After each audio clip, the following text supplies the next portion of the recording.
It appears we are almost ready to depart. It's a pity we didn't have a bit more time to spend on spellcasting. I presume you've been practicing the spells we worked on. I have, Professor. Well, I'm quite sure I've never seen anyone take so quickly to a second-hand wand. You'll be a force to be reckoned with when you get your own. Thank you, Professor Fig. I appreciate you working with me before the term begins. Oh, Eleazar! George, glad my rather cryptic description of our location did not thwart your finding us. I've apparated to more vaguely defined destinations than this. Though I confess I may have miscalculated slightly on my first try. Gave quite the fright to some theatre-goers in the West End. It's been much too long. When I received your owl, I must say I... Best not speak here, Eleazar. Of course. Why don't we speak en route to Hogwarts?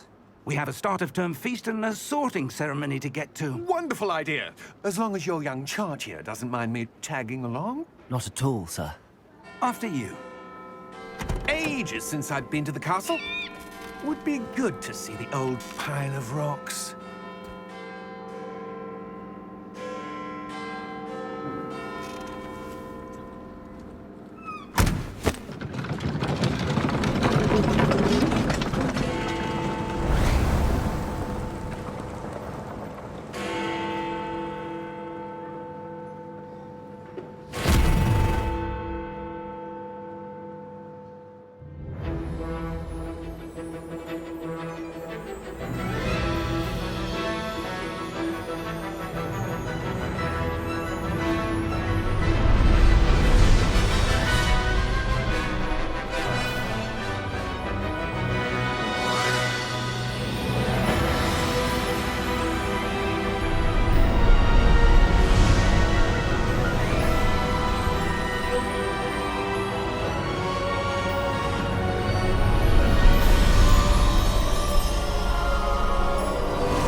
I caught you before you left for Scotland.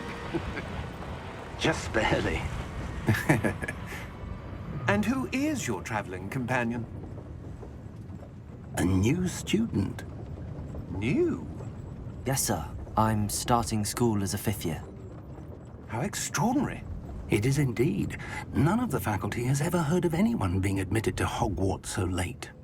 Nor have I. Of course, as the other 5th years will have been honing their magical skills for 4 years now, the headmaster asked if I could get our new student up to speed a bit before the term begins. Well, you couldn't have asked for a better mentor. Professor Fig is not only an exceptional teacher, he's also a remarkably intuitive and gifted wizard. Mr. Osric is prone to flattery. I dare say it's one of the reasons he's risen so far at the Ministry. Have you seen this? I have. Opinions differ as to how great a threat Ranrock really is. Although I've yet to convince my colleagues at the Ministry, I believe he is a significant threat. And it was your wife, Eleazar, who alerted me to his activities months ago. Miriam? How? She wrote to me about Ranrock before she died, wondering what the Ministry knew about his activities. Before I could respond, I received this. It was the last thing she sent me, Eleazar. It came to me via her owl, but with no correspondence. I can only assume That she had to get rid of it quickly, to keep it safe. presumably from Ranrock. I cannot open it. Whatever magic protects this is powerful indeed. It looks like goblin metal. That symbol. What's that? Glow. I don't see a glow. Nor do I.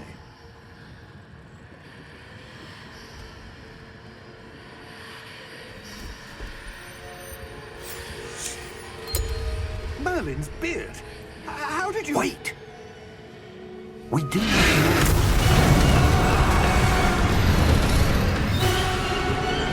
Hang on!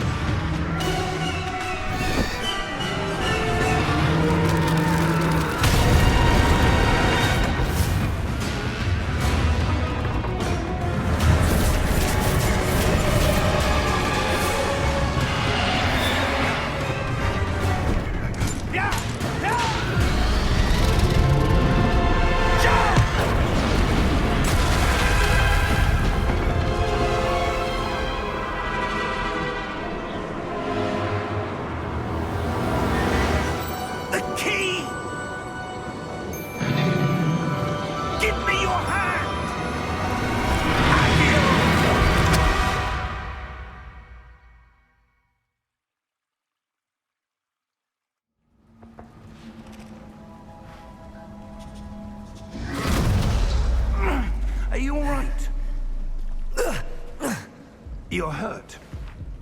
Perhaps a bit. Take this. It's Wiggenweld potion. That stuff will right you in a second.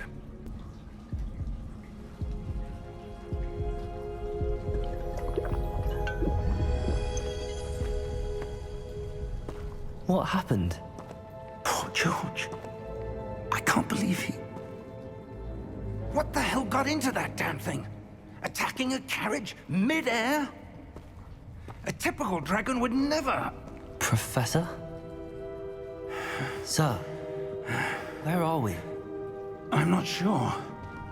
But that key you discovered was clearly a port key. Port key? An item enchanted to bring whoever touches it to a specific place.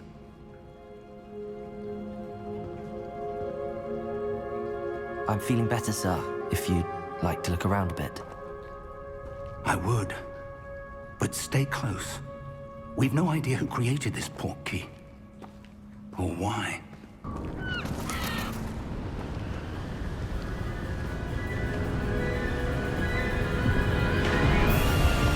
How far did that port key take us? Farther from London than the carriage traveled. We're somewhere in the Scottish Highlands. Sir, those ruins. Do you The think... port key was meant to lead us there? I do. This has not been the day either of us expected. But Miriam sent that port key to George for a reason. And I believe that she, and now George, died in pursuit of whatever it was meant to lead to. If you're sure you're all right, and wouldn't mind indulging me, I'd like to have a look around. Absolutely, sir. Good. Let's see if we can find a path, however faded it may be.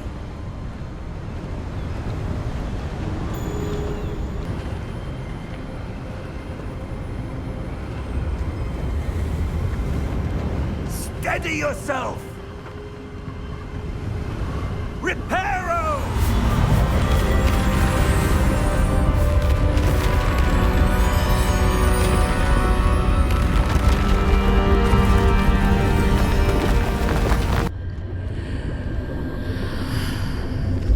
What in Merlin's name? Godric's heart.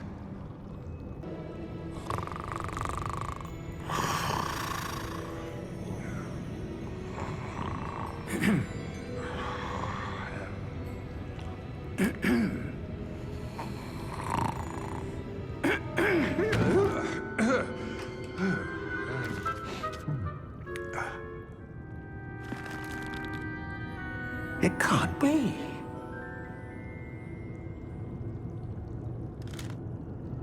Just a moment. Ooh. Where are we here?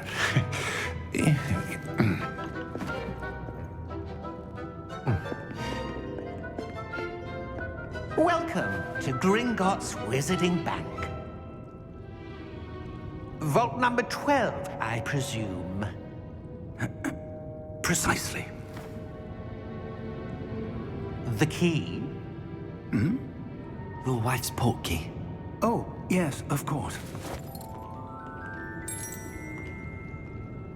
This way, then.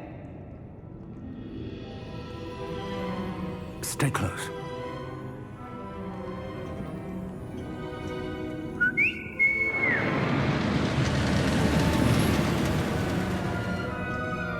After you.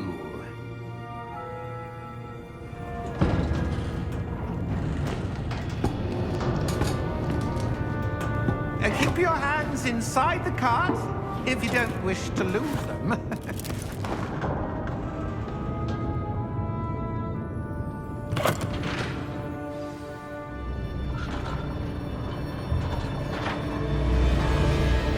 How many vaults are there in Gringotts? Hundreds. In fact, you'll see quite a few on our way to vault number 12. As we speak, we're just beneath the main lobby. The vaults you see now are the newest. Are private entrances to the bank common at Gringotts? They are most uncommon.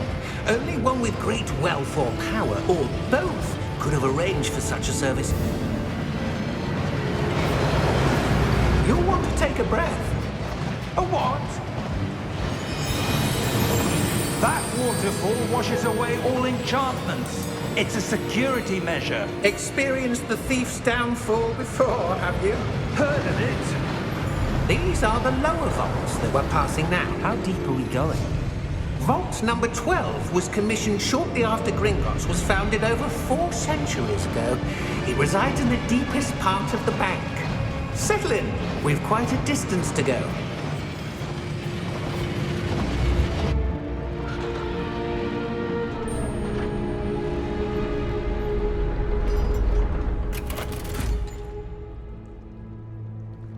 Vault number. Vault 12. Momentous day. On your way.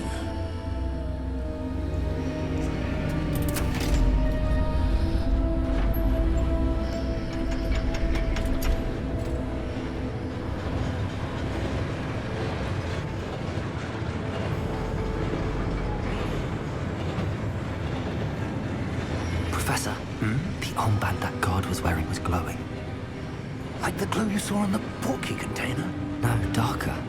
I saw that same glow on the dragon's collar. Yeah, what was that? We were just wondering about that goblin back there. He watches over the oldest section of the bank. Rare anyone goes there anymore.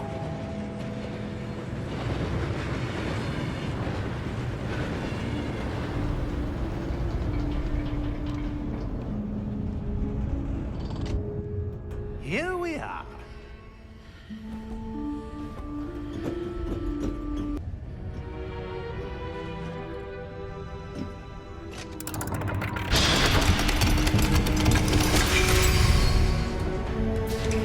Vault 12. Thank you for your help.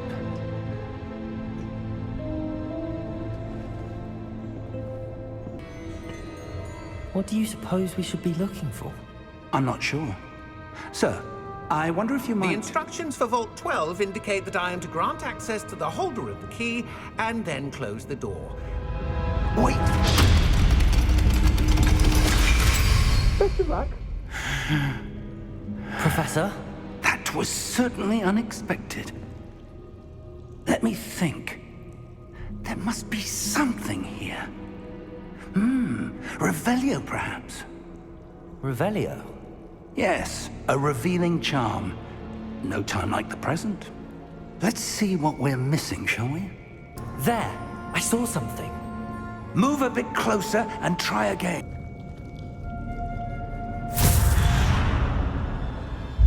Lumos!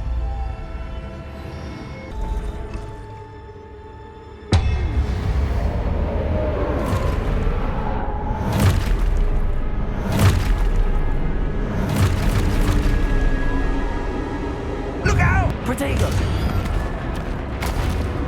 Accio! Descendo! Levioso! Deposo!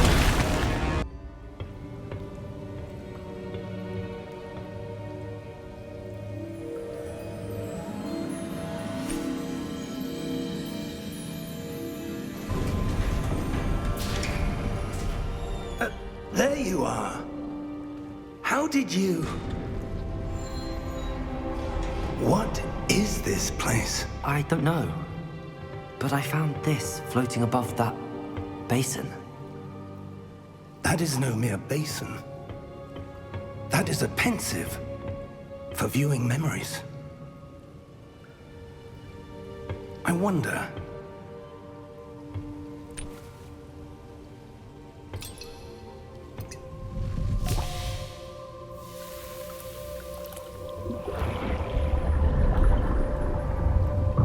Follow my lead.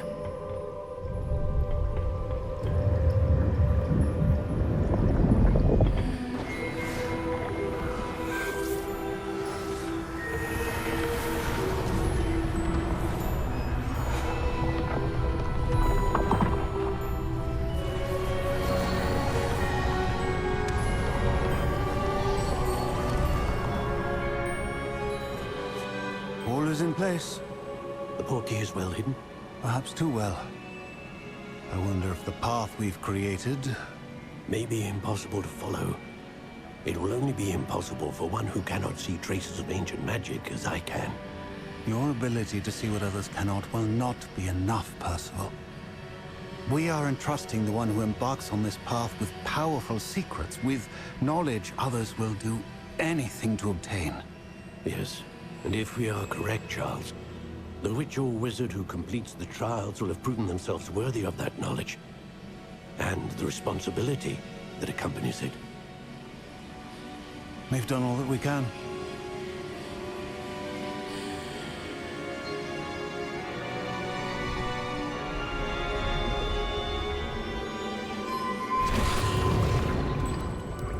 That's what you're seeing. The glow that surrounded them. Yes, sir.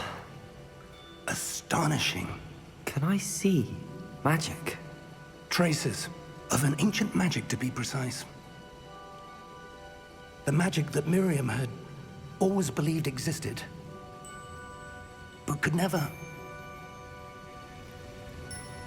Miriam, and perhaps George, died in pursuit of knowledge that has been dormant for centuries. And you, it seems, are the key to understanding why. We were... It all looks rather different than it did a moment ago. Someone's coming. Who were they? I don't know. But, sir, you shouldn't be in here. I was right. Ranrock. Seems my reputation precedes me. I was beginning to think no one was ever going to visit Rackham's vault. And why are you here? No need for that. Just give me whatever it is you found here and we can let bygones be bygones. Sir, they have the key to the vault. Choose your next words wisely. I only meant that the instructions to Vault 12 were quite clear. Sir, I must insist. I was to grant access only to one with the key, and you didn't have...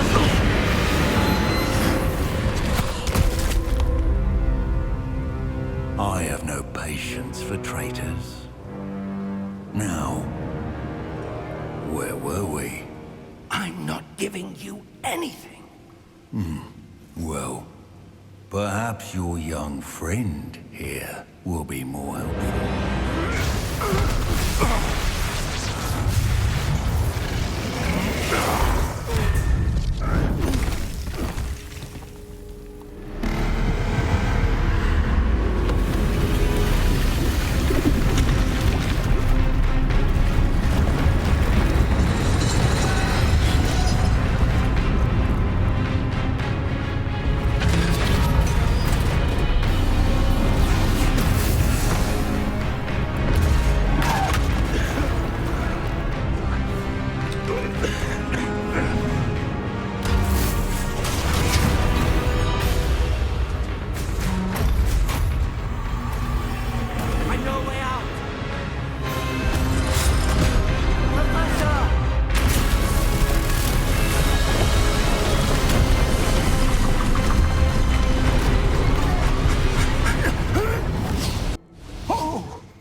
Are you all right? Fine, sir. I've never seen so powerful a goblin. He seemed wholly unaffected by my magic. Where are we? It can't be. It seems those who set up the pensive, the locket, and the path to both wanted someone with your ability to end up here. Come. We have a sorting ceremony to get to.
Good. We haven't missed the sorting ceremony. I'm no expert, but that seems more appropriate. Now, I need to study this locket as soon as I can, but first I must contact the Ministry. They need to know what happened to George and be warned of Ranrock. For the moment, I ask that you keep all that's happened this evening between you and me. Of course, sir. Thank you. Ready for the sorting ceremony?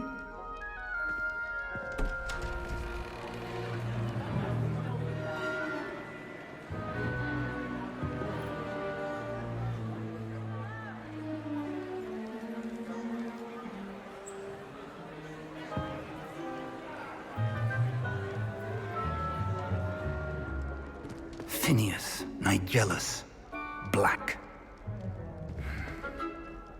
Prepare yourself to meet the headmaster.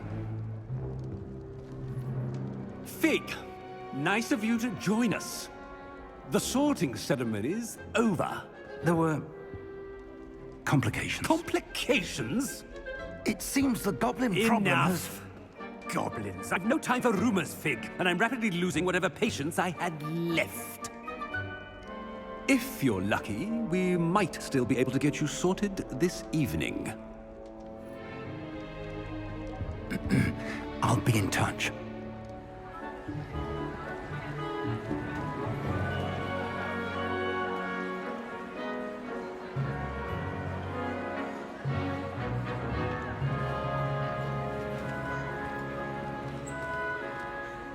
Professor Weasley, we've one more to be sorted. Welcome. You're just in time. Have a seat.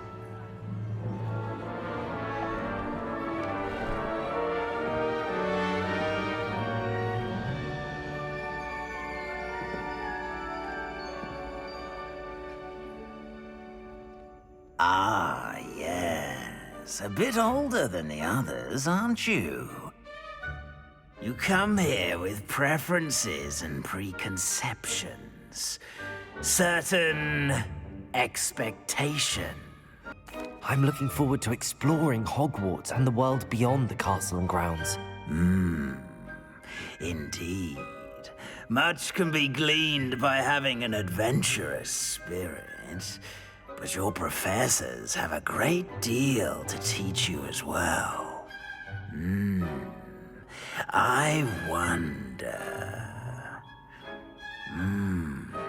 I detect something in you. A certain sense of... what is it? A desire to learn? I do enjoy a good puzzle, and I believe I have a ready mind. You're clever indeed. You have the ability to reflect clearly on that which puzzles others. And you've a ready mind, quick to learn. You belong in Ravenclaw!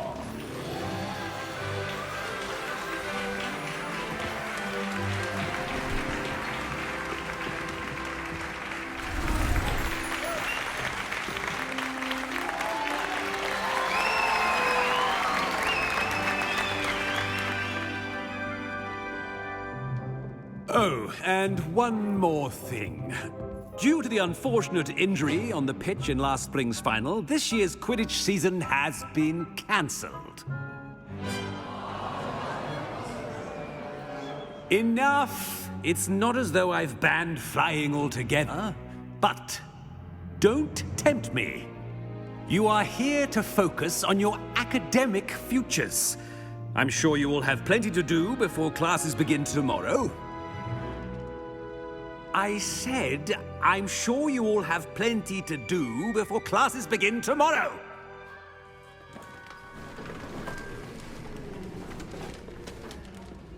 Quite an entrance. It's lovely to meet you.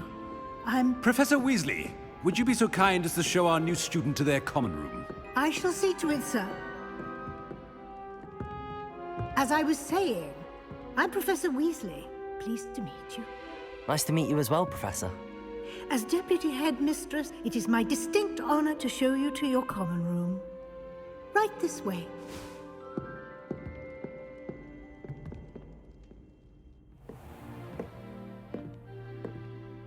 Quite uncommon for a student to begin as a fifth year. Might be a bit of a challenge, but one I'm sure you're up for. I am, Professor. This is the entrance to the Ravenclaw Common Room. You must solve a riddle to enter. I won't be of much help, I'm afraid. This sort of thing has always confounded me.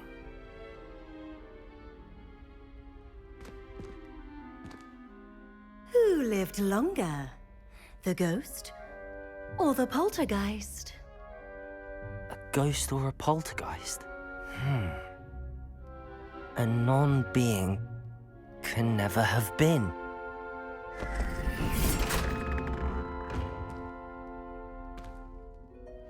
Well done. Now, go on in and get some sleep. You have a big day ahead of you tomorrow. I shall be back in the morning to collect you for your first class. Thank you, Professor Weasley. You're welcome. I hope you enjoy your first night at Hogwarts. Sleep well.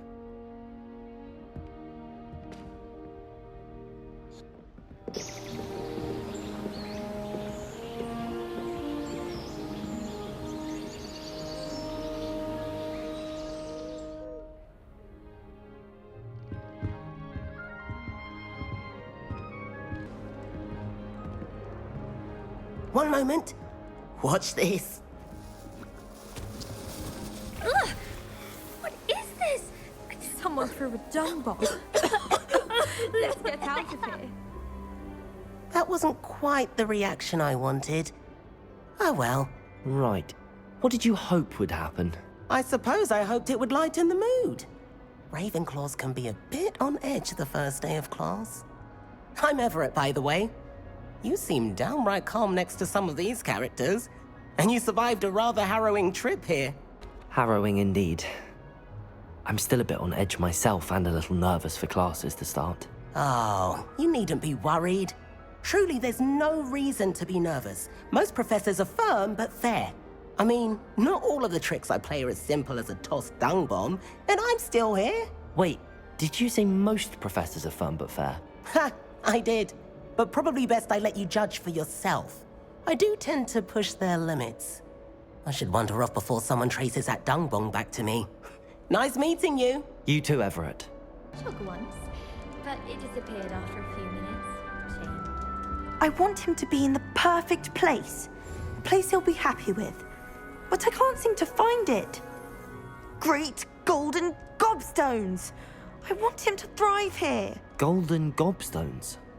My own little expression. I bought this Dittany seedling from home and I so want him to feel cozy. Dittany is amazing, isn't it? So much healing power in such a little plant. I've a bit of a thing for plants, as you can see. Pleased to meet you. I'm Samantha. Nice to meet you, Samantha. Is Dittany used in Wiggenweld potion? It is. Looks like someone's been studying up on their potion making. Actually, Professor Fig told me about the Wiggenweld potion. Of course. I heard you were studying with him before term. He's an enigma, Fig. Teaches about theory, yet seems to know a lot about practical magic. Professor Fig does know a great deal about, different forms of magic. Well, I hope he told you about more than Wiggenweld. You've lots to catch up on, I'm sure. It was nice to meet you, Samantha. Good luck with your Dittany. Thank you. And good luck to you too on your first day. Why, hello. Would you like to take a look?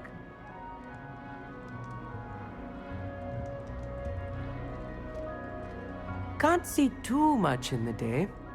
Well, except for stars like Sirius, Canopus, Vega, and Arcturus. I'm Amit. Pleasure to have you in Ravenclaw. Never met someone who's been so close to a dragon before. Can't say I'd recommend it, frankly. It's nice to meet you, Amit. I take it you like astronomy? Oh, yes. So much to be learned from the stars. Also, there's something about the open air and night sky above the tower. It's invigorating. You will adore astronomy. Professor Shaw is incredibly knowledgeable. I hope astronomy's on my schedule.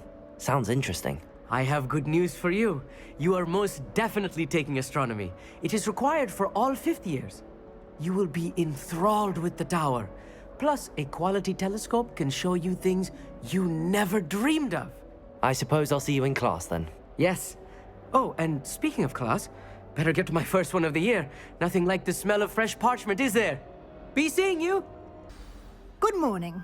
I trust you're ready for your first day at Hogwarts? I've been dreaming of this day for a long time. Can't believe I'm here. Well, you are here. Make the most of it. You only have one first day at Hogwarts. Now, in light of your unique situation, joining us as a fifth year, you'll need to catch up with your classmates and not fall behind.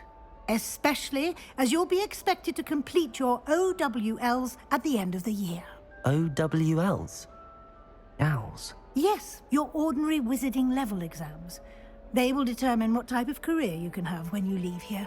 After much discussion with the headmaster and the Department of Magical Education at the Ministry, we've devised something extraordinary to ensure your success. Here you are.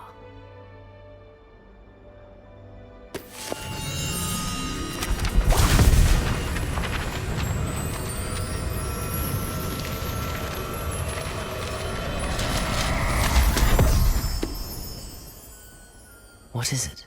It is a wizard's field guide. It will help you to keep track of what you are learning so that you master all that's expected of a fifth year. You would be wise to take full advantage of this exceptionally valuable resource. Thank you, Professor, but what do you mean it will keep track of what I'm learning?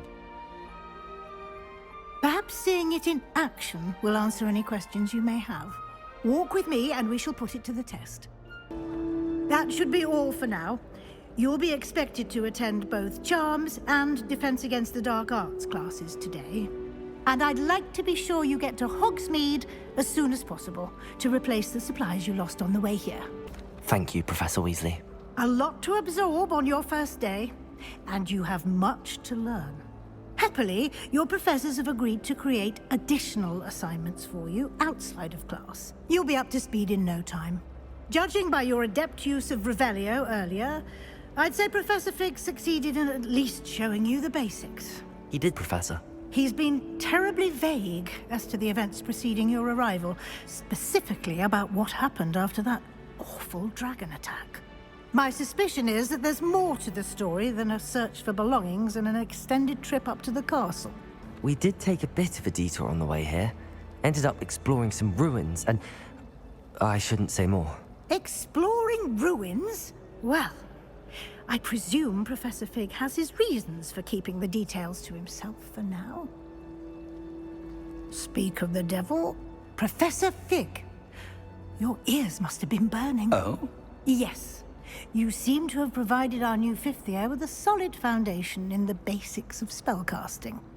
Ah, I'm afraid I can't take all the credit there, Professor.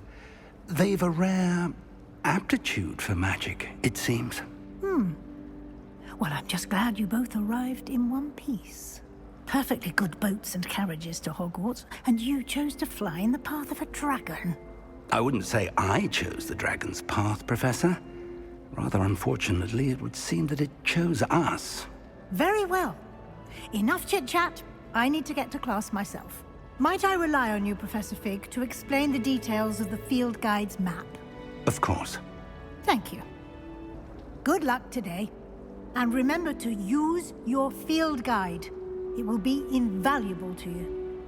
And invaluable to me, as I'll be using it to keep up to date on your progress. Yes, Professor.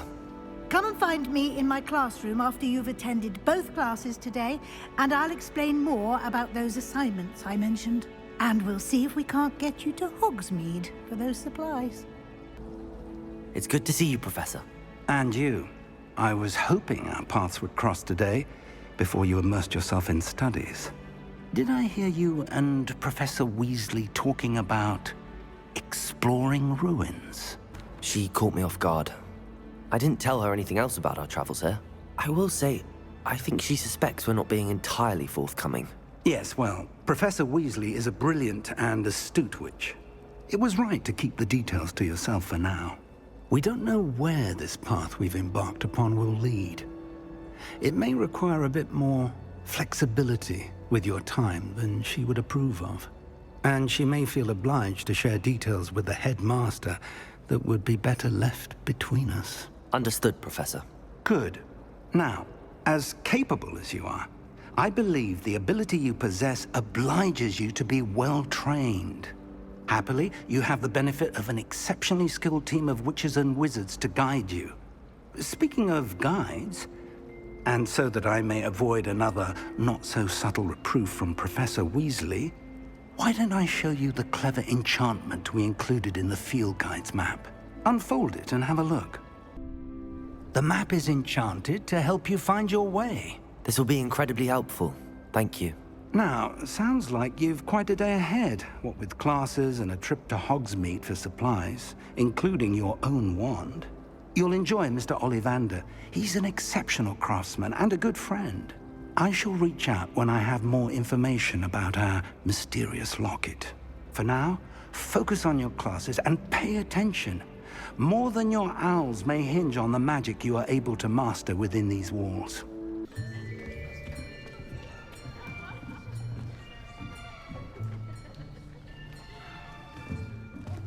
Here, behind you. There is an open seat here. Thank you. Hello, I am Nettie. So you are the new student. Have you met Professor Ronan yet? Shall we begin? Welcome to Year 5 of Charms. Now, this will be a crucial year in your education on the art of charm work. But I am confident that we will take hold with the passion and rigor requisite of such a challenge. Right, now, everyone, please open your textbooks to page 517. But before we begin, can anyone here tell me the difference between the incantations of the color change and growth charms? Anyone? Anyone?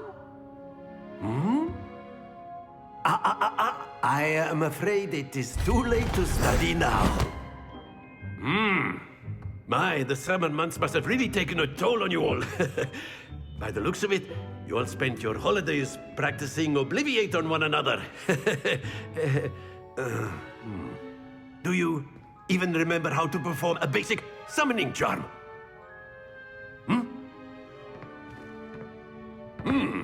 Well, it seems that we are in dire need of review. Everyone get into pairs and take positions on opposite sides of the classroom. Now let's put those textbooks to use as the blunt objects you so believe they are, and take turns summoning them out of one another's hands. Only one book will be needed per partnership, Miss Dale. Thank you. Get into place now.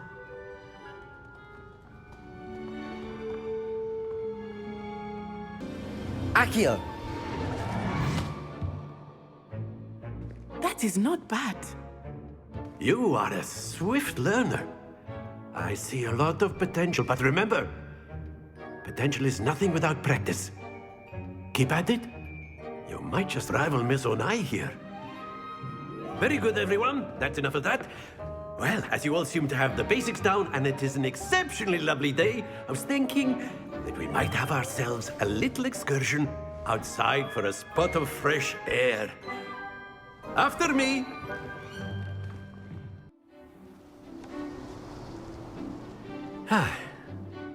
I've always found that fun goes hand in hand with mastery, as I'm sure the Quidditch players amongst us would agree. So, what better than a bit of sport to put our prowess with the summoning charm to the test, right?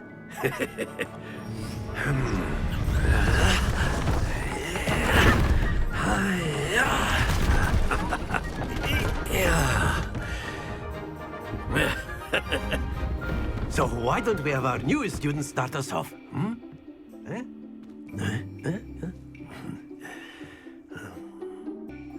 Very good. Points to Ravenclaw. But there's certainly no sport in playing without some friendly competition. Miss Onai, would you care to give our new student a bit of a challenge? Come on up. Let us make this a bit more interesting, shall we?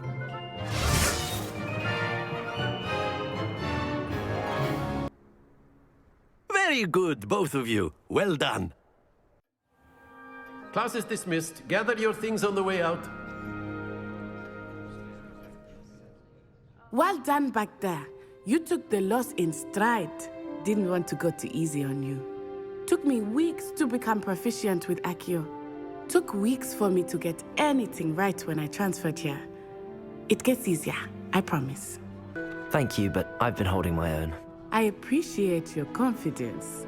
I transferred here from Wagadu just before my 4th year. My mother received an offer to teach divination here. Before I knew it, we had left Uganda and were halfway around the world at a new school in a new country. It's nice to learn about another wizarding school. Thank you for asking.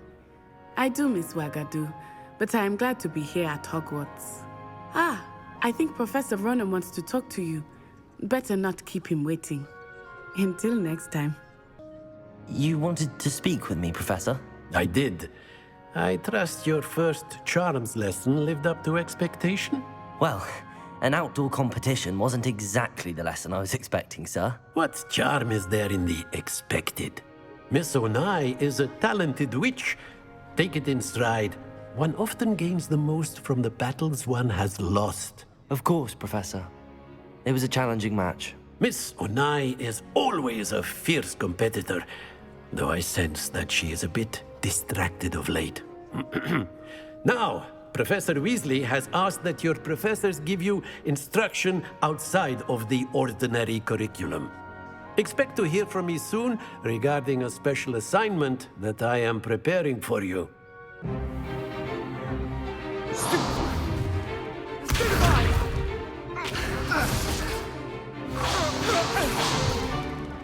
that all you've got? One! Levioso! Professor Hecat! Perhaps you'd be good enough to blast each other to pieces on your own time. I get new students every year, but I only have one Hebridean black skull. It was a token from the Great Poacher Raid of 1878. No doubt you've heard of it. Now, you may be asking yourself how an old woman like me single-handedly took out the largest poacher ring in eastern Wales and lived to boast about it. Knowledge. To the wise, age matters very little. Today we will review a spell that has saved me from death at the hands of dark wizards more times than I care to remember. Levioso. Levioso? A levitation charm? Levioso! A surprised opponent is a weak opponent. Care to defend yourself, Master Pruitt? No? One thing I've learned as an unspeakable is the value of simplicity, especially in the heat of battle. Now, let's practice what we've just learned, starting with something small. Levioso!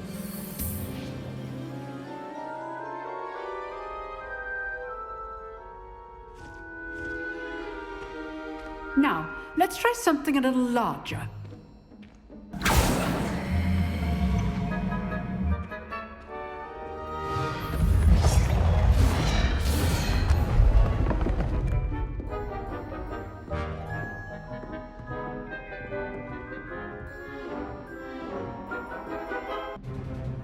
Very good, but the best way to practice is by dueling. We'll start with you two.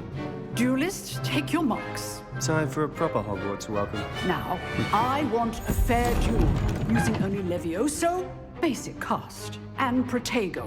You may begin. Not bad for a beginner. You give as good as you get.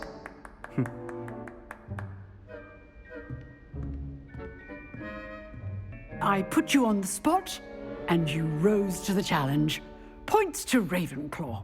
Thank you, Professor Hecat. Glad to have the opportunity to practice. If what I've seen today is any indication, we can expect great things from you. I demand excellence from my students. They are capable of achieving it, and they must achieve it. A classroom duel is one thing, but battling dark wizards, or as ever more likely, goblins, is a different kettle of Grindylows entirely. Understood, Professor. So, I'd advise you to keep practicing whenever you can. Perhaps Mr. Sallow will have some ideas for you. Again, well done today. I shall reach out soon with additional assignments. I enjoyed that. Well, that duel was quite something. Everyone will be talking about it. It was certainly good practice. Practice? It felt more like I was dueling an expert. Sebastian Sallow, by the way. Didn't expect a new student to be so deft with a wand. Then again, perhaps this wasn't your first duel. I've dueled enough. Consider yourself lucky I held back. Huh, fair enough. You owe me an honest duel when you aren't. You know, you might be a perfect fit for a certain exclusive, unsanctioned dueling organization. Exclusive and unsanctioned? Count me in. Excellent. Knew I was right about you. If you want to get the most out of your time at Hogwarts, you're going to need to break the rules now and then. Whether it's joining a secret dueling club, or sneaking into the restricted section of the library, you just have to be clever enough not to get caught. Thank you, Sebastian. I'll keep that in mind. Good. Pleasure chatting with you. I'm sure I'll see you soon. Perhaps somewhere unsanctioned? We'll see if your performance today was sheer luck or actual skill. Look for Luke and Brattleby near the clock tower entrance, if you're interested. What about the room, Professor? I was thinking the same thing, Deke. Perhaps you could help. Oh, excuse, Deke. Ah, there you are. I trust your first classes went well? They did, Professor. I heard as much from Professors Hecat and Ronan. Seems Professor Fig taught you quite a bit during your brief detour near... what was it you said? Some ruins? I'd wager there's a good deal more to your travels here than what you've told me. Isn't there? Have you and Professor Fig not discussed my training? He continues to be reticent about the details, mentioning only a few spells. Revelio, was it? And Lumos? That's correct, Professor. I see. Like trying to get a sonnet from a streeler. Regardless, you must continue to build upon what you've learned. In that regard, I've asked your professors to help hasten your progress with some extra assignments. Professor Ronan did mention something about that. In fact, Professor Ronan will meet you outside momentarily to assign your first one. Now, regarding the trip to Hogsmeade I mentioned earlier, we've arranged to replace the supplies lost on your way here, including seeds, potion recipes, and spellcrafts. Thank you, Professor. And Mr. Ollivander will connect you with the perfect wand. You've managed your classes well with a borrowed wand, but you'll find the magic you cast with your own wand to be far superior. I'm eager to get to Hogsmeade. Very well. I'd like you to make your first visit to the village with a classmate. Help you get your bearings. Perhaps Sebastian Sallow or Natsai Onai. I've noticed you spending time with them. I'd like to go with Natty. Excellent choice. Miss Onai is one of our most talented students. And she knows the area. She'll keep you well clear of any of Victor Rookwood's undesirables en route. Rookwood? A rather unsavory local. Best to avoid him and his associates, including his right hand of sorts, Theophilus Harlow, if you can. Once you've finished Professor Ronan's assignment, your friend will meet you at the castle doors. No time to waste. The sooner you complete your work, the sooner you can enjoy a butterbeer at the Three Broomsticks. Natty, I hope I haven't kept you waiting long. Not at all. Professor Weasley tells me that you need to go to Hogsmeade. You must be eager to have your own things again. And to see the village. I've been looking forward to it. Good. Shall we set off? I intend to give you a first-rate Hogsmeade experience.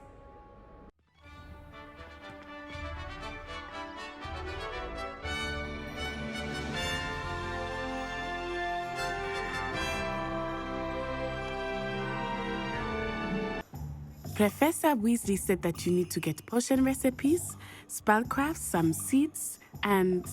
a new wand. Of course! You will enjoy Mr. Ollivander, and I am keen to see what you will do with a wand of your own. You should be able to collect everything you need and still have time to explore a little as well. Experience Hogsmeade at your own pace. We can meet up in the town circle when you are finished. I'll be right with... Ah, it's you. Just a moment, please. Hello, sir. I'm looking for... For a new wand, yes. It's about time. Yes, about time? Well, you're our new fifth-year student, are you not? Oh, what am I saying? Of course you are. Gerbold Ollivander's the name. But of course, you'll have heard of the Ollivanders, I'm sure. Finest wand makers in the world. It's a pleasure to meet you, truly. Now, come with me. Let's find you the perfect wand, shall we? No, not you. Yes.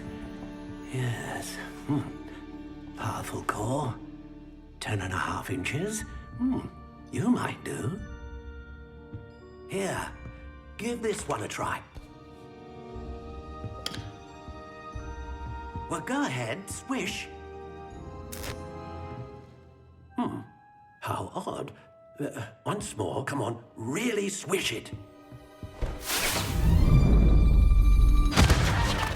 Oh dear. Well, this isn't a good match at all, is it? We'll find you something, not to worry. No, not you. Perhaps. Yes. A rare wood, 13 3/4 inches, dragon heartstring. Let's give this one a try.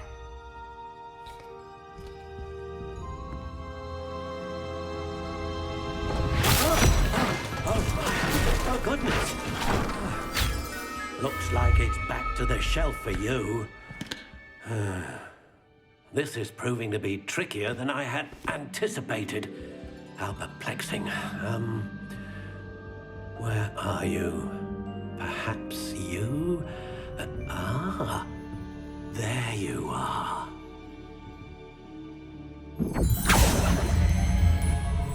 Yes, I think you might be the one. Here, take it. What do you think?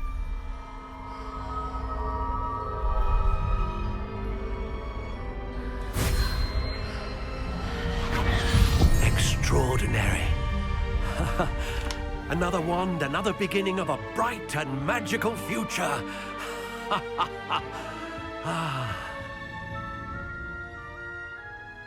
Now, how did that feel? Good. Different. I sensed a sort of surge of some kind. A match.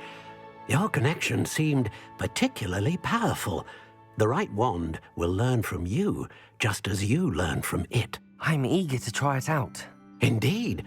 Treat it well, and you shall find no more dependable a wand than one with a unicorn hair core. And the bond between you and your wand should only grow stronger.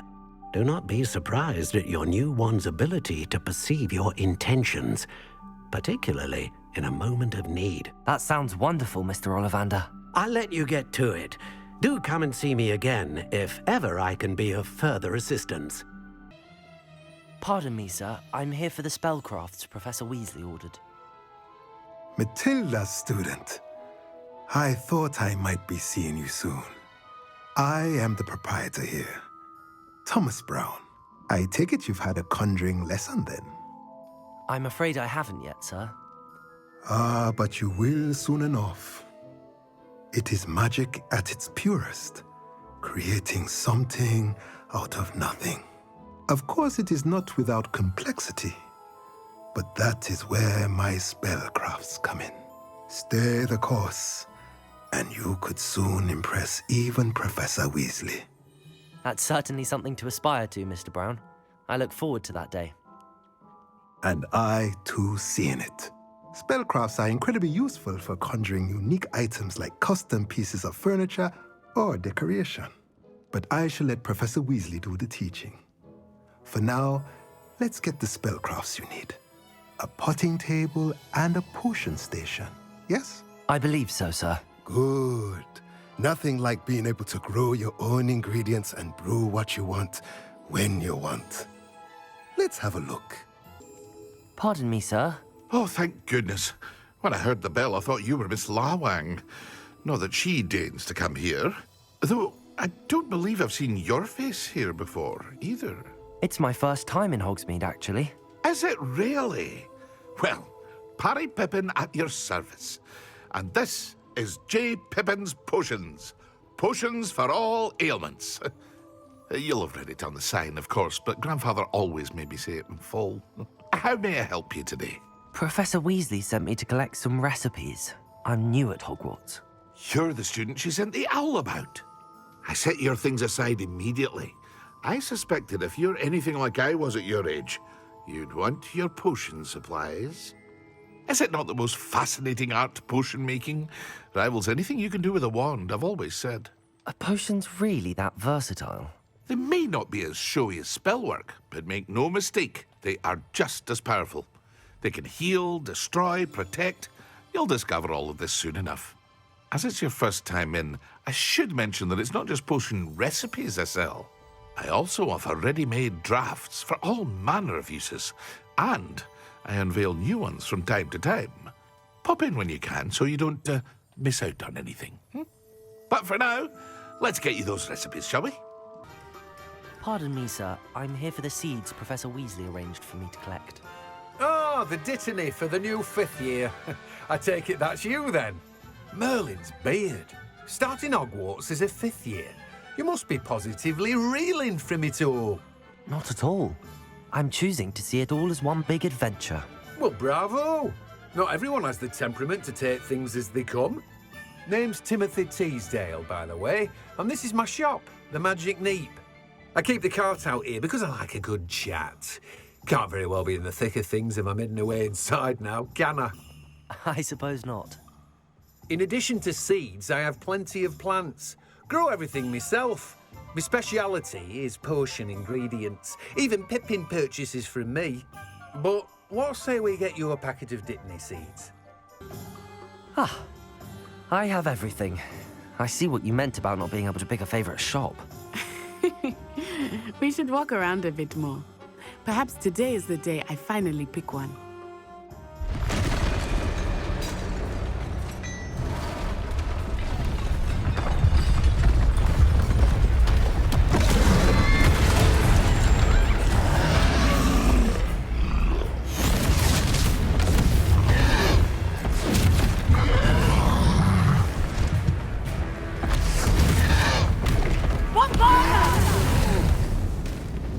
Draw it away from the building! Away from the village!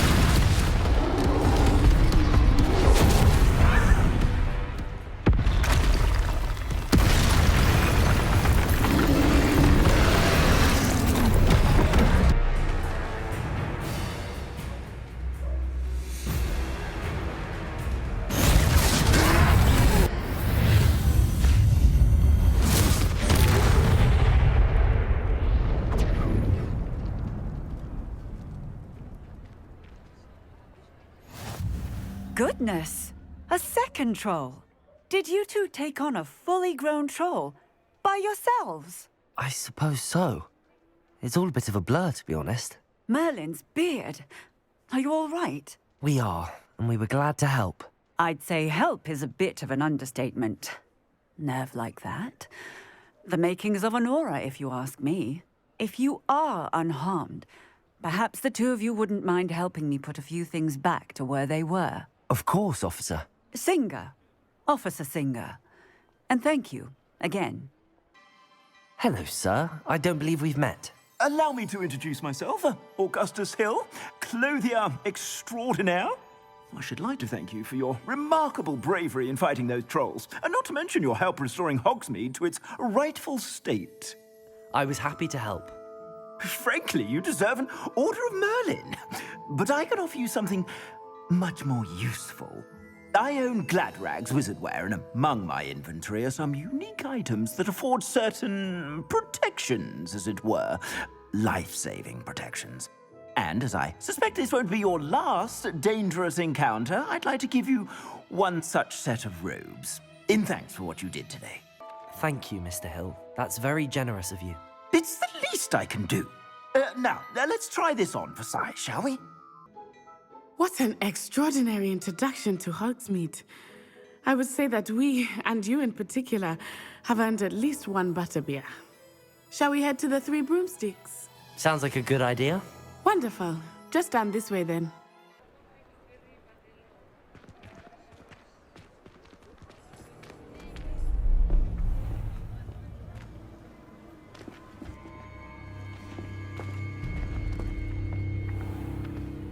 You said you could get to the child when they came to Hogsmeade. That all you needed was a distraction. I gave you a distraction. I just watched a student take down your distraction. Who's this child? What are you not telling me? All you need to know is that if you cannot get to the child, then you have no value to me. Let's go.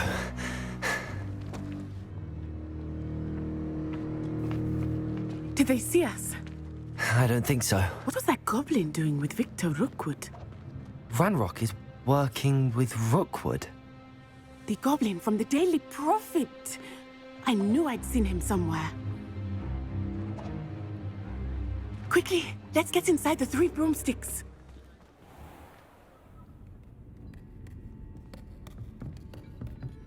It's a treat to see you, Lodgok. I shall let you know if I hear anything. Thank you, Sirona. You be well.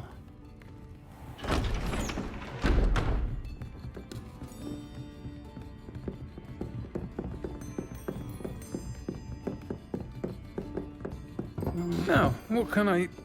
Oh, there's a face I haven't seen before. It's my first time here. Welcome. Butterbeer's on me.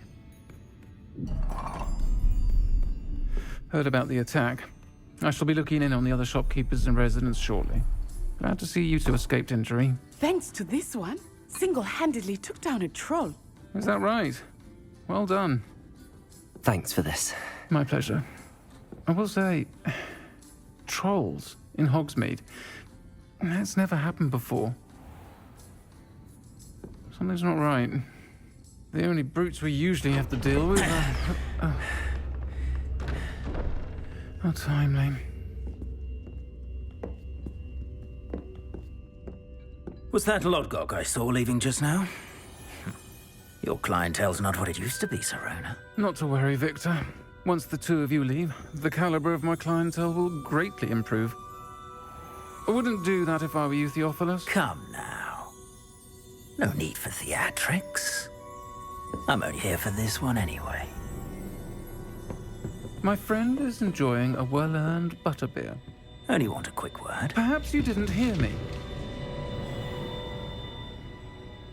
I said, my friend is busy. One would think you all had enough bloodshed for one day. Come, Theophilus. The Three Broomsticks isn't what it used to be. Let's take our galleons elsewhere. Can't drink butterbeer forever.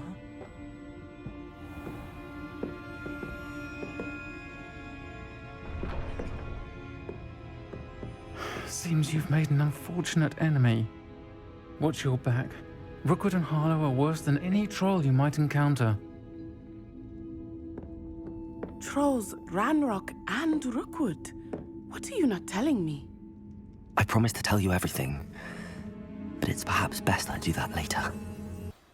I am certainly glad Sirona was there. And that she isn't intimidated by thugs like Rookwood and Harlow. I want to understand what's going on, and I hope you will tell me. But for the moment, we should return to the castle.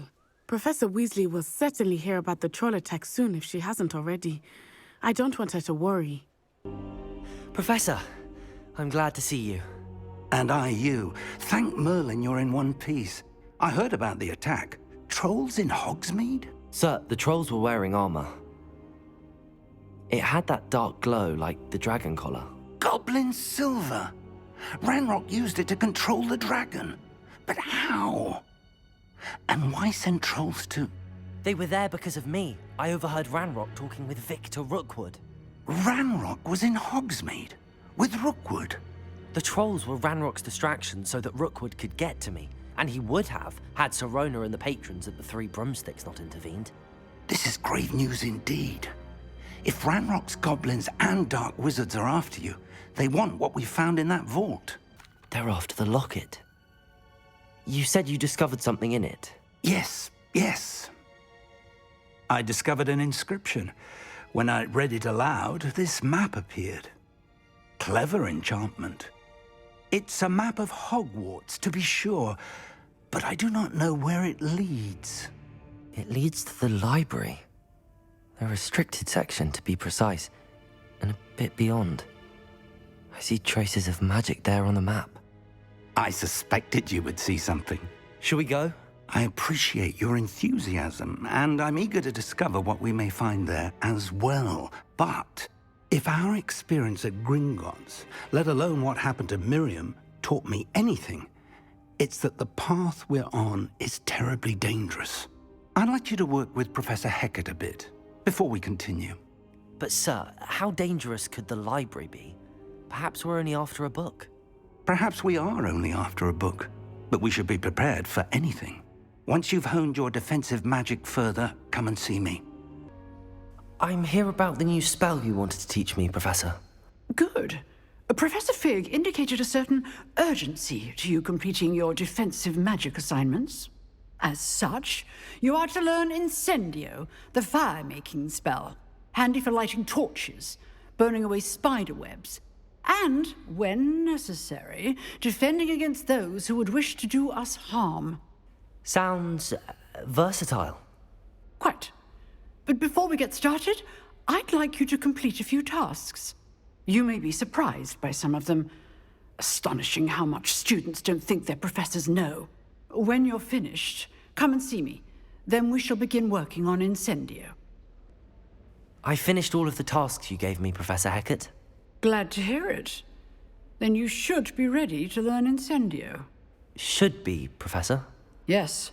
I'm sorry to say, I visited enough careless colleagues at St. Mungo's to assure you that fire is a fickle servant.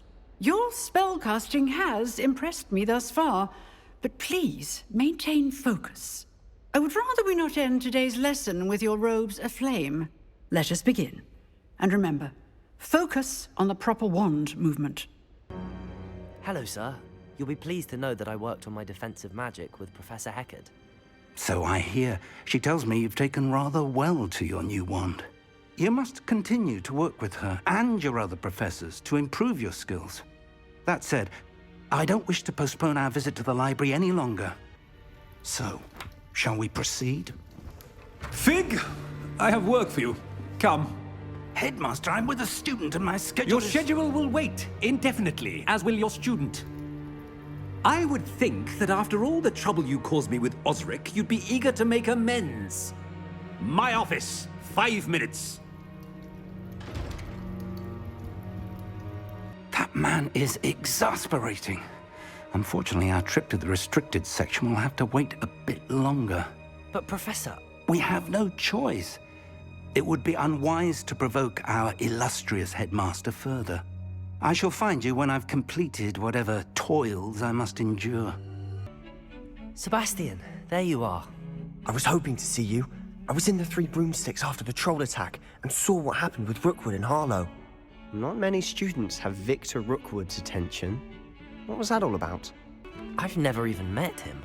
Perhaps he mistook me for another student. If you say so. I won't press you now, but you will have to tell me what's going on at some point. You might need me. So, why were you looking for me? I need to find something for Professor Fig, but it's in the restricted section of the library. He can't get it himself? He was called away by Black at the last moment. I suppose I could wait to get a note from him, but... You want to show some initiative. Precisely. You mentioned being clever enough not to get caught in the restricted section. And I am. Meet me outside the library tonight, and tell no one. Thank you, Sebastian. I'll meet you later.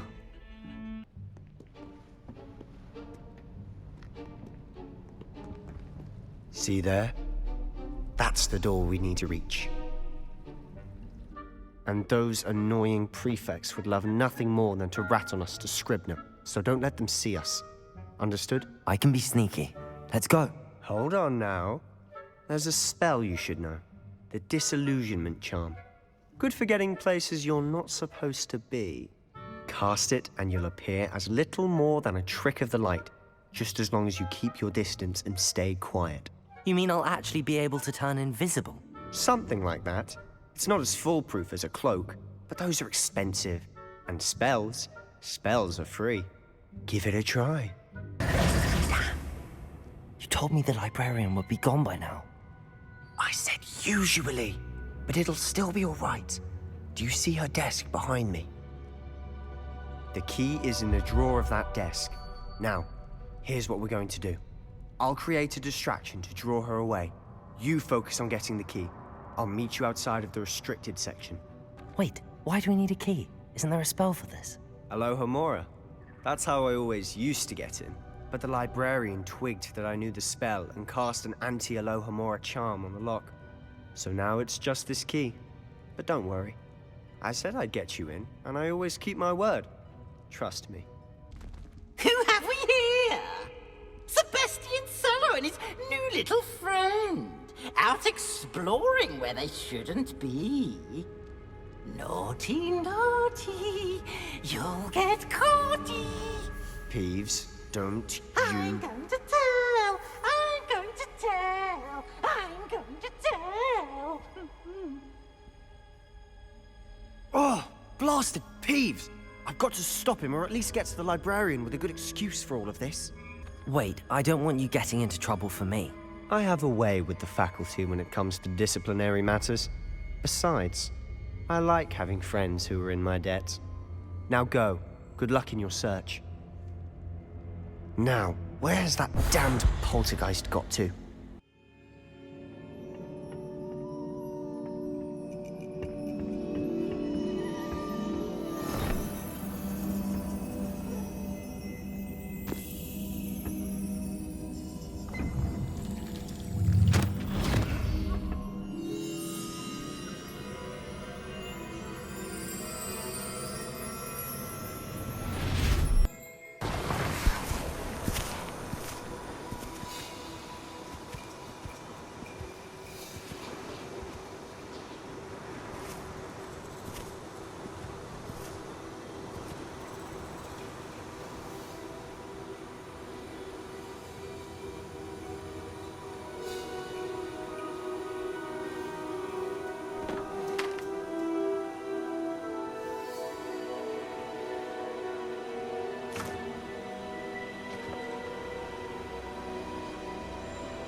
You wanted to see me? Headmistress Fitzgerald, Professor Rackham. Miss Isadora Morganach, welcome. Professor Rookwood, Professor Bakar. We understand that you are adjusting well to life at Hogwarts. I am. I am glad. Especially in light of your unusual situation, starting as a 5th year. As it happens, I was also admitted to Hogwarts as a 5th year. I've never heard of another like us. Miss Morganach, when we spoke yesterday after class, you asked about the beautiful swirls you saw years ago when we visited your hamlet. I recognized you all immediately. I cannot thank you enough for what you did. We were glad to help. And yes, I did see swirls of magic everywhere that day. My father insists it was my imagination running wild, but it was certainly real to me. It was not your imagination. Percival, Professor Rackham can see them too. But we've never known of another who could. I don't understand. What are they? The whispers or traces that appear when a particular form of ancient magic is wielded. Ancient magic? Few are capable of wielding it. Hogwarts itself is a stronghold of ancient magic. So if I can see traces of ancient magic, does that mean I can wield it too? With the proper training. But let us not get ahead of ourselves, Miss Morganach. Before I can train you to wield such magic, you must first master all that Hogwarts has to offer. A magic this powerful can do great harm in the wrong hands. It must be wielded by a select few. As such, we ask that you not speak to anyone about what we have discussed here today.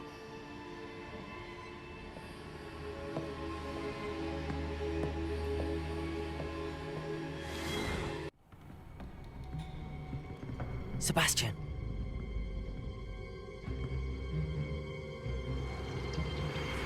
Sneaking in the restricted section again!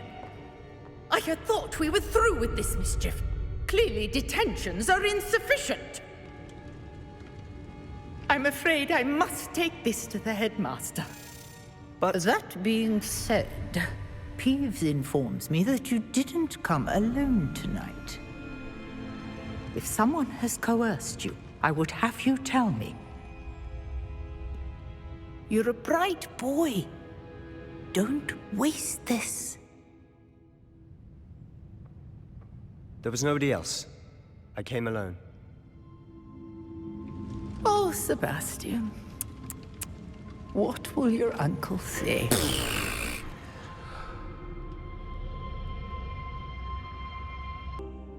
What? That's... Wait. You accessed the restricted section? But how? Thinking on it, perhaps it's best you spare me the details. Fair enough. In fact, the book was below the restricted section as it appeared on the map. I want to hear everything. First, let's have a look.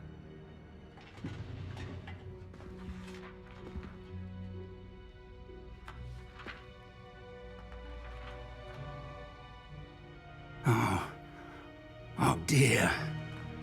Some of these pages seem to be missing. It appears someone has got to the book before us. Still, I will need time to study what remains. Perhaps we can still salvage something useful, though it may take some time. I wonder why it was here, below Hogwarts. I think I know, sir. I saw 2 more memories where I found the book. Another pensive Godric's heart. The man we saw before, Percival Rackham, was a professor here. The first memory showed him and 3 other professors using ancient magic to restore a hamlet from a drought. Miriam was right. And the second memory? They were talking to a student who started as a 5th year, like I did. She could see traces of magic too. Why those memories? Perhaps this book will explain. I'll have to take it with me to London. The headmaster has insisted that I speak directly to the minister about George's death. I understand. I'll see what I can learn about the missing pages while you're gone. Good. Don't neglect your studies. Your wand work is improving by the day. But you'll want to pay attention in herbology and potions. There's more to magic than spellcasting. Plenty to keep me occupied while you're gone. You've done exceptionally well. I look forward to seeing all that you've accomplished when I return.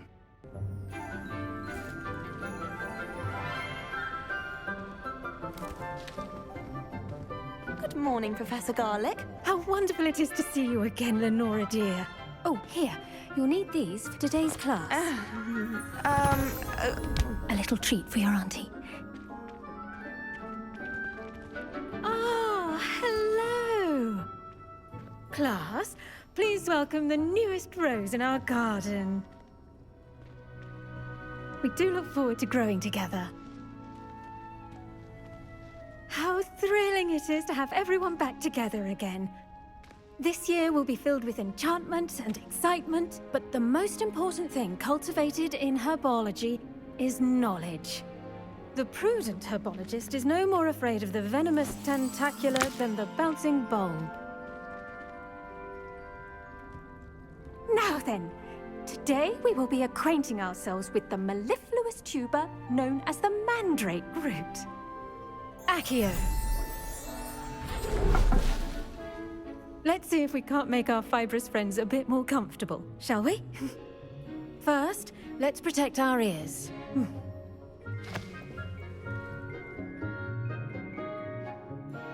Now, everyone, grip their mandrake by the tendrils and give it a firm tug.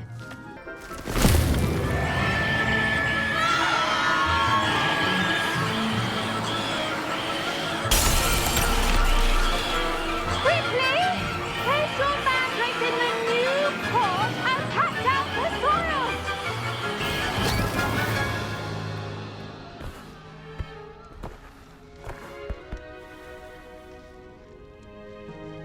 The soil should envelop the root like a warm, dirty blanket, putting the mandrake right at ease. Reparo! I'm very sorry about that. Yours was a bit mature, I'm afraid. All right then, off you go. Splendid work, everyone. Yes, Professor? Firstly, well done with your mandrake. They can be rather difficult to get a grasp of. Actually, I enjoyed it. I couldn't help but catch your enthusiasm. How kind of you. It seems you're already taking to herbology like a mandrake to fresh soil. Now, as I mentioned, next we'll be planting dittany. Let us find you some seeds. I already have some, Professor. Picked them up in Hogsmeade. You visited the Magic Neep. Wonderful! A prepared student is bound to bloom. I've arranged for you to have your own potting table here in the classroom. Wasn't easy to spare one on such late notice. Plant the seeds there now, and you can return to harvest them later. Even with soil, sunlight, and a bit of magic, they will take time to grow. Well done! Once it can be harvested, your dittany will be ready to use in Wiggenweld potion. I'll let Professor Sharp tell you about that.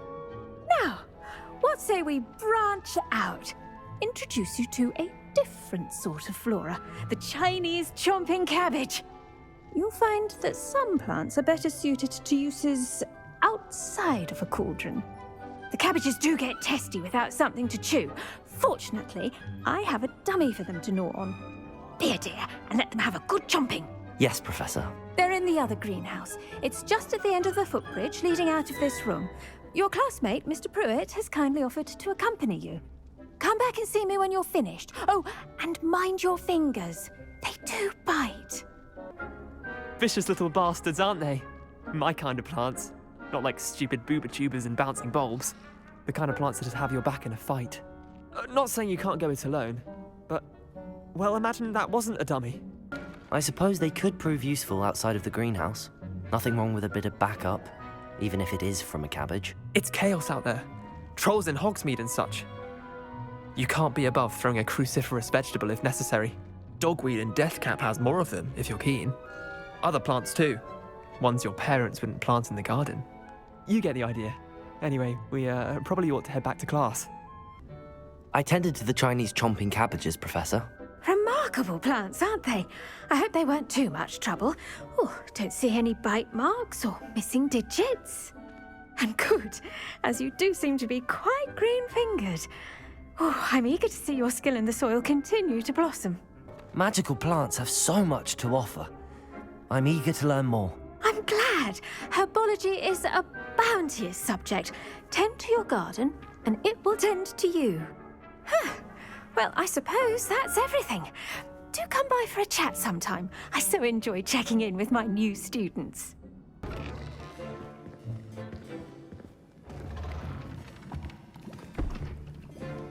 Potions is one of the most challenging and hazardous subjects taught at this school. As fifth years, you will be required to reach new heights of both discipline and intellect. You will begin this term by brewing a Wigan-Weld potion. Mr. Takar, can you tell us why this particular potion might come in handy? Yes, Professor Sharp. The Wiggenweld potion can be used to sterilize and even heal a variety of injuries. It can heal some injuries, but not all. Points for Ravenclaw. Before today's class is completed, each of you will have brewed a Wiggenweld potion of your own. You never know when you might need it. Please begin.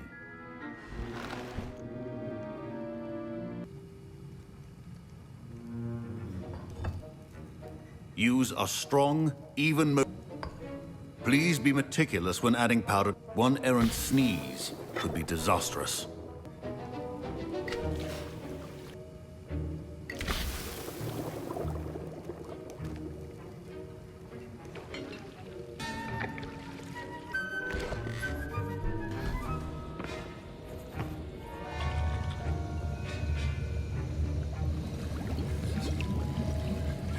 I see most of you have not forgotten how to stir.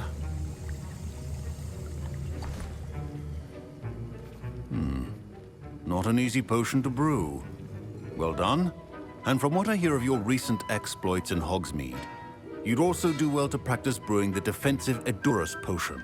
Professor Weasley had you acquire the recipe from J. Pippins, correct? Yes, sir. Good. For the moment, you can find the ingredients you need in my office. But in the future, you'll be expected to provide your own ingredients. Some can be harvested from the plants you grow in your herbology class, and rarer ones can be purchased. Others, however, may be harder to obtain, and will require you to be a bit more resourceful. Come and see me when you've finished brewing, and we'll see if it was skill or luck the first time around. Did I hear Professor Sharp say that you have permission to go into his office? He did say that. He wants me to get more ingredients to brew another potion. Brilliant! You, my friend, have been presented with an extraordinary opportunity. I'm Gareth, by the way. Gareth Weasley. Bit of a prodigy with potions, if I do say so myself. Pleasure to meet you. Wait, are you related to Professor Weasley? She's my aunt. Keeps too close an eye on me for comfort. Ugh. But she can't be everywhere. Listen, anyone with a troll-sized brain can brew an Edurus potion. I'm working on something that's certain to be spectacular. I'm just missing one tiny last ingredient that will add that extra spark. I suspect that's where I come in. You're as clever as I'd hoped. I simply need a single Whooper feather. As you'll already be in Sharp's office with his permission, perhaps you could grab it for me. I'll get you the Whooper feather, as long as you're certain Sharp won't miss it. I assure you he won't. Whooper feathers aren't that valuable. Wait until you see what I'm brewing. Hurry back to me when you have the feather. Here's the Whooper feather you wanted. Brilliant! Thank you! This is going to take a moment to brew. You should get back to brewing your Edurus potion, and I'll tell you when this concoction's finished. I brewed an Edurus potion as you asked, Professor. I'm surprised you had the time. You seemed rather busy helping Mr. Weasley brew chaos. I'm sorry, Professor. I was merely trying to help a friend. Taking responsibility for one's actions does go a long way with me. I shall assume that you've learnt a lesson. As for the work you did today at your own cauldron, I will say you've done well. I confess I was skeptical, given the advanced nature of this class and the fact you're a new student. I'm glad I was able to meet your expectations. A rare occurrence. And you do well to remember that you're not a potions master quite yet. In addition to having a solid grasp of how to combine various ingredients, you should gain an understanding of the ingredients themselves. Pay particular attention in herbology. The plants you nurture there are often essential to the potions you brew here.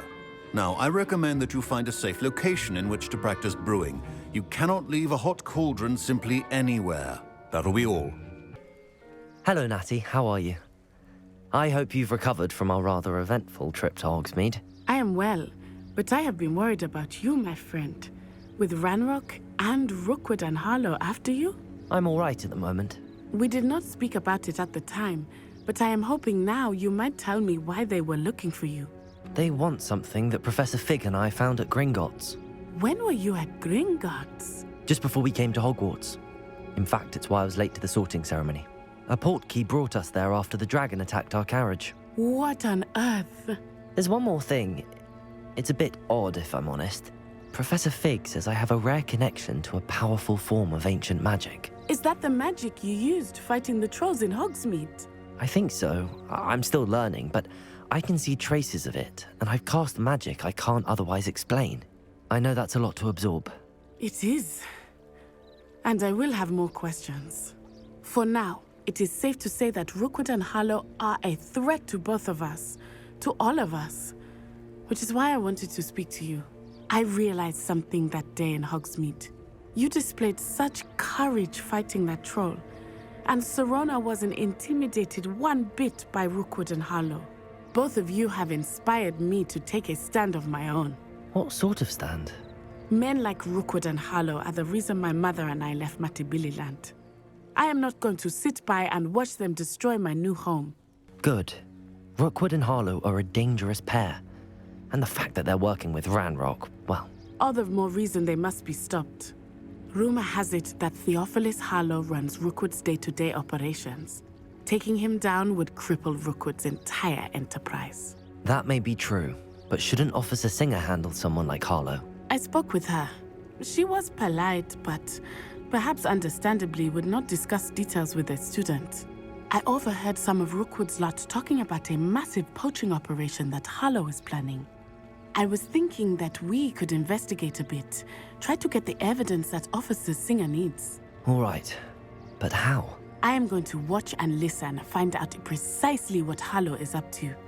I shall reach out when I know more. In the meantime, remember, I am here if you need me. Thank you, Natty. I've no idea who it is you think I might have seen. I've been busy with my research. I do not have time to... Victor Rookwood don't give a doxy's nip back your time. Oi! Speak of the devil. Mr. Rookwood would like a word with you. A student? You can't be Enough out of you. Leave her alone. Stupefy!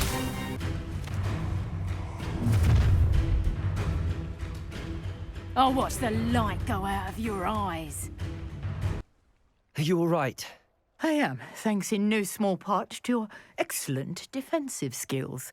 Care to tell me why two Ashwinders were ready to dispatch me to get to you? Ashwinders?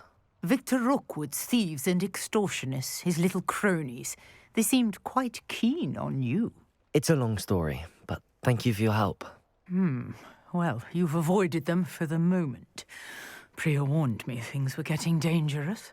Best get moving on my research before they return. You're a researcher? Nora Treadwell at your service, historian and archaeologist specializing in Merlin's work and life.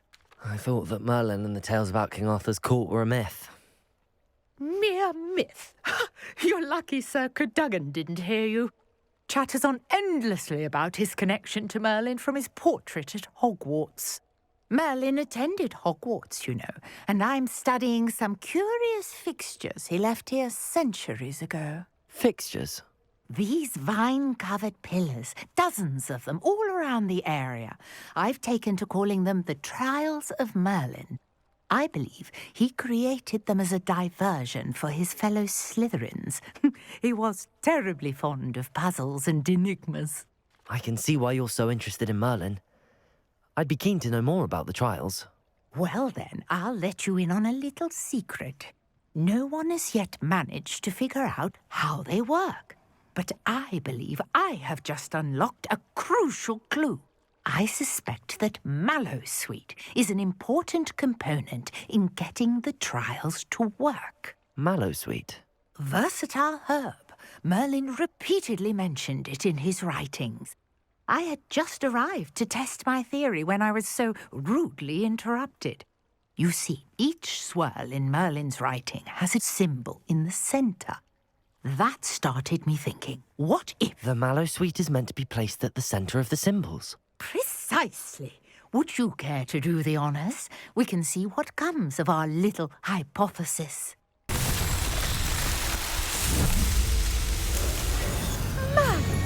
There, how beautiful! I take it we can call that a success?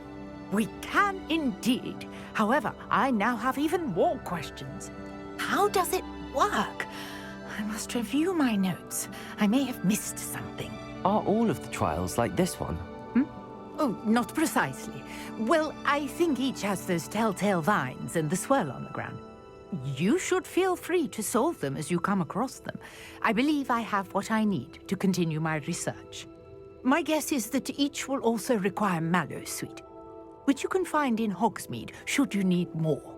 I really must be off. Such a pleasure to meet you.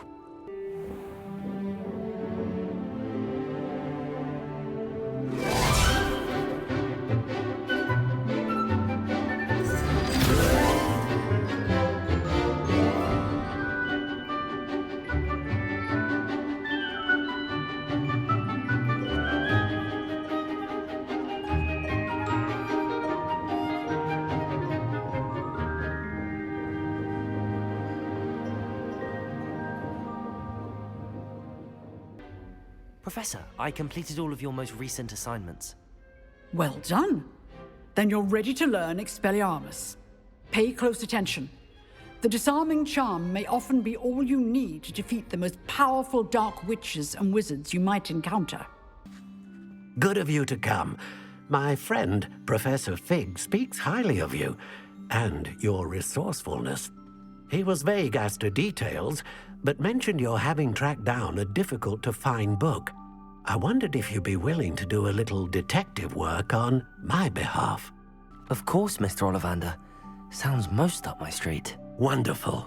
You see, about a century ago, an heirloom applewood wand with a fairy wing core went missing from this very shop. My great-aunt suspected a student named Richard Jackdaw. He'd been serving as an assistant here and suddenly vanished. Richard Jackdaw? Like the bird.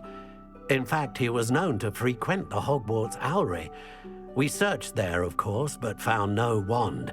We did find a series of statues similar to Jackdaw's. I'm certain they're a clue, but I cannot figure out where they lead. Jackdaw was last heard tittering about some pages with a map he'd stolen from Peeves. As you can imagine, the poltergeist was less than helpful. I'll have a look for you. You've certainly given me plenty to go on. Ah, you've brought hope to this old one-maker's heart. Professor Fig was right. You are a remarkable student.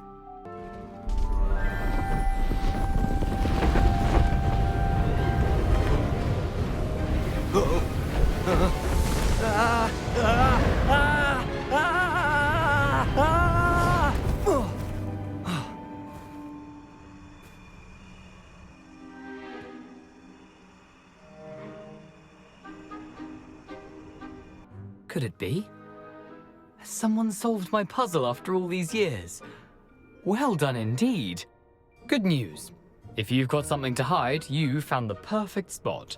Richard Jackdaw, at your service. The Richard Jackdaw? So Mr. Ollivander was right.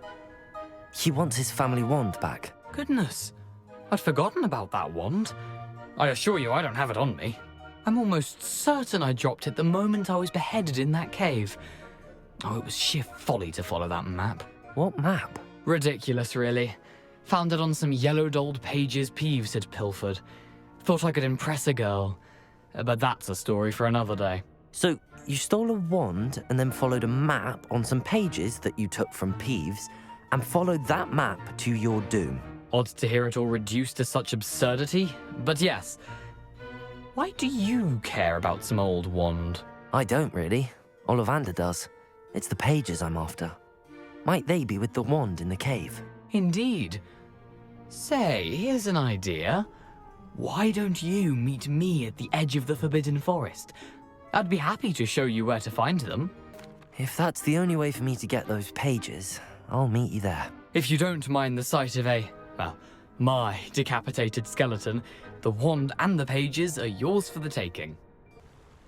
We meet again, Richard Jackdaw. I suppose I shouldn't be surprised to see you. Only a Ravenclaw would travel this far in pursuit of knowledge. Well said. Now where do we go from here? Follow me. I shall lead you as far as I can, but I fear I may remain a tad reluctant to revisit the scene of my demise. Keep your eyes open for a bird bath. When you find it, say Intramuros. I think it's Latin. or Greek? As you can imagine, I never paid much attention in school. Shall we?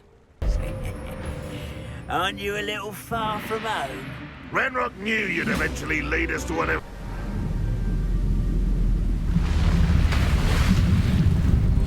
Impressive. That must be where all this leads.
Can it be?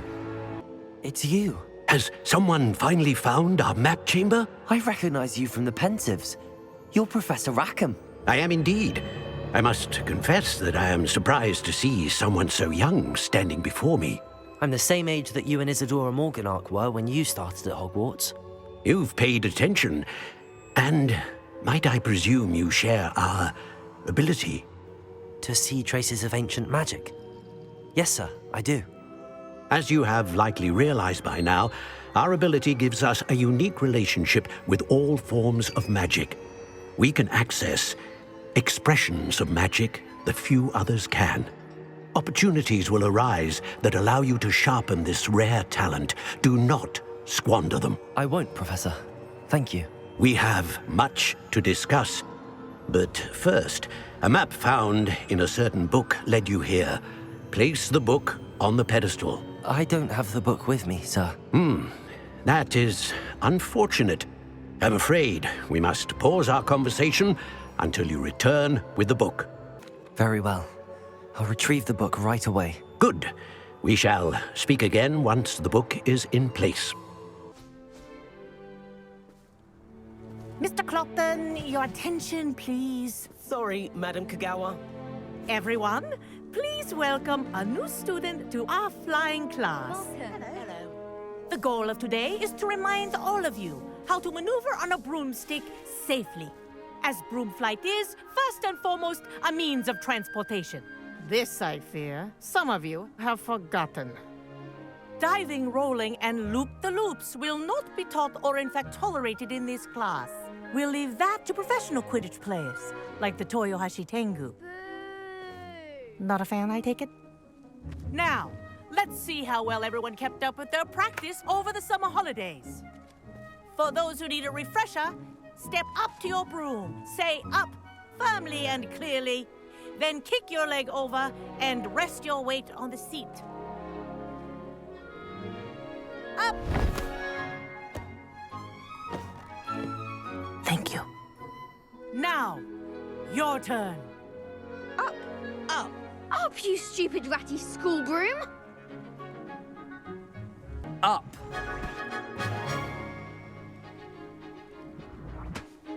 One leg over, so there's a leg on each side.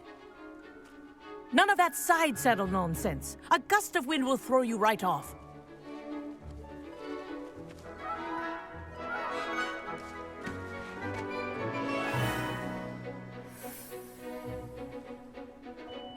And if you hear my whistle while you're in flight, ground yourself at once. Well done.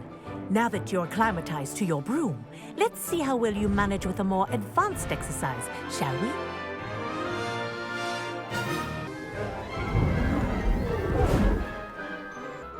I say, I watched you fly through those rings. You seem to handle yourself on that dusty school broom well enough. I'd imagine you're ready for something a bit more challenging. But I'm getting ahead of myself. We met in the common room. I'm Everett Clopton. So, care to join me for a bit of high-flying fun? Can't say no to that. What did you have in mind? A bit of a detour, so to speak. Follow me. And where have you two been? Oh, hello, Professor. We were trying to get a bit of extra practice in. Hefty points will be taken from each of you for not following my instructions. Mr. Clopton, I'm disappointed in you. You're in this class because you're still not showing yourself, or frankly, your broom the proper respect. But, Professor... Enough! Class is finished for the day.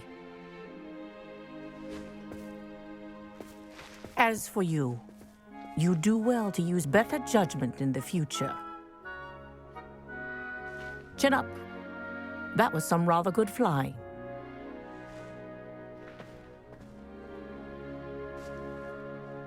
Sorry about that business with Kagawa, but you have to admit, those views were worth it.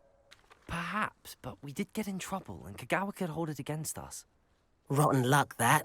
I didn't think she'd see us. But it's no matter. You seem at home on a broom. Bet if you had a fancy model, you could fly laps around Imelda. She's Kagawa's favorite. I could show her a thing or two if I had my own broom. Hate having to return the school broom after class. Perhaps I have to purchase a broom, then? If you can, you should. Wish I could. I recommend visiting Albie Weeks at Spintwitches in Hogsmeade. He's always looking to test new models. I'll keep an eye out for you in the sky. Professor Weasley?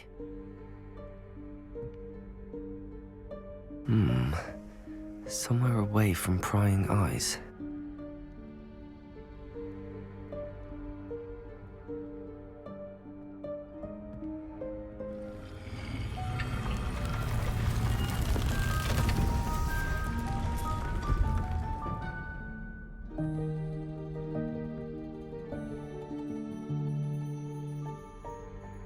Forgive me, the headmaster stopped me and I...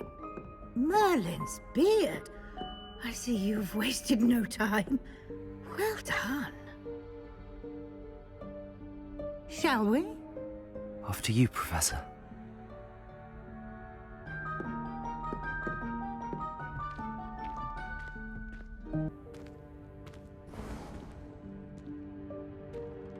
What is this place? This is the Room of Requirement. It only appears when one is in real need of it. This presents the perfect opportunity to teach you Evanesco, the vanishing spell. You can cast Evanesco to vanish certain objects, such as these chairs and other things here in the room. I suggest you practice the wand movements first, then you can clear the chairs away.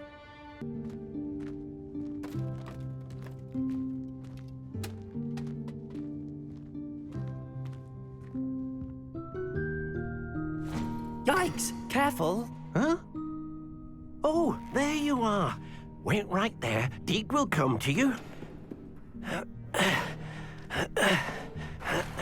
Hello. Ah, Deke, we've been looking for you. Apologies, Professor Weasley. Deke was looking through some of what's appeared in the room since Deke was last here. Is this the student? Indeed it is. Deke is honored to meet you. Deke has been a friend since I was a second year. We discovered this room together. I mentioned you to Deke. We believe that you might be able to benefit from this room like I did. Deke, would you be so kind? Of course, Professor Weasley. The Room of Requirement will always be equipped for the Seeker's needs. It's unplottable, so won't appear on any map. Most happen upon it by accident, if ever. Deke's seen students in need of an extra file for potions stumble upon the room filled with them. You seem to have accessed it in its form as the Room of Hidden Things. I was thinking about needing a place away from prying eyes. Brilliant. Oh, that explains it then. What I need specifically is a place where I can catch up on my schoolwork without distraction. Well then, the room can provide you with precisely that. Now, it's time to focus on what you need. Just close your eyes. Imagine the room precisely as you need it. The room will do the rest.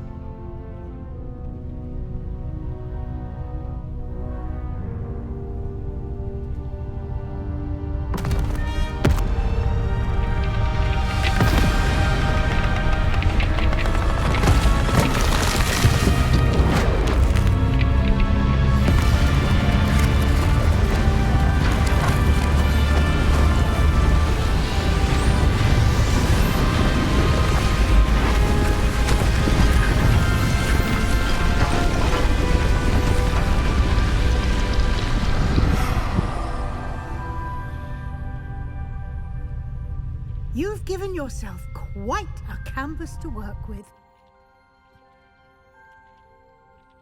I imagine the desk of description will come in handy.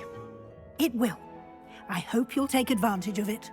Now, I'll give you a brief lesson in conjuring. The room might not provide everything you need on its own. Conjuring? Yes, the magic of creating or conjuring objects. I'll teach you. Very good. When conjuring more complex objects, you'll need what's called a spellcraft. Spellcrafts are like recipes. They list the ingredients or resources needed to conjure a particular object. You should have acquired some for a potion station and potting table from tomes and scrolls in Hogsmeade. I did. Where can I find the resources I need? While resources such as moonstone can be obtained throughout the Highlands, it's much safer and easier to purchase them. They can also be collected by vanishing objects in the room, such as the chairs you vanished earlier. In fact, you should have enough resources for now. I see. Can I regain resources by vanishing something I've already conjured? You can indeed. Quite perceptive. Why don't you give it a try? Go ahead and conjure the potion station and potting table. You should find both familiar, since they'll resemble the ones you've already used to study magical plants and brew potions in class. Deek will be here to answer any questions you may have. Do not underestimate his insights. I will be sure to speak with Deek if I need anything. Thank you. Good luck. I shall linger a bit longer in case you'd like to learn another transfiguration spell for use in the room. Sebastian, it's been a while. It has. Glad you received my owl. I have something to show you. First, let me thank you for what you did in the library. Of course. Scribner tried to give me detention, but I have ways out of these things. Well, you took the fall for me, and that counts for something. Did you find what you were looking for? I did, but something was missing. I'm not sure here is the best place to discuss it. Understood. We can talk more in a moment, in the Undercroft. Not even the professors know about this place.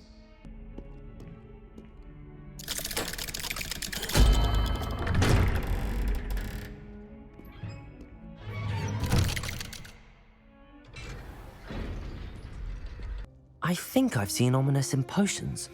Or was it herbology? I've noticed that he uses his wand to navigate the castle. He does. No idea how, though. Ominous was born blind, and no spell could reverse it. His wand seems almost sentient. Not surprising, I suppose.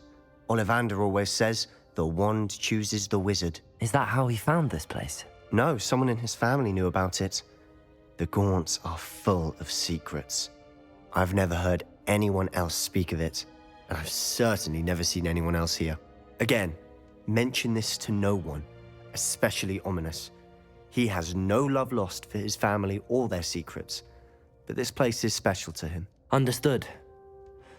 But why does Ominous have no love lost for his family? His father's family are direct descendants of Salazar Slytherin, one of the 4 founders of Hogwarts. Obsessed with blood status, most of them. Ominous cannot abide them, as he'll be the first to tell you. Anyway, the Undercroft has been a perfect place to sneak off to, away from prying eyes, and even practice otherwise forbidden spells. Really? Like what? Like the blasting curse. Professors say it's not an appropriate spell to teach students.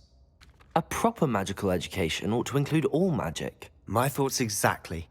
A spell like Confringo is only truly dangerous in untrained hands. Such spells should be properly taught, not banned.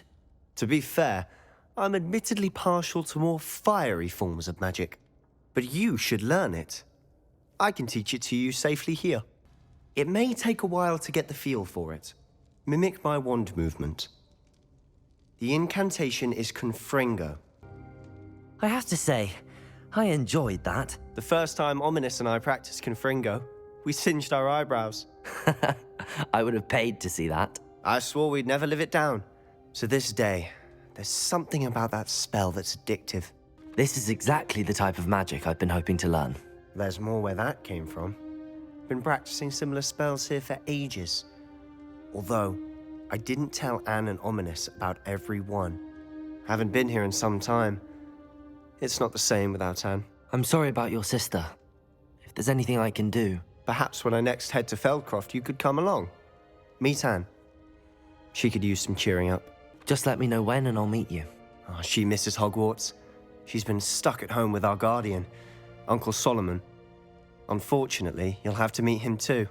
Well, meeting a new student will be precisely what she needs. I shall look forward to it. Cheers. By the way, what was it you couldn't discuss out in the hall earlier? I'm not sure where to start. You said something was missing from what you found in the library.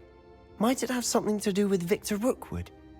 He didn't mistake you for someone else at all in Hogsmeade, did he? Nothing gets past you. I'll tell you what I can. Rookwood and Ranrock are trying to recover something they think I took from a vault in Gringotts. Gringotts? When were you there? Professor Fig and I wound up there after the dragon attack. There was this port key that... A port key? To Gringotts? Well, it's all a bit convoluted. I'm listening. You must promise to keep this between us. I trusted you with knowledge of this secret undercroft. You can trust me. All right.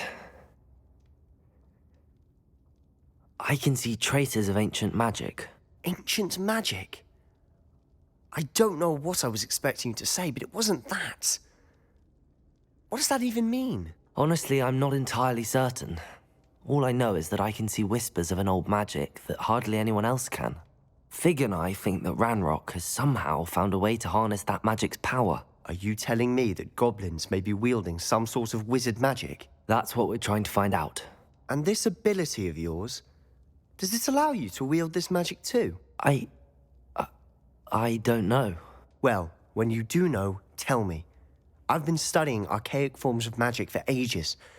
Perhaps we can help each other. In the meantime, with both Rookwood and Ranrock after you, I suspect a bit more time practicing the blasting curse is in order. Spend as much time here as you'd like. And remember, keep this place between us.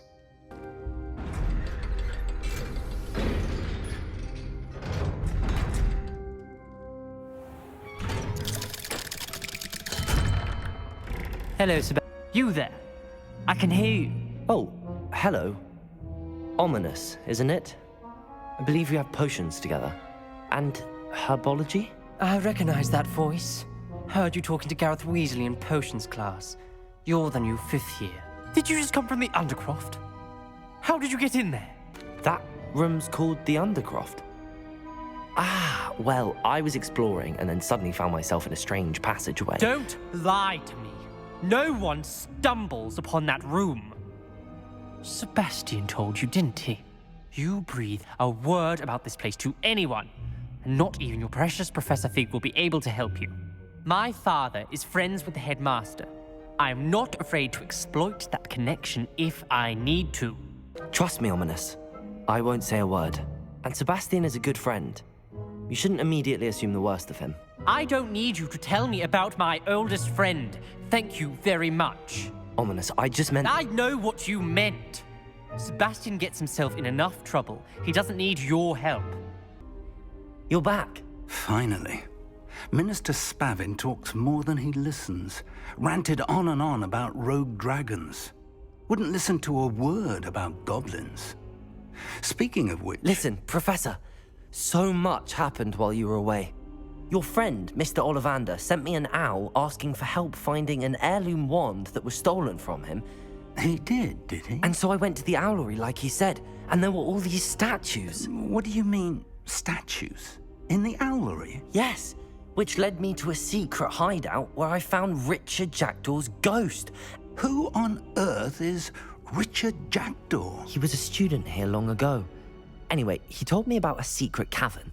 I went there, and right next to Jackdaw's skeleton, I found the missing pages. You found the pages? I did.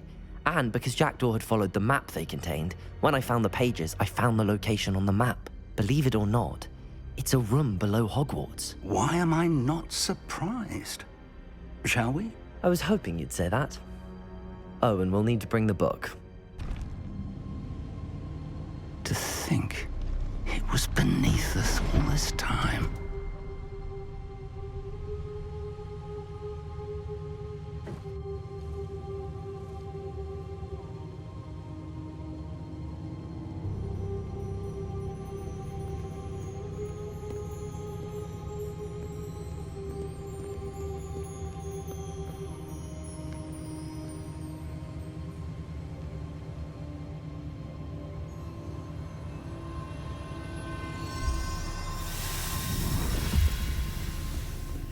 This looks promising.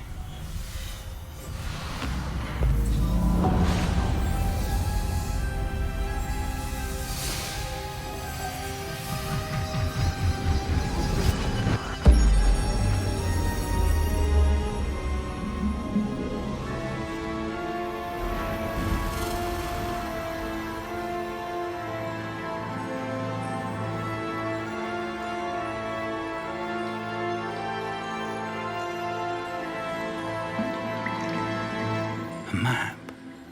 There's Hogsmeade.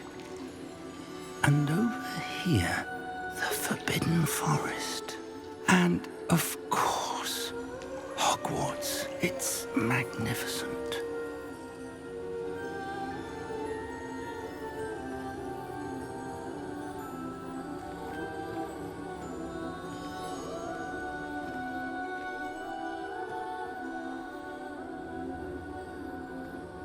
If only you were here to see this. How do you do, Professor Fig? And you, my young friend, see now why you needed to return with the book? I do. I also see why you refer to this room as the map chamber. That you have come this far tells me that you possess extraordinary magical ability, the potential and power of which will unlock should you prove yourself worthy. The location of each of 4 trials will, in time, appear on the map. Trials that will test you and give you access to invaluable knowledge. Trials that you must complete on your own.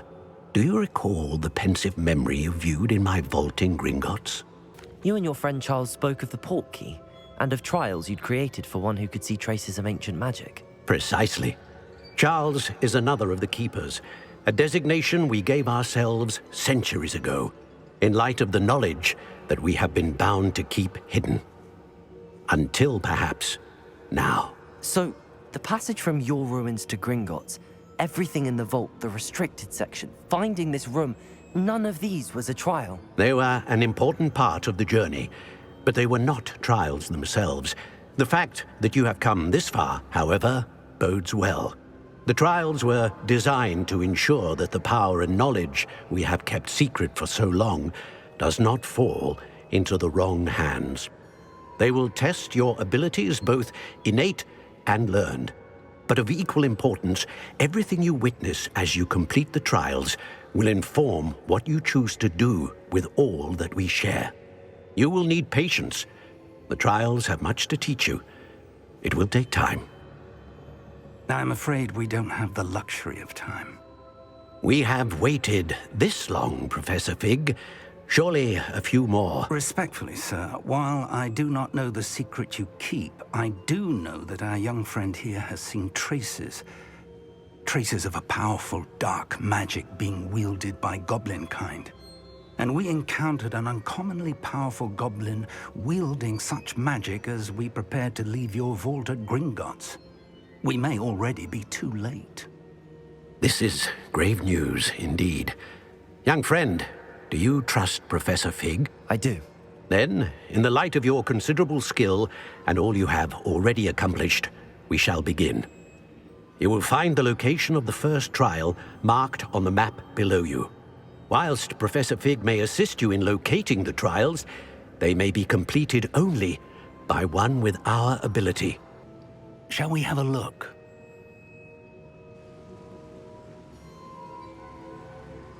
I know that tower. It's not far. You may have seen it yourself. It looks familiar. Perhaps your young friend is more well-traveled than you might think. As your mentor, the least I can do is go ahead to make sure it is safe. Join me as soon as you can. I'll find you at the tower as soon as I can. Until then, be careful. And do not tell anyone where you're going. We're not alone. We are not. Ranrock's loyalists. Around a dozen I can see, but could be more. Can't we apparate past them into the tower? We could, but we've no idea what's in the tower. More importantly, however, I'd like to know why they're here. They've set up camp just ahead. I suggest we investigate a little before doing anything else. Let's go. Yeah. I will draw blood. This'll... Hello, Professor. Did you say Sam Bakar's tower? I did. Professor Bakar is a keeper you have yet to encounter. I'm glad to see that I was correct in presuming that we would meet again soon after our last encounter. Though I surmise, based on the commotion I heard, that you did not have an easy time getting to me. We did not, Professor. We encountered goblins outside the tower. That goblins were aware of my vault is disquieting enough. But if they have also made a connection to this tower, then the threat may be greater than I thought. All the more reason for us to move forward. Downstairs, near the entry, a reservoir of ancient magic, like those you've seen before, has been unlocked. Command it to access a doorway. I'm afraid I cannot say more. As Professor Fig cannot join you, he and I will, in time, see you back at the map chamber. Remember what you see. We're going to need to understand how Ranrock's loyalists knew about a tower that once belonged to a keeper. For the moment, however, you've more important things to set your mind to. A reservoir of ancient magic, I believe? Yes, sir. Then I shall leave matters in your increasingly capable hands. That said, be careful. I will, sir. I'll see you back in the map chamber.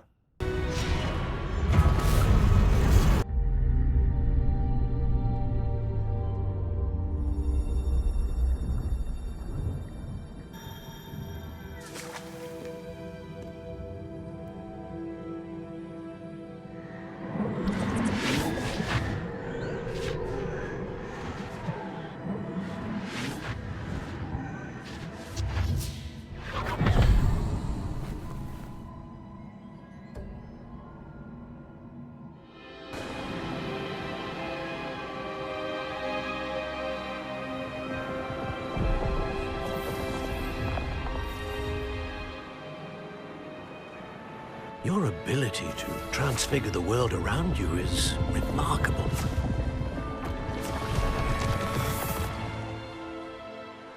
What is it? My father isn't getting better. I don't think he'll ever recover from the death of my brother. It is agonizing to see those we love suffer. The drought was years ago. But the pain of losing him is as deep for him now as if it had happened only yesterday. He doesn't need pretty pillars, he needs peace. What if I could help him, Professor? You do so much for your father already. It's not enough. I want to take away his pain. It is tempting, I know, to use this magic that you're mastering to transfigure more than the physical world. But human emotion is a potent force unto itself. Even the most well-meaning and competent witch cannot possibly know the consequences of irrevocably manipulating it. So I'm to watch as my father's pain destroys him. It is not your pain to take.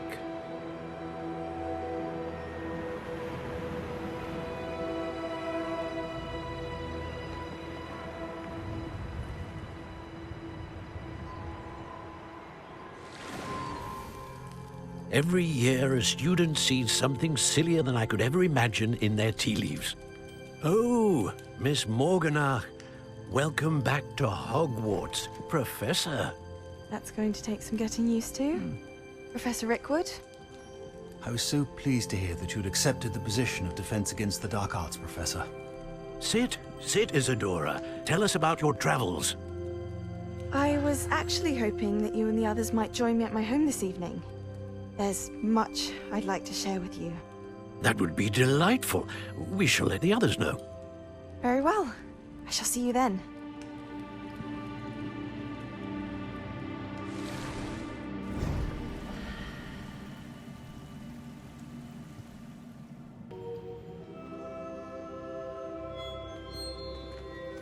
What have we here? I'm a student at Hogwarts, sir. And this is Professor Fig. Professor Charles Rookwood at your service. Has someone completed the first trial? I have, Professor Rookwood. We saw you in the Pensive in Gringotts with Professor Rackham. Indeed. So, you found the portkey to access Professor Rackham's vault, and you deciphered the map within the locket you found floating above that Pensive. I did. I found something that I can't identify floating above the last Pensive. Ah, yes. You will find a similar artifact in each trial. You must take care to keep them safe. You'll need them to complete the journey we have set forth for you. Once you have them all, we will tell you what to do with them. Very well. Are you able to tell me anything about the next trial? Before you proceed, I would like to speak with Charles regarding the urgent situation involving the goblins. The goblins? The student has seen traces of a powerful dark magic being wielded by goblin kind. They and their mentor, Professor Fig, not only encountered goblins lurking outside of Sanbakar's tower, they also encountered a powerful goblin in my vault at Gringotts. I'm afraid it would be wise to halt the trials until we know more. We shall defer to you in this matter, of course. Now then... Wait, Professor. The name Rookwood. Do you think... that there's a connection to Victor? Perhaps, but we can't be sure of its significance, if any. For now, tell me what you saw in the Pensive. Before the witch from the last Pensive, Isadora, became a Hogwarts professor, she argued with Professor Rackham about using magic to remove pain. Hopefully the next Pensive provides more context. For now, we should learn what Ranrock knows. I will be honest, I've no idea where to start. Actually, I might know of someone. I saw Sirona at the Three Broomsticks speaking to a goblin once. They seemed friendly. Well, it's worth a try. See what you can find out. Of course, don't forget... My studies. Yes, sir. Professor? Have you encountered swirling traces of magic in the world? Aside from those along our path? Not that I recall. What are they? Evidence of the Keeper's efforts to manipulate the power of ancient magic during our time. If I am correct, and I usually am, you should be able to use them to inform and enhance your own magic. Thank you, sir. I will look out for them.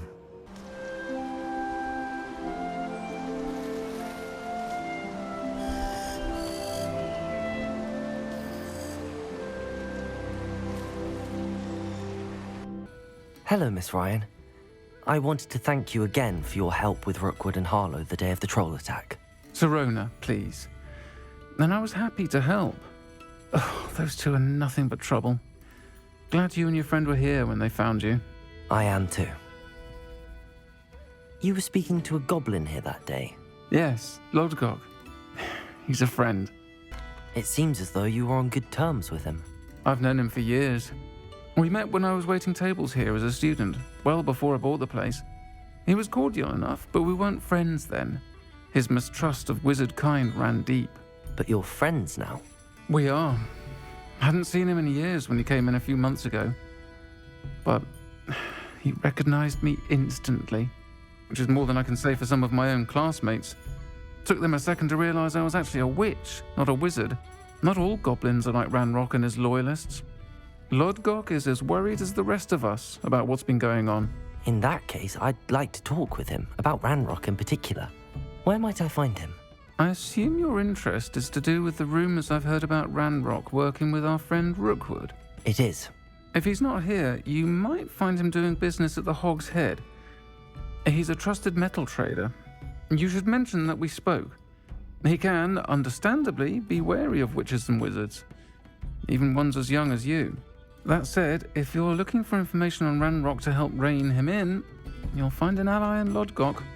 Thank you, Sirona. If you find Lodgok, please give him my best. Hello, Lodgok. Sirona said I might find you here. She did she?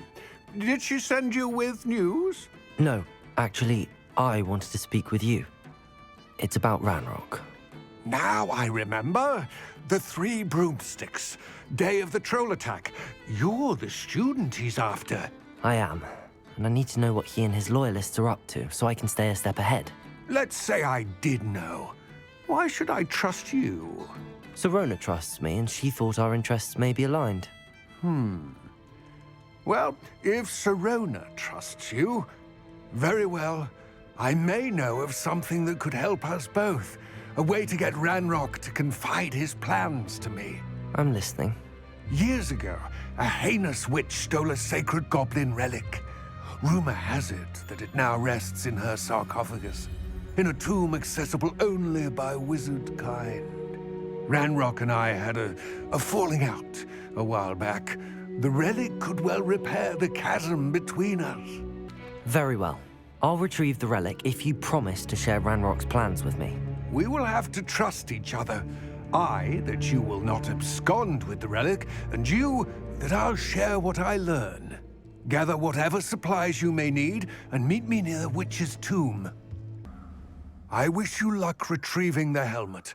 As a wand carrier, you should have an advantage. Now, before you set off, do you have any questions?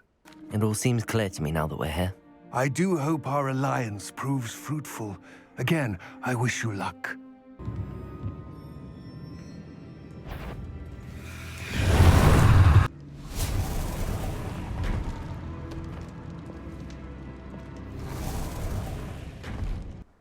Lodgok, the sarcophagus had been raided. I found no helmet, only a dead Ashwinder. Damn! They got here first! We need to get it before Rookwood uses it to further ingratiate himself to Ranrock. I saw one of their campsites not far from here, but I fear you must go in alone. My fighting days are behind me. I'll head there now. Good. There's no time to lose. Get to that helmet before Rookwood does, or we will lose our chance at any leverage, no matter how small, with Ranrock. This is for Rookwood! I retrieved the helmet from the Ashwinders. Well done. This is sure to impress Ranrock. The helmet shines even more brightly than I imagined. The etchings, the contour of the profile, remarkable. It looks stunning, Lodgok. I see why you wanted it back. You did the thieves a service by recovering it. I know many a goblin who would have killed for it. Ah, then I am glad to be rid of it myself. Thank you. This should earn Ranrock's trust. I will take it to him immediately. It may distract him from his search. His search? It is merely an inkling. You have impressed me greatly, friend. I am glad that I trusted you.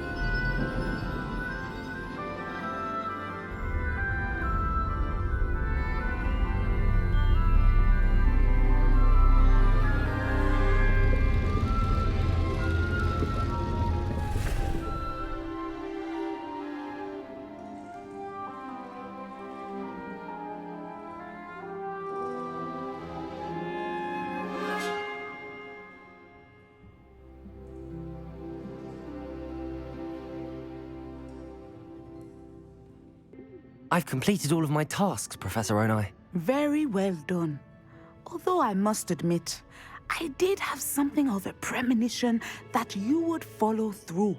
Now, as you have no doubt sharpened your perception by completing my assignment, I am curious, based upon the knowledge that one's present and even one's past may reveal traces of what is to come. What do you see in your own future? I can't get rid of this feeling of a coming danger. I see. Know that such omens are not damning if they can at least prepare us. And you are preparing yourself, even now. But this talk of tomorrow should not divert us from your present success. I shall inform our good deputy headmistress of your exemplary performance. And if that performance is any omen of what your future may hold, then I, for one, see great things. Welcome, everyone. I see you've already met some of the many beasts we study in this class. Though be advised, none of these creatures should be taken lightly. They are all in their own way dangerous, especially if one does not know how to handle them properly. Now, it seems many of you are out of practice. Let's take some time to review the basics of how to care for a beast, shall we? Miss Sweeting, would you please assist our new student with the lesson today? Yes, Professor Howen.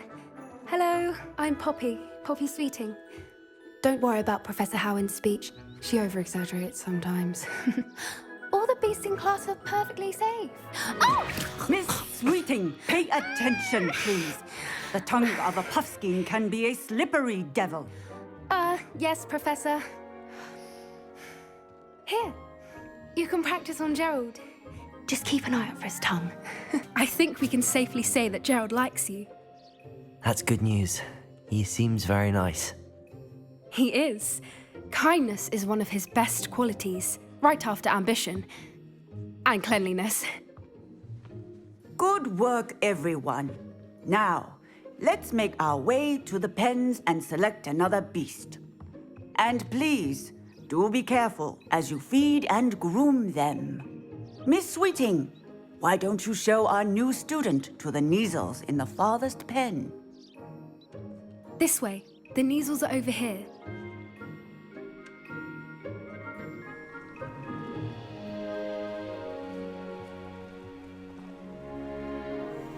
Oh, couple of Neasel whiskers ought to get me a few canuts at least. Enough to buy something from Honeydukes.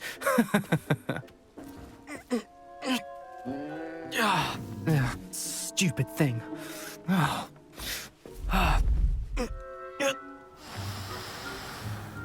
What in Merlin's name are you doing?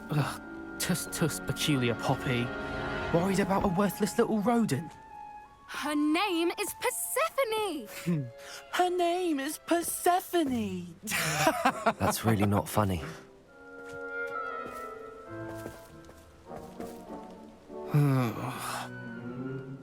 Let's go.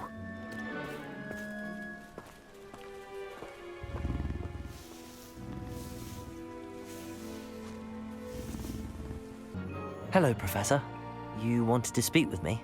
I did. How did you find your first beasts lesson? It was wonderful. I believe I'm really going to enjoy this class. Good. You seem to understand that when beasts are properly controlled, they can play a vital role in our lives. Some provide us with magically imbued materials, if cared for correctly, which does not include torturing them for whiskers. Well done, by the way.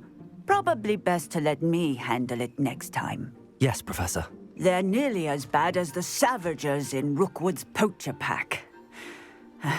Sadly, we're the ones who suffer, stumbling over dead beasts. Terrible waste of resources. Surely the poachers can be brought to justice by someone. The Ministry, perhaps? An optimistic idea. Now, why don't we focus on more immediate matters that we can control? Professor Weasley has asked that I prepare some assignments designed to help you catch up to the other 5th years. Be on the lookout for my owl. Meanwhile, I also encourage you to study as many beasts as you can on your own time. Do you need something, Poppy? Thank you again for saying something to those brutes so that I didn't have to. You were an augury at noon in the desert. I certainly hope that's a good thing. It's something my gran and I say. It means that something or someone is a welcome surprise. At least, that's what we decided it meant. I couldn't stand there and watch them harm the poor thing. We're of a similar mind. Actually, in light of that, there's someone I'd like you to meet. In the forest. You've intrigued me. Very well. Lead the way. I'd hoped I would. Stand back.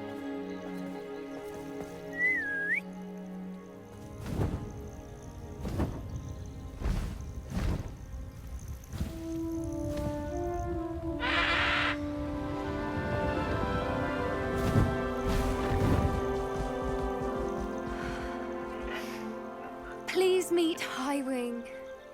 Isn't she just magnificent? Go on, introduce yourself to her. But be careful. You must always show hippogriffs the proper courtesy before you approach them.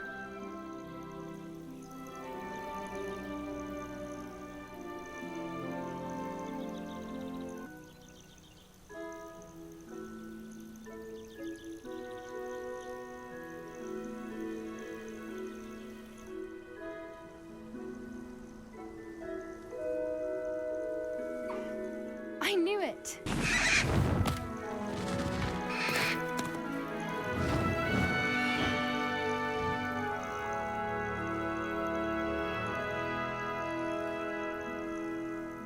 So, what did you think of Highwing? I thought she was brilliant. Can't believe you introduced me to her. I suspected you two might get along. Are you the reason students have been seeing hippogriffs flying above the Forbidden Forest? Perhaps. Did you know that once you earn a hippogriff's trust, they'll always be there for you? I've seen it firsthand with her. How exactly did you and Highwing cross paths? It's a longer story, but I rescued her from poachers a few years back. Got her to safety and, well, she was fine until recently. You may have noticed that poachers are something of a problem in the area, so I worry they could get her again. And I might not be there next time. Professor Howin mentioned the poachers as well. She seemed to imply that we couldn't rely on the ministry to help. I don't often agree with Professor Howin, but on that, I fear she's right. The poachers' influence is growing. I see them every day in the village, lingering, talking to people. They're up to something. I'm just not sure what. That does seem strange. Sounds as if they're planning something. Exactly. I think I'm going to look into it. Find out what's going on, what they're doing. I think that's a fine idea. Information is power. And the more I know, the better I can keep Highwing safe. You seem undeterred. Will you let me know what you find out? Oh, very well. I will. I should be going, but we'll speak again soon, I hope. Hello again, Mr. Moon. Oh, I was hoping to see you again, my young friend. Gladwin Moon, Hogwarts caretaker, at your service. First, please allow me to apologize if I seemed a bit unsteady when we last met. I'm afraid I had a rather disconcerting encounter. Although I hear your visit to Hogsmeade was even more eventful than mine. I suppose you could call it eventful. I certainly wasn't expecting a troll attack. Oh, of course not. From what I understand, the village was lucky you were there. In fact, my recent visit to Hogsmeade is the reason I was hoping to bump into you. I could use your help with something. Do you see that curious statue over there? Watch what happens when that light changes from day to night.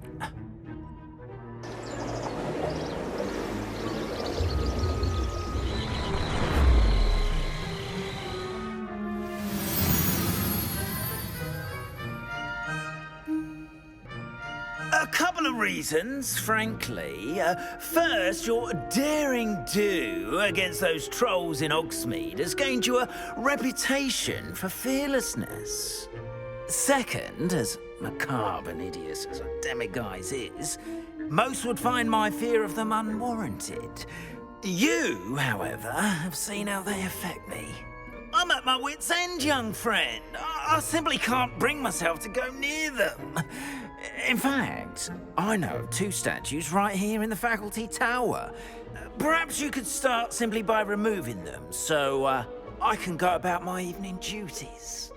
I'd be glad to help you, Mr. Moon. Oh, I knew I could count on you. First, you know how to cast a disillusionment charm, correct? You'll want to do that before wandering the tower at night. Next, you'll notice that the door is locked. However will you get in? Alahomora, that's how. But what about curfew? Curfew? Oh, tosh. I sense you're a bit like me when I was your age. Oh, the school was my oyster. And I took advantage of it. Oh, everyone loved me for it.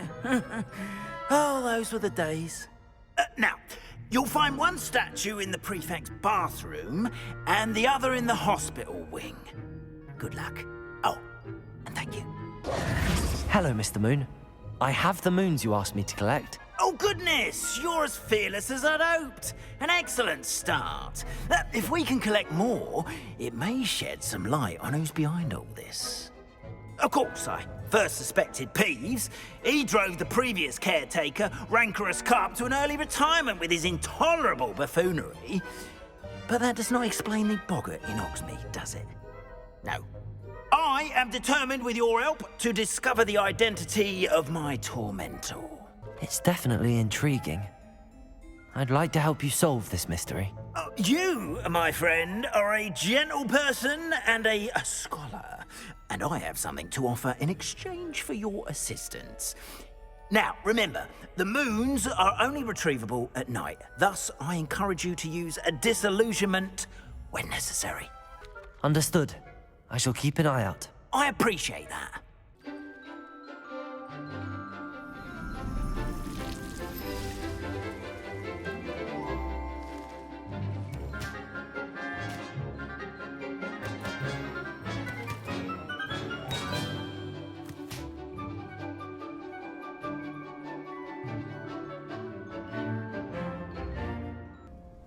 I've completed my assignments, Professor.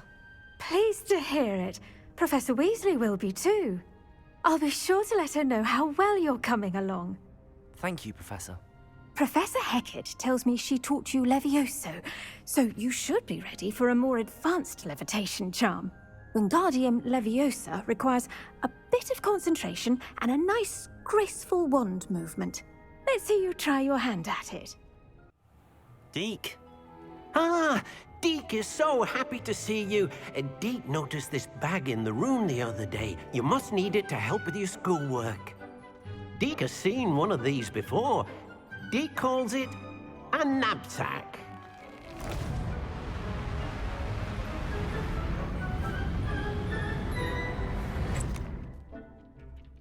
Perfect for gathering and transporting beasts.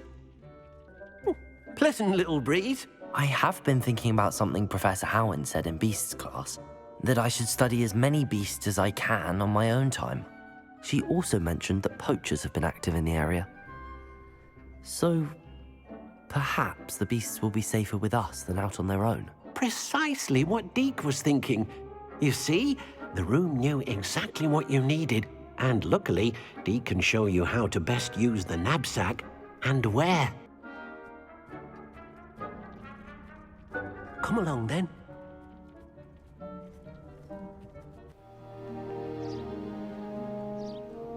That was a dark time in Deke's life.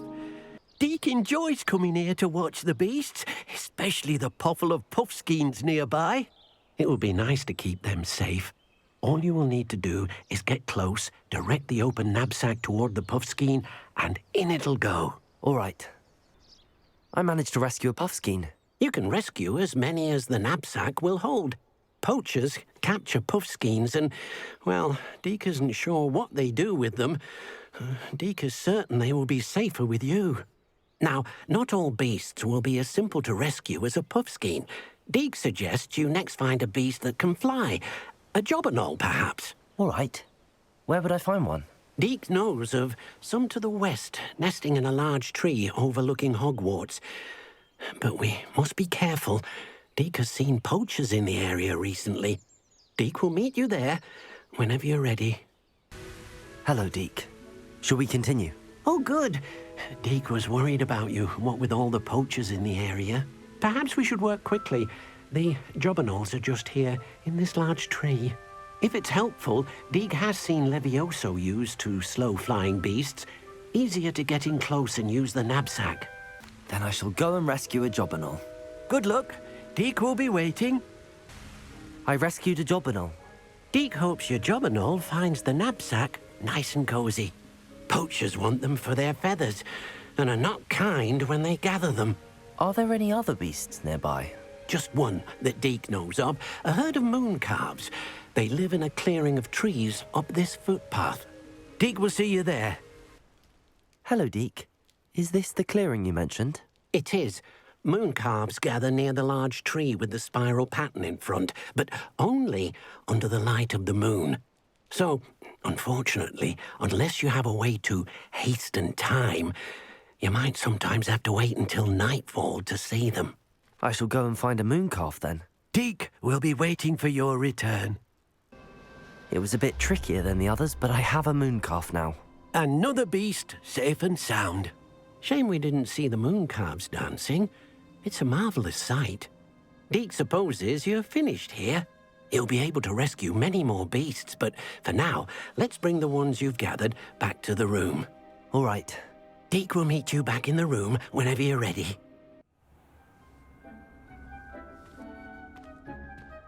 There you are. Now, we need to show the beast you rescued their new home. But, not enough room to let them out here. Imagine all those beasts running amok. That wouldn't do at all. Perhaps if you focus on what your beasts need, the room will provide.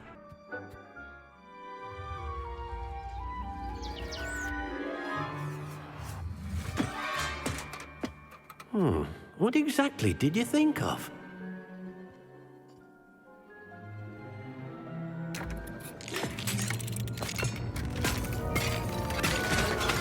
Heavens! You've done it! But what is it? Deke isn't sure. Only one way to find out. Meet you inside when you're ready.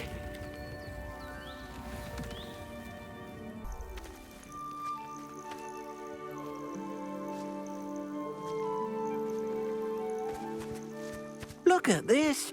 It's amazing. Where are we, Deke? It seems to be a place for your beasts to live, a vivarium of some sort. Oh, your beasts will be quite comfortable here. They'll live healthy, safe lives. Perhaps you want to release them, let them see their new home. Oh.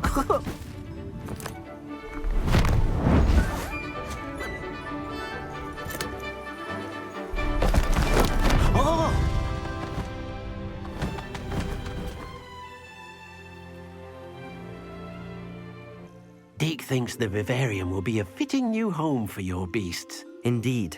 I only hope we'll have enough space for all of them. Deke hopes so too.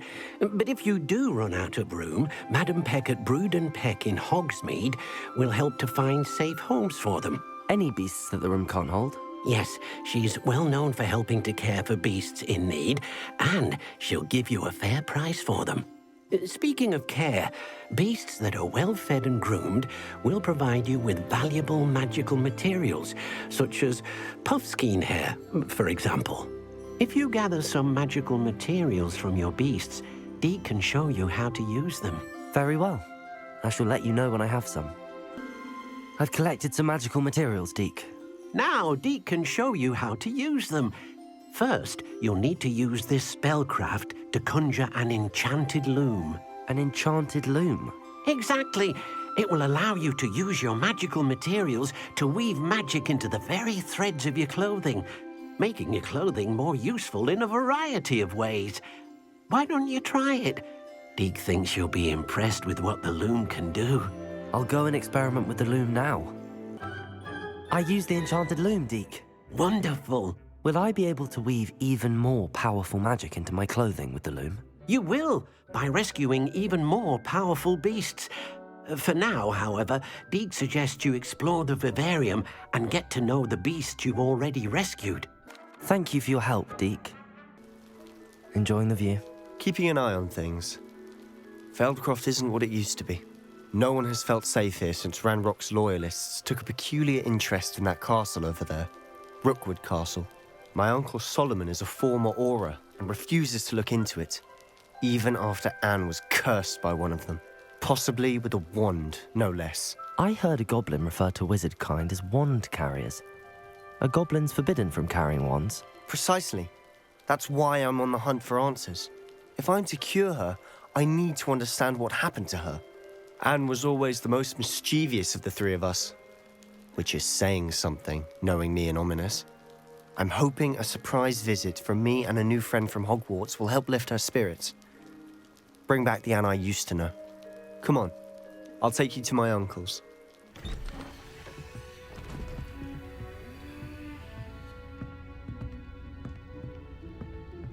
Aha! Sebastian, where did you...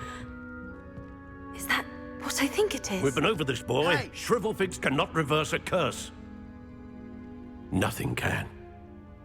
The sooner you accept that reality, the better. But we haven't tried everything. There is no cure! When will you accept that? Never. I can never accept it. Now look what you've done. I'm sorry. Leave.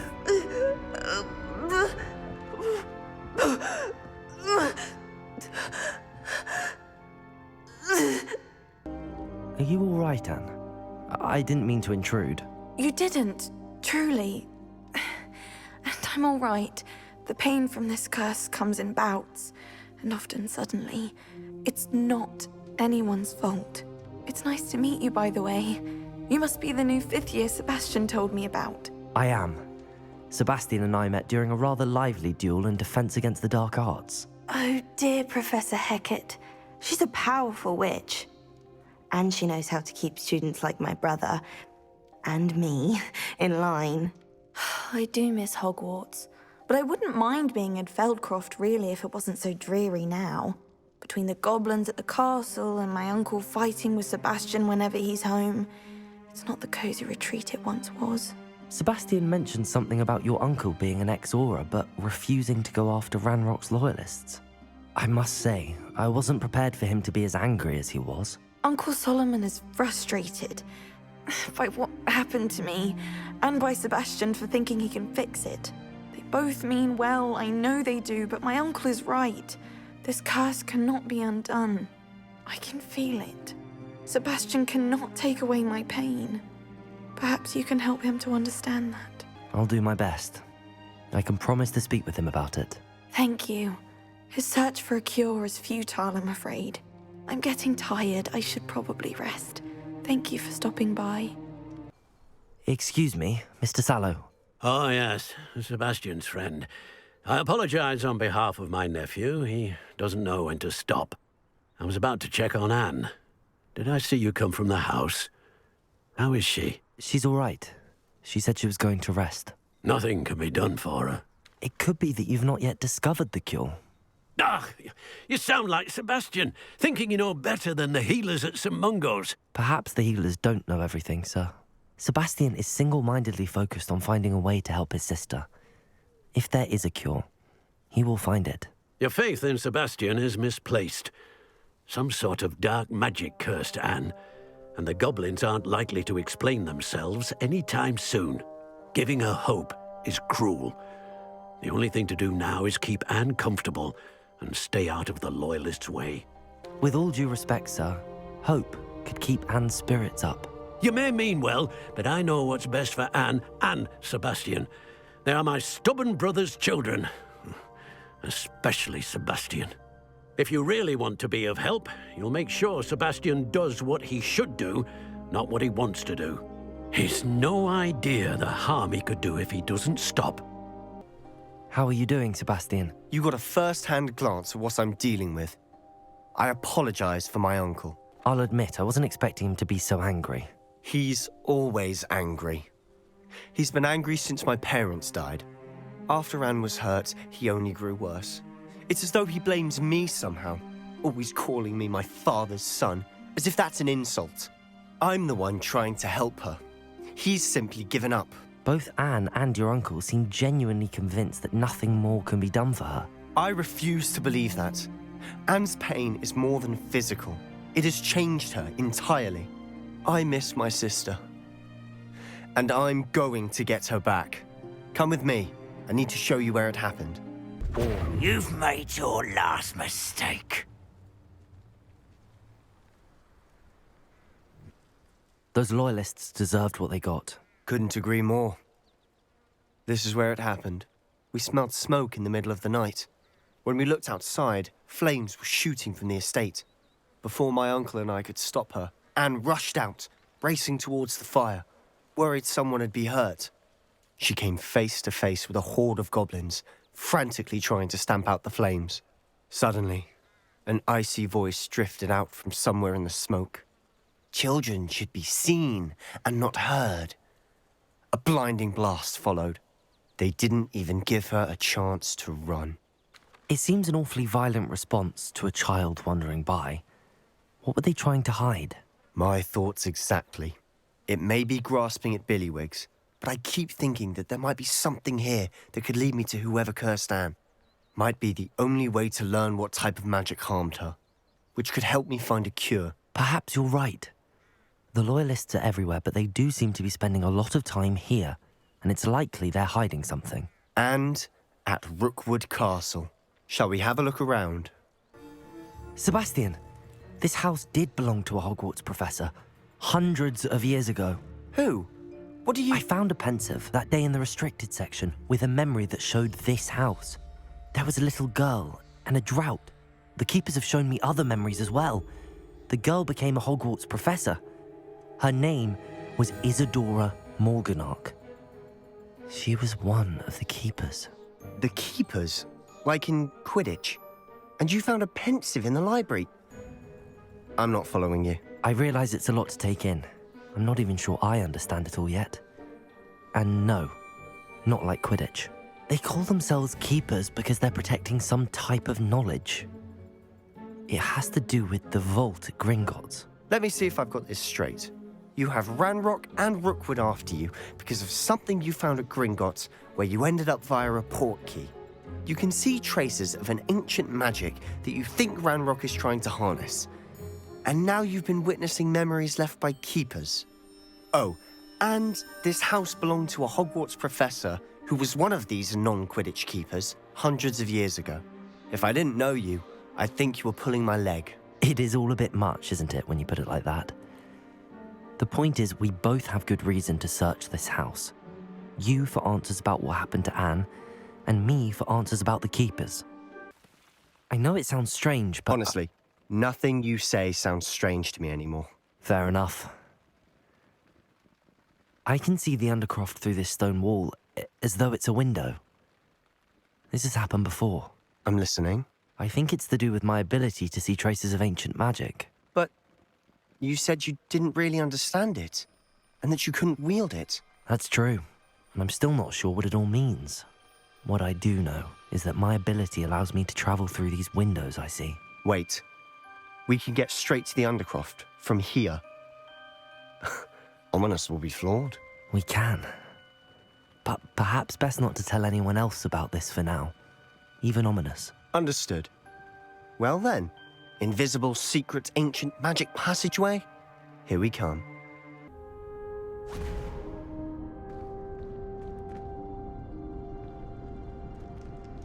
Why would the door lead us here? Sebastian, look.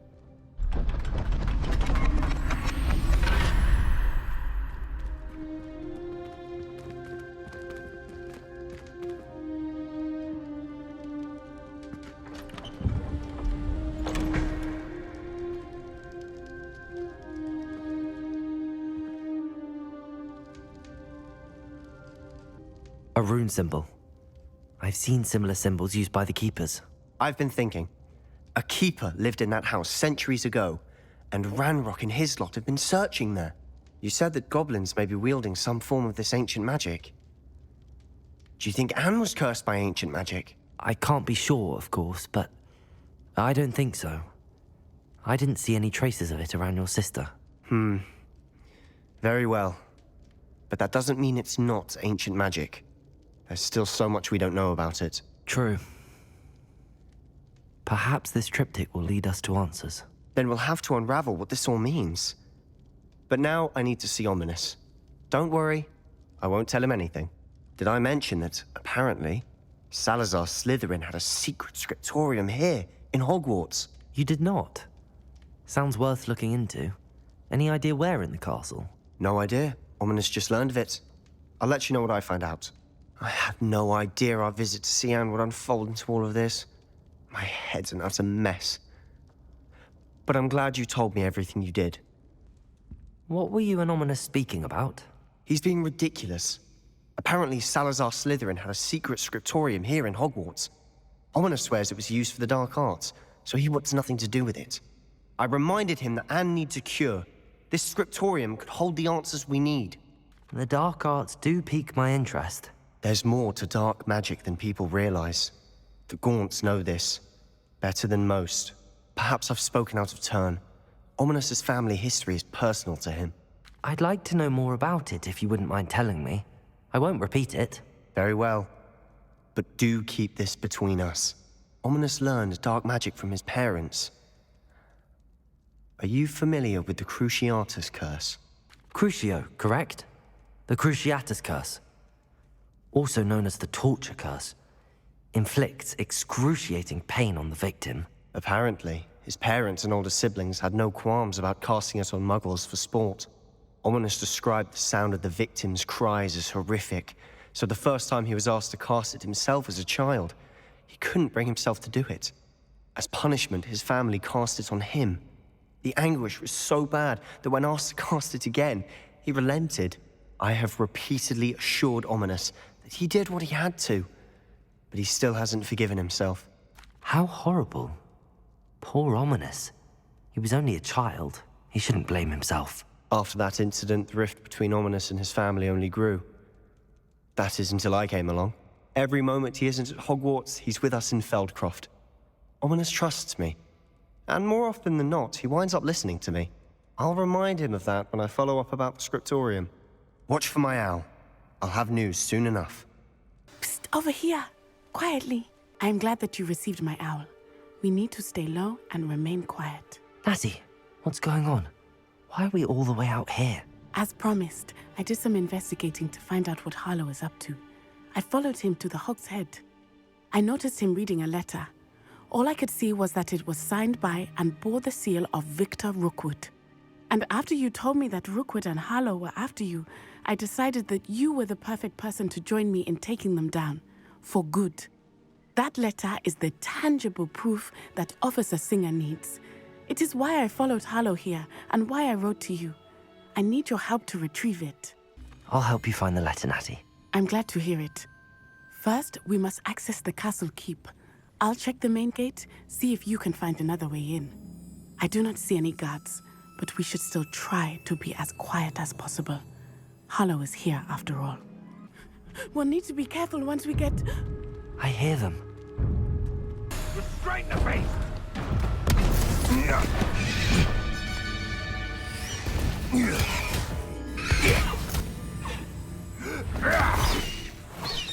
Highwing. Do you know that hippogriff? Get this thing back now! Very well. New plan. I get the evidence and you free that hippogriff. Agreed? This is our chance. Go!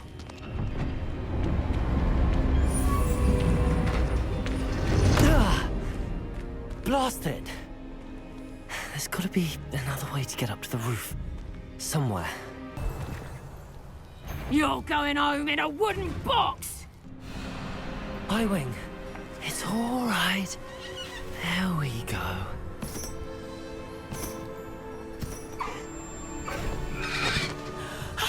There you are.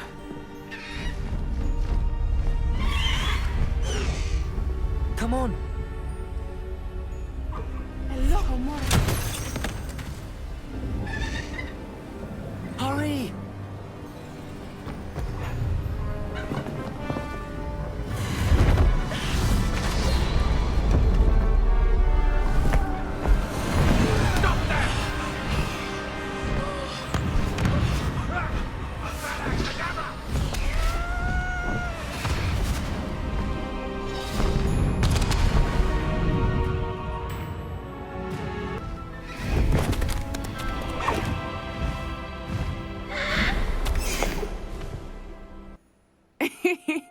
exciting.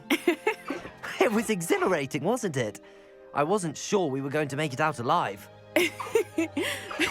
There was no need to worry. I had it all under control. Were you able to find the letter? Summoned it straight out of Hallow's hands. I will say, I did not expect to see him cast the killing curse at us. He won't forget this. Be on your guard. Of course. What did the letter say? That Rookwood's looking for a phoenix. Not sure where he will find one. But it also included Hallow's orders to inspect that castle for the poachers. Enough to connect Hallow to the crimes. I shall deliver the letter to Officer Singer. She'll have to do something when she sees it. Now, tell me, where did you meet these hippogriffs? I've only met Highwing before. Poppy introduced us. Poppy Sweeting knows a hippogriff.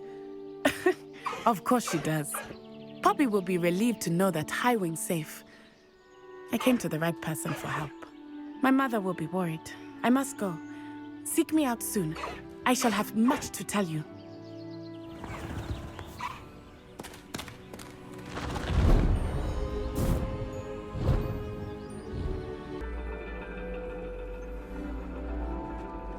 And your reading is The Dragon. That's exciting, I suppose. Perhaps you're due for an adventure.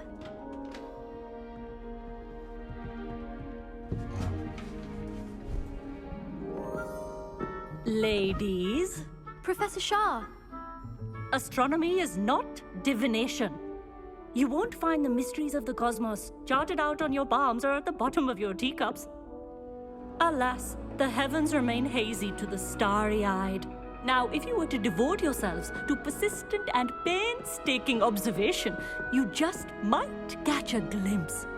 With that in mind, please take your telescopes. Tonight we will be on the observation deck.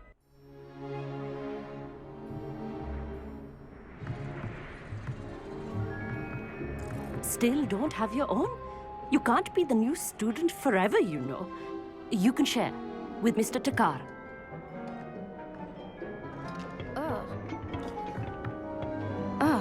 Here, I can adjust that for you. No, bring it into focus on your own.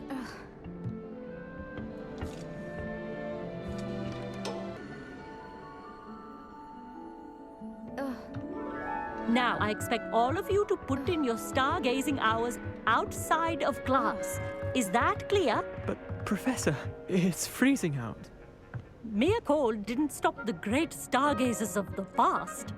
Look only to the astronomy tables they erected throughout the Highlands from which they gazed millennia ago on the very self-same stars above us. Is that clear?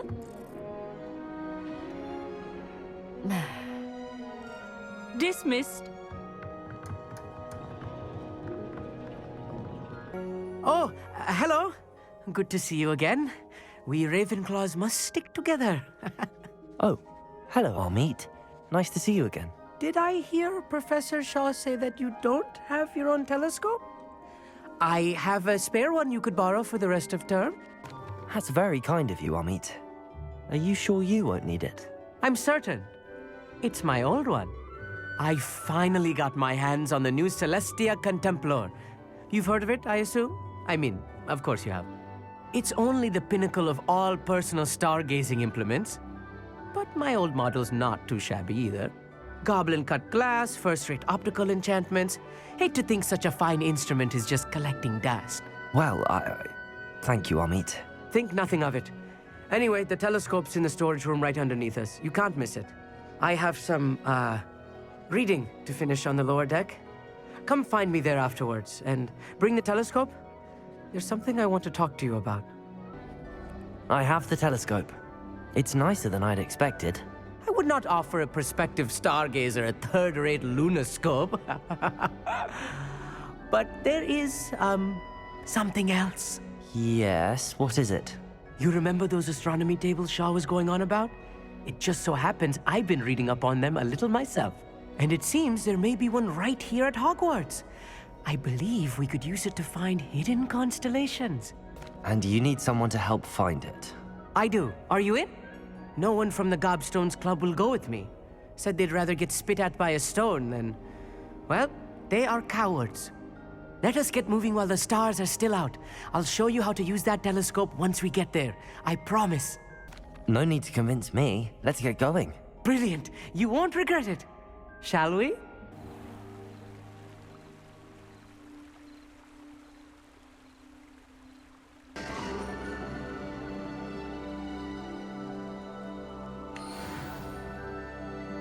I was right about the tables. They really are gateways to the far stars, just as the book said. And your contribution was invaluable. Rest assured, you shall be credited in my memoirs one day. Thank you, Amit. I look forward to reading them. And I look forward to writing them. This is only the beginning. You will find more tables like this one throughout the grounds and forest, all beckoning to be discovered by a worthy astronomer. And if I have ever seen one, it's you. Oh, and about my old telescope, don't bother returning it. You should keep it. That's quite generous. Thank you. You are welcome. It has goblin-cut glass and a gobbledygook inscription. I'm practically fluent in gobbledygook, you know. It's all in the throat, really, gobbledygook, you know, and how you pronounce your R's. Anyway, glad our adventure was a success. I will see you soon. I've received your owl. I was able to speak with Lodgok, the goblin I mentioned before. What did you learn? He and Ranrock were close once, but they had a falling out. You believe he can be trusted? I believe he's trustworthy, yes. He seemed sincere, and Serona Ryan trusts him. Very well. Supposing he can be trusted, will he help us get to Ranrock? I retrieved a stolen helm he hopes to return to Ranrock in order to regain his confidence. You have been busy. Let's hope your efforts result in our learning something about Ranrock's plans. Lodgok did mention that Ranrock is searching for something, but he couldn't say what. Perhaps that helm will yield some answers. Ranrock is searching for something. I feared as much. I've heard an unusual amount of activity, goblins and wizards, I surmise, when visiting my portrait at my castle. Rookwood Castle? My former residence, yes. That castle is also the location of your next trial. I'm sorry to tell you that Victor Rookwood, evidently your descendant, is a dark wizard in league with Ranrock. My descendant? A dark wizard? I'm afraid we've no time to waste.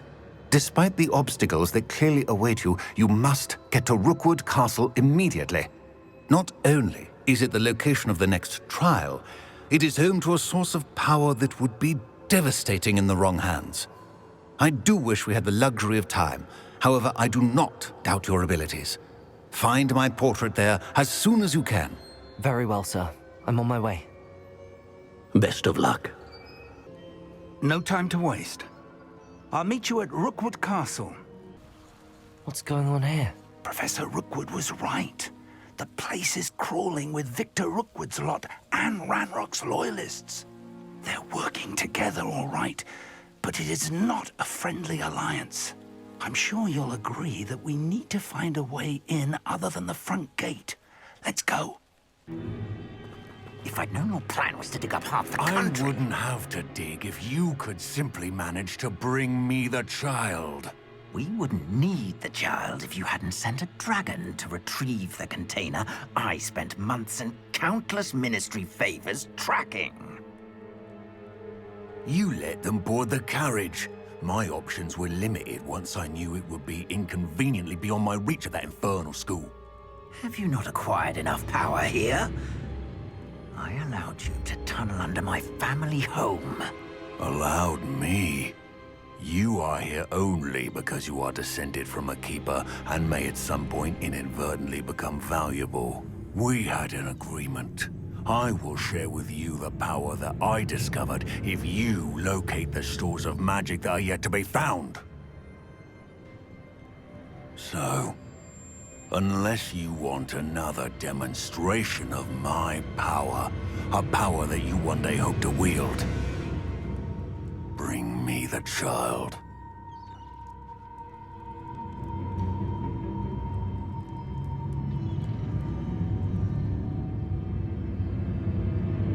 We already knew they were after you, but now we know they're digging for stores of magic. And Ranrock knows about the Keepers. Yes, I caught that too. Professor Rookwood said that you'd understand more once you complete the next trial. Let's get into that castle. Professor Rookwood, the goblins and dark wizards who've overrun your castle are digging for stores of magic and have broken open some sort of container. No! Things are more dire than I could have imagined. If, as you told Percival, a goblin in his vault was wielding a powerful magic, then they have somehow learned. It cannot be! And sir, they know you were a keeper. Ranrock used the term. This makes no sense. How did... We shall discuss this later. Right now, you must complete the next trial. Sir, surely I've proven myself. In light of what's happened, perhaps you should tell me everything now. The power you stand to wield must first be fully understood. The trials will ensure that. Power without knowledge is dangerous indeed. In the wrong hands, we will simply have to outwit Ranrock and my unfortunate namesake. Very well, Professor. Tell me where I need to go. I shall reveal the path. Professor Fig must leave you now.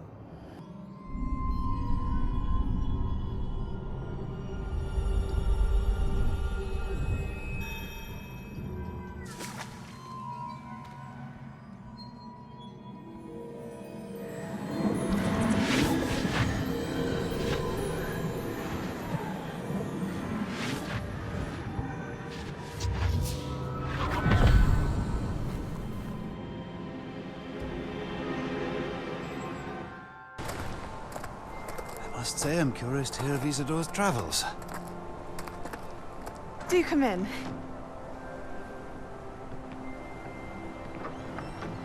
Please, have a seat.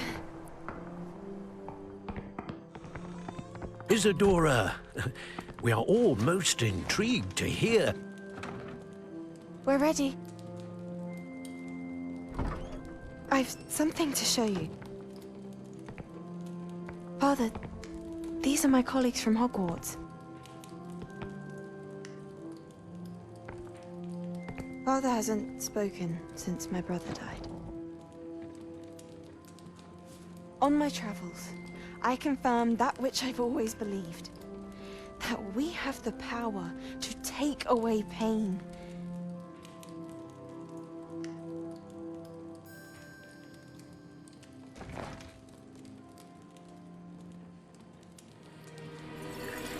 Isadora.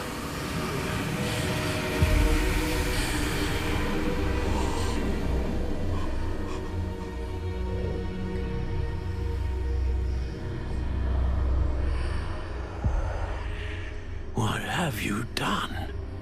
I took his pain.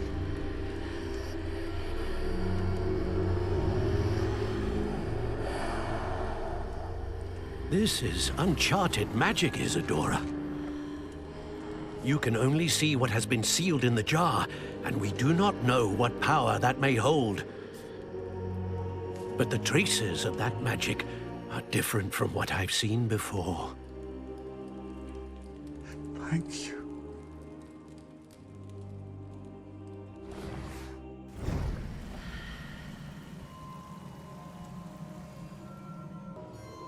It is good to see you again.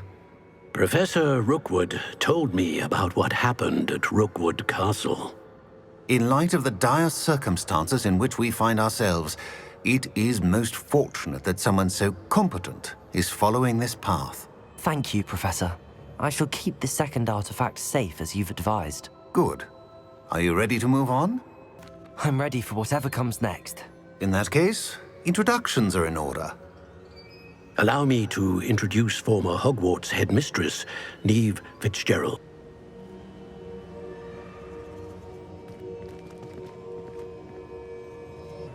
How do you do? I must say that I was not entirely surprised to learn that a student had been completing the trials. I've always believed Hogwarts students capable of anything they set their minds to. Thank you, Professor. It's a pleasure to meet you as well. I am certain that you are more than capable of completing my trial.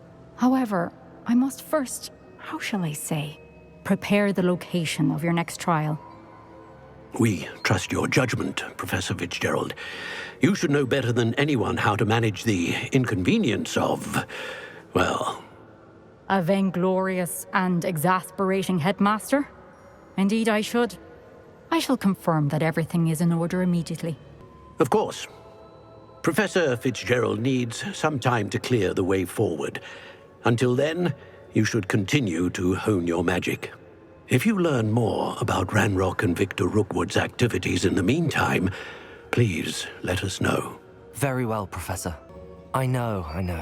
Continue to hone my magic. You do learn quickly. Hopefully you will soon hear from Lodgok as well, and we shall learn how he fared with the helmet you retrieved. Well done today, as always. We shall speak again soon.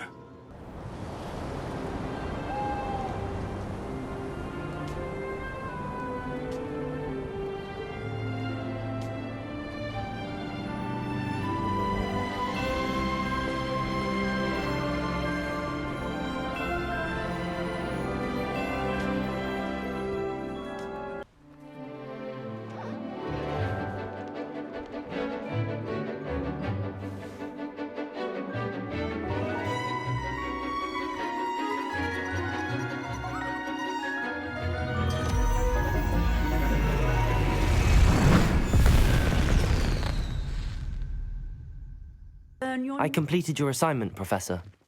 I'm ready to learn Bombarda now. Good. Now, this spell comes with a caveat. It should only be used when necessary. The exploding charm, as you might suspect, can hurt people. Use caution when casting it. I will, Professor. I will hold you to that promise. Now, you must be precise in your wand movements. We don't want you blowing your hand off. Go ahead. Highwing's fine. I'm keeping an eye on her. She's safe, Poppy, I promise. Good. Whatever the poachers are up to, I want Highwing far from it. You said you had news about the poachers, and that some of it had to do with me. It did. I overheard them talking in the Hogshead, and did you know that they have orders from Victor Rookwood to capture you on sight? Does this have anything to do with Rookwood and Harlow coming for you in the Three Broomsticks after the troll attack? It does, somewhat. But at the moment, I'm more concerned about what else you heard the poachers are up to. Fair enough. But I hope you'll let me know if I can be of help, especially after what you did for Highwing. Does the name Horntail Hall mean anything to you? I'm afraid not. Why? What is it? The poachers' best-kept secret, apparently. The name came up twice, but they never went into detail. I also overheard one of them bragging about all the gold they're making, at the expense of innocent creatures, undoubtedly. The poachers spoke of this area, and I thought if we searched around a bit, it might give us clues as to what they're doing. If you ever meet my Gran, this trip never happened. Not to worry, Poppy. If I ever meet your Gran, I shall not speak a word of this. I normally tell her everything. She might be my best friend after Highwing, but she knows how I feel about the poachers. I think she worries I'll do something ill-advised. Whatever gave her that idea? An entire castle to roam, yet you choose to wander here. Please, we don't want any trouble. We're simply passing through. Do you take us for fools? That we do not notice more and more of your kind around here, in league with the poachers? We aren't involved with them. If anything, we want to see them stopped. I hope for your sake that is true. Our kind is swiftly losing patience with the poachers and those they work with. Poachers were here. All sorts of evidence. But I found something else. It's goblin-made. I found goblin armor. Let's keep searching, but carefully. Merlin only knows what's going on here. What in Merlin's name? Are those dragons?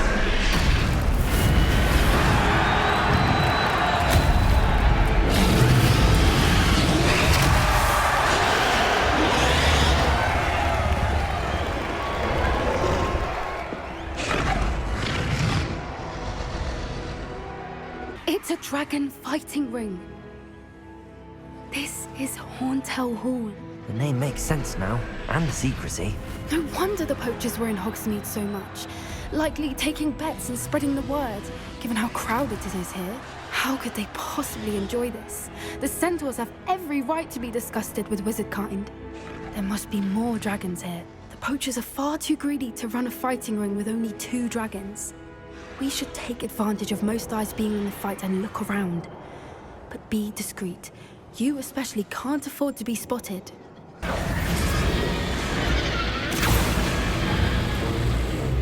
They must have only just captured her. She's putting up quite the fight. Not a fair one, though. Not with her chained up like that. Let's even her out, shall we?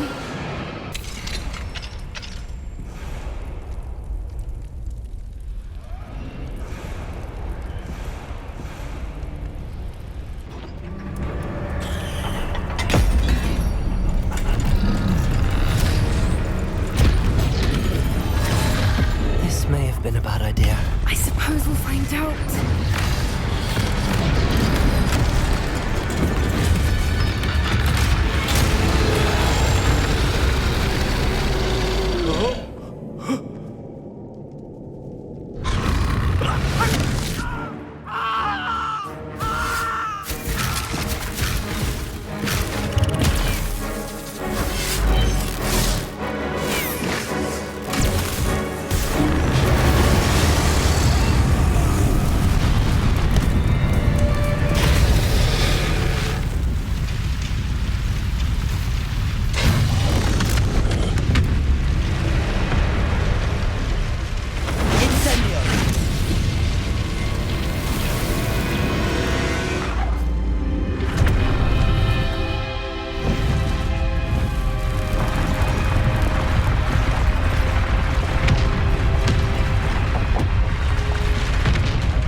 This way!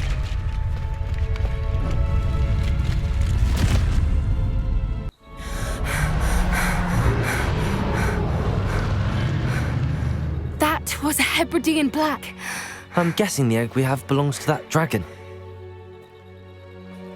I don't think she knew they had her egg. She wouldn't have left without it. What now? She didn't exactly leave us a calling card. I don't know. Nothing about this day was expected. Not the goblins, and definitely not the fighting ring. The last thing I planned on was a dragon egg. And the poachers saw us, which cannot be good. We aren't helping ourselves standing here. Let's get to safety. We can sort this out later. You're right. If there's anything the poachers are good at, it's tracking their prey. And right now, we're it.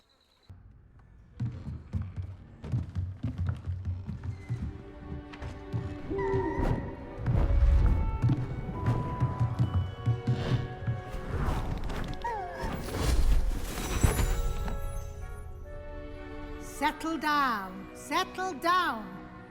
Transfiguration, as you may be weary of hearing me say, is an exact science that can take a lifetime to master. But we needn't be daunted. Almost anything can be transformed if you can just perceive the potential within it. As I see in all of you, tremendous witches and wizards, every one of you. Or it could just be my eyesight. Now, you all know what to do.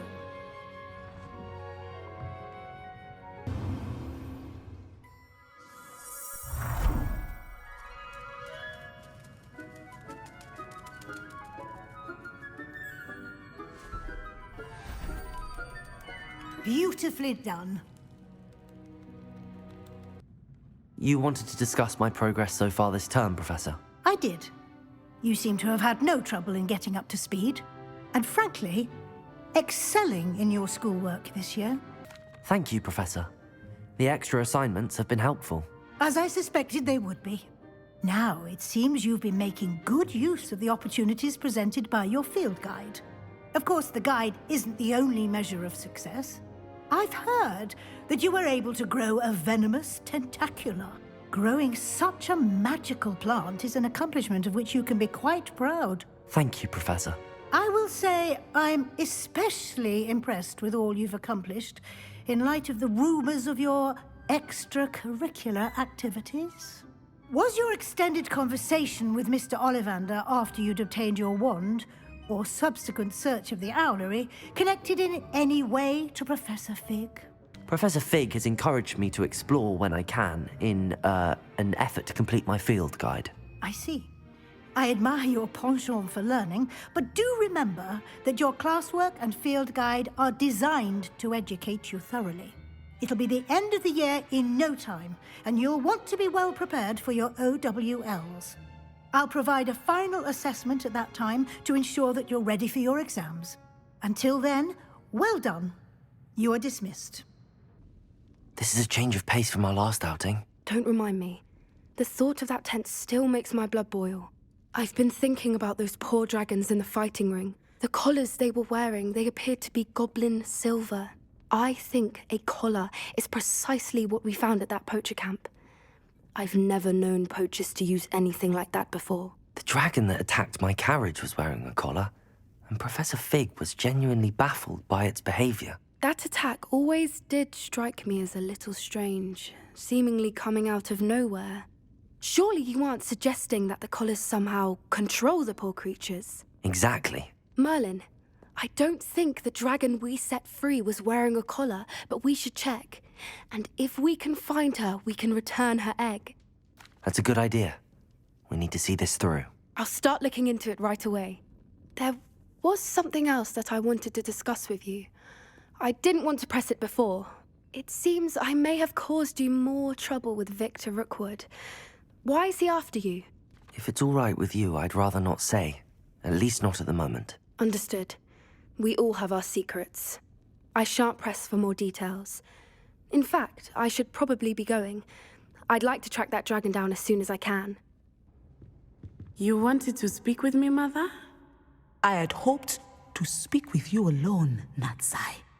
Your message mentioned your concern about an unusual creature that was spotted in the woods near Hogsmeade.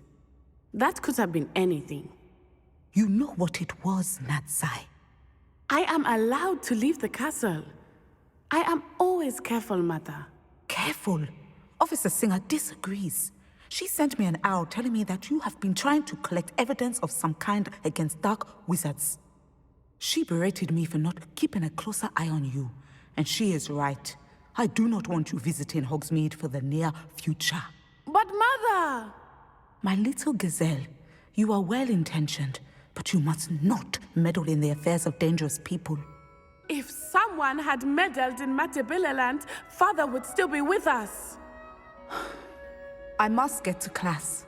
Perhaps your friend can get you to listen to reason. So frustrating. She never listens to me. She called you her little gazelle. Is that a term of endearment where you're from? It is specific to me.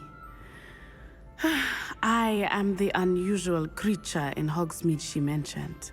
Self-transfiguration is not taught at Hogwarts, so I am gently discouraged from practicing it.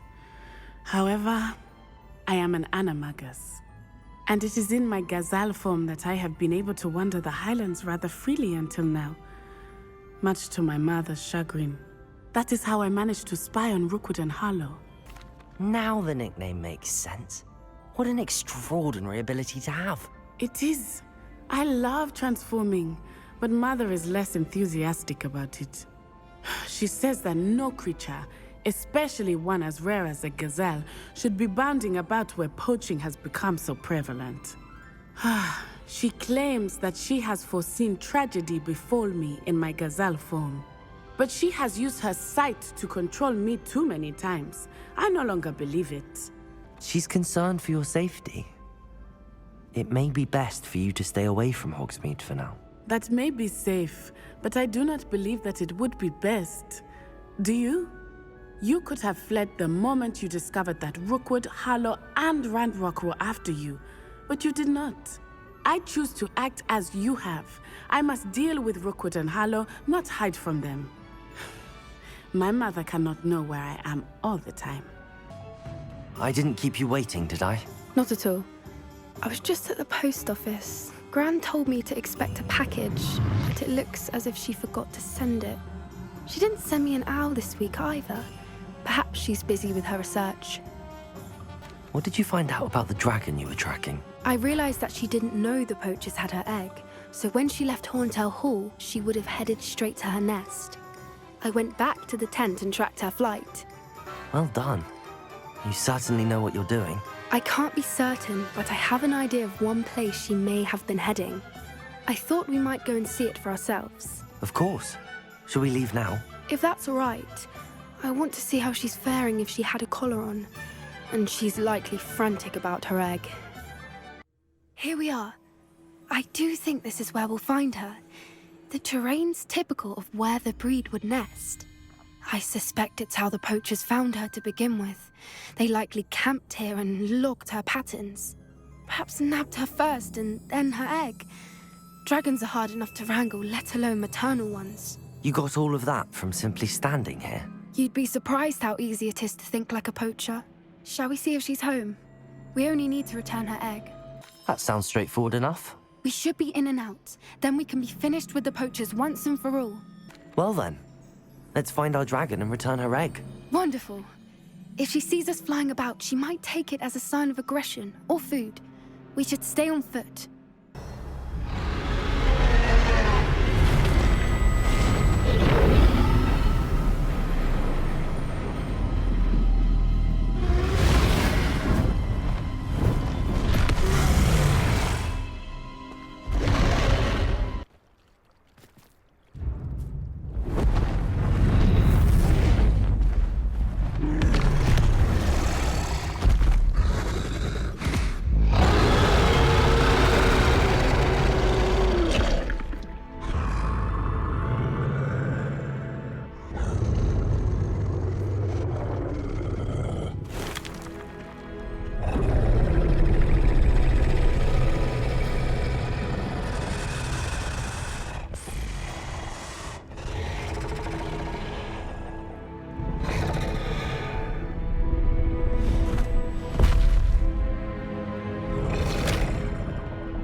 That was brilliant! And did you see how clever? She left us perfectly unharmed. That's rather generous, isn't it?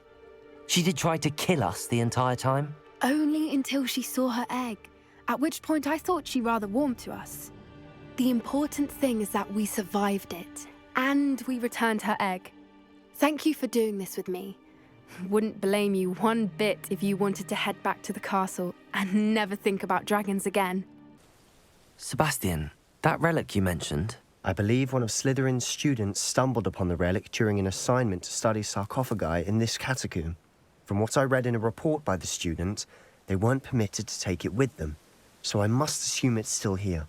As I mentioned earlier, this relic grants its holder the power to reverse dark magic curses. If it's in this catacomb, I have to find it. For Anne. I need to see her. I'm ready to explore the catacomb. Perhaps we can visit Anne when we've finished. Perfect. By the way, Ominous has been asking about you. You didn't tell him what we were doing, did you? I didn't. I promise. Good. Ominous would be livid if he knew what we were about to do. Looks like part of a student's diary. It mentions plans to return for the relic and conjuring barricades using bones. Of course. The student's summary referenced a space beyond the Great Room, which means this can't be a dead end. Let's divide and conquer. You work on sorting out the bone barricades. I'll look around and see what we missed. Hold on to that diary entry. There may be more to it. It does mention something else. It says their next assignment was learning the Imperius Curse. Really? Interesting. We need to focus on moving beyond this room. But let me think for a moment. Of course. I'll start to search for those barricades. Brilliant. The student's diary mentions the Imperius Curse. I wouldn't be surprised if we're going to need it here. It's an unforgivable, but useful when you're outnumbered. Places the victim completely under the caster's control. So, if you'd like to learn Imperio, I can teach you. It's probably wise to know the spell. I couldn't agree more. A spell that could save your life shouldn't be unforgivable. You have a lot at stake. You have an ability that evidently no one's seen for centuries. Sebastian! The relic! Look! The note and rendition of the relic. It matches. This must be where the student left the relic. I can't believe it. After all this, it lines up. We've really found it. What do you suppose is meant by the dark sacrifice required to realize the relic's potential? I have no idea, but we're here for the relic. I'm willing to ignore what the journal entry says. We're taking the relic. Agreed. This is meant to be. For Anne's sake, I'm taking it. Let's get to Feldcroft. How much did you hear? Everything. I heard you encourage Sebastian to take the relic. Sebastian's done his research. He knows what he's doing. Sebastian makes things sound easy when they could be impossible or dangerous. We need to stop him. And if nothing will change his mind? Something has to. I need your help. You're right. This seems far riskier than Sebastian realizes. Good. We're agreed. We don't allow him to leave here with the relic. I do think we should talk to him, but I fear we won't stop him from taking the relic. What are you suggesting? I'm suggesting we negotiate. We allow Sebastian to leave with the relic under one condition. After this, no more. I feel that's what we agreed to in the scriptorium. I'm being taken for a fool. You're not, Ominous. This may be the only way to keep your friendship intact. Let's trust him to know what's best. Fine. If I trust him on this, I'm trusting you too. The dark arts seem harmless until it's too late. Go then. Leave with the relic. I'll not say a word more.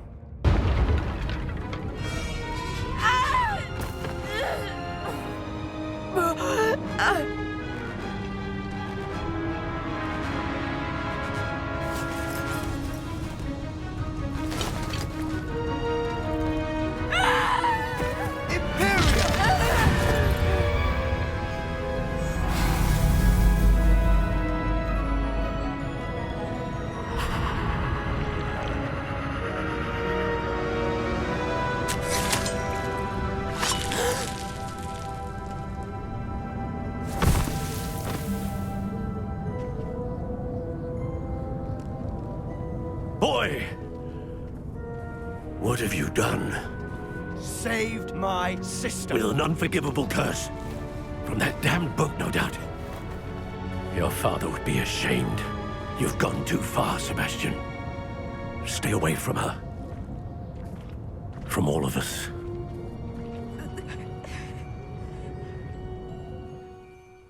What did my uncle expect me to do? The Imperious curse saved Anne's life. That goblin was going to kill her. You did what you had to do. If I have to keep proving that to my uncle, I will. He cannot banish me from my own home. From my sister. It might be best to let him calm down a while. May I speak to him? Perhaps I can help to ease the tension a bit. You may be right. Very well. Probably best if I get away from here for a while. I'll head back to Hogwarts. Pardon me, Mr. Sallow. What Sebastian did was inexcusable. You cannot possibly be about to defend him. Sebastian and I have encountered Ranrock's loyalists before.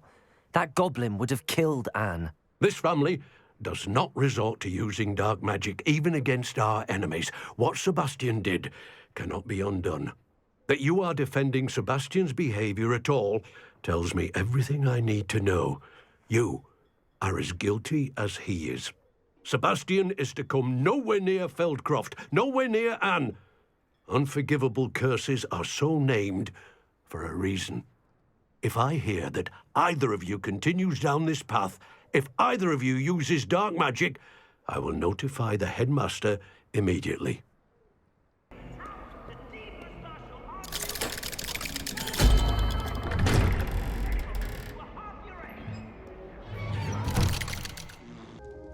I wish I had better news about your uncle and Anne. Well, what did he say? I'm afraid he wants you nowhere near Feldcroft. Nor Anne. I had to stop that goblin from killing my sister. He had no right to banish me from my own twin. If he thinks banishing me means I'm going to give up on Anne, he's sorely mistaken. He also said he cannot excuse the use of dark magic in any form, and that if he hears of either of us using it, he'll go straight to Professor Black. Huh. That relic, dark magic or not, is the key to saving Anne. To reverse that curse. I will not lose Anne for good. I should send the crest to Anne. she'll know that we need to meet. I'm afraid I don't follow. Nothing, just a thought. Now I'm more determined than ever to learn what power that relic has. I shall wait to hear from you then. Thank you. I very much appreciate you standing by me through all of this. There you are. You were in such a state when you left. The poachers got to my gran. Someone recognized me in Horntail Hall and they got to her. What do you mean? Is she all right? She's fine, thank goodness. But they were at her house, our house. They assumed I'd sent the egg there. She said they took the whole place apart looking for it, screaming that we'd cost them everything. I'm sorry, Poppy. I'm glad she's all right. I don't think either one of us could have anticipated that. I should have known. I underestimated the poachers. And now another creature's in danger. What do you mean? The poachers refused to leave empty-handed, so they took valuable journals that Gran had discovered when she was researching rare creatures. One of them contained theories about a secret hiding place of the Snidget, long thought to be extinct. I take it you aren't going to let the poachers anywhere near the Snidgets. Gran wants me to stay out of it, but I know she's devastated that poachers might go after the Snidgets, if they still exist. We had the element of surprise on our side when we saved that dragon, but the poachers will be watching for us now. We need allies. Others who hate the poachers enough to help us, who value creatures as much Merlin's beard! You're a genius! The centaurs! They'd want the Snidgets protected at all costs. Sounds as if we need to go and talk to the centaurs. We'll need to be careful in how we approach them. Tensions with them are high. Still, I think they may be our only hope. Let me think on it. Hello, Amit. Do I recall you saying that you speak gobbledygook? I did. I do. Speak it. Is this to do with the goblin I saw you with in Hogsmeade? It is. His name is Lodgok. We could use your help with something. He's waiting for me near a goblin mine. Would you be willing to help? Of course. How exciting. Well, might this be dangerous? I think he simply wants to show me something that involves gobbledygook. If it helps, he's a friend of Sirona's. Good to hear. Good to hear. If Sirona trusts him, then I feel much better. Lodgok is waiting. Shall we go? Of course. I just want to check the pronunciation of a couple of key terms first. So I will meet you there. A friend who speaks gobbledygook is meeting us. Before he arrives, perhaps you could tell me why we're here? Of course. Unfortunately, presenting Ranrock with the Helmet of Urtkot did not have the effect I'd hoped. Because he knew the details surrounding its plunder, he presumed I'd had help from a witch or wizard in retrieving it. How else did he expect Goblinkind to get the helmet back? Seems he has no interest in making amends with you. I'm afraid we do not have the luxury of rational expectation when it comes to Ranrock. Damn Bragbor and his blasted journals. Bragbor? An ancestor of Ranrock's, renowned metal worker. If we are to work together, I suppose I must tell you more. Not long ago, Ranrock sent me to collect a recently unearthed set of Bragbor's journals.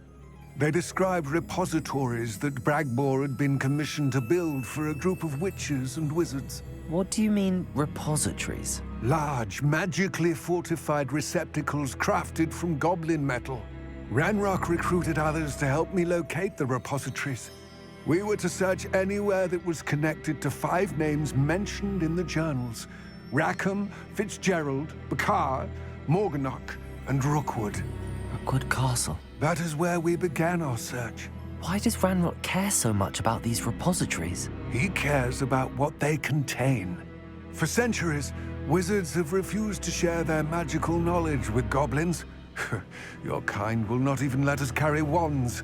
Thus, many goblins, myself included, have spent our lives mistrusting wizard kind. Ranrock was convinced that the repositories contained a magical power that wizards wanted to keep for themselves. He is determined to take it for goblin kind. But Here comes my friend Amit.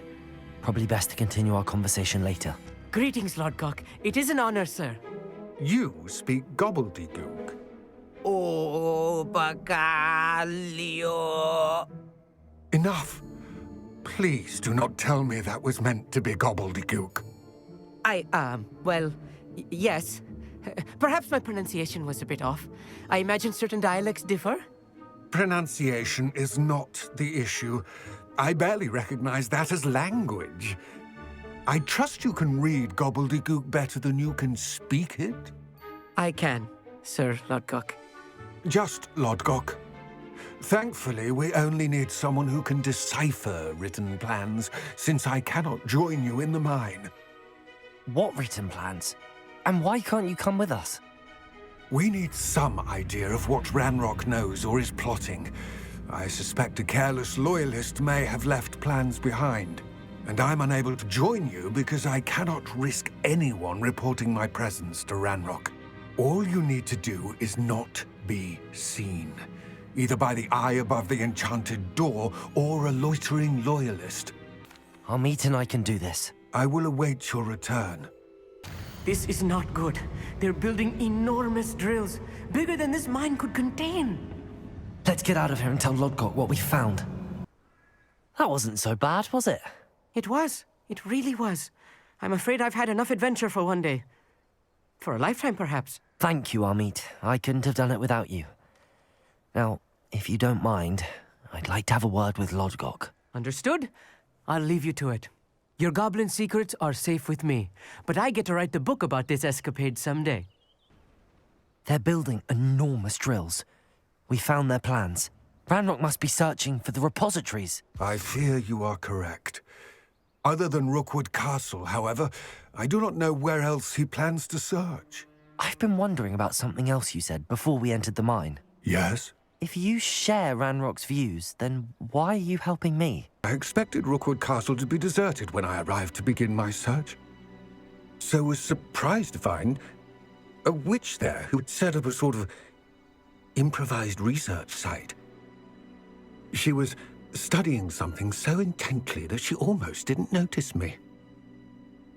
When she looked up, I thought she would react with fear or disdain. But instead she did something that I will never forget.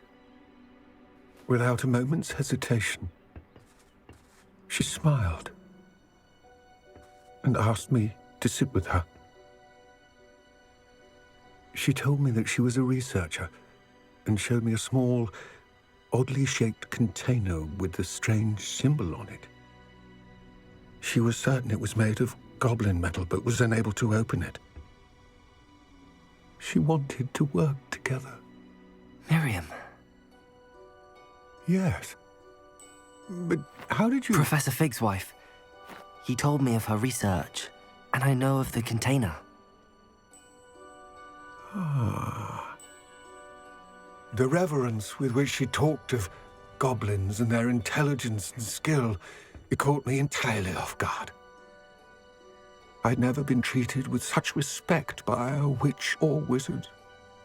So, to my surprise, I let her study the container if she would allow me to search the castle on my own. We parted ways, with her promising to share what she'd learned. More of Ranrock's recruits arrived, and we began to dig, eventually locating the first repository. Ranrock was thrilled with our discovery, but furious when I told him about Miriam. Berated me for trusting a witch, and I heard she had been killed. You think Ranrock murdered her? I don't want to believe it, but I don't know. After that, something shifted in me. I had seen how the power from the repositories was transforming Ranrock, transforming all of them. I could no longer remain a part of it. Thank you, Lodgok, for telling me this. I tell you all of this so that you understand what is at stake. Ranrock never found all of Bragbor's journals, but the ones he did find suggest that Bragbor at some point built a repository far greater in size than the one beneath Rookwood Castle. What you've discovered here today worries me deeply. If Ranrock learns of the location of that repository, I fear we shall be destined for a great war.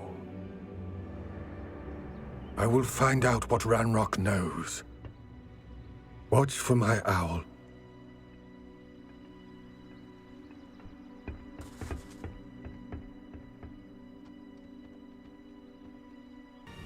I came as soon as I could. I'd been so preoccupied by all that happened with Ominis and the catacomb, not to mention my uncle's reaction, that I'd almost forgotten what it was that struck me about that triptych.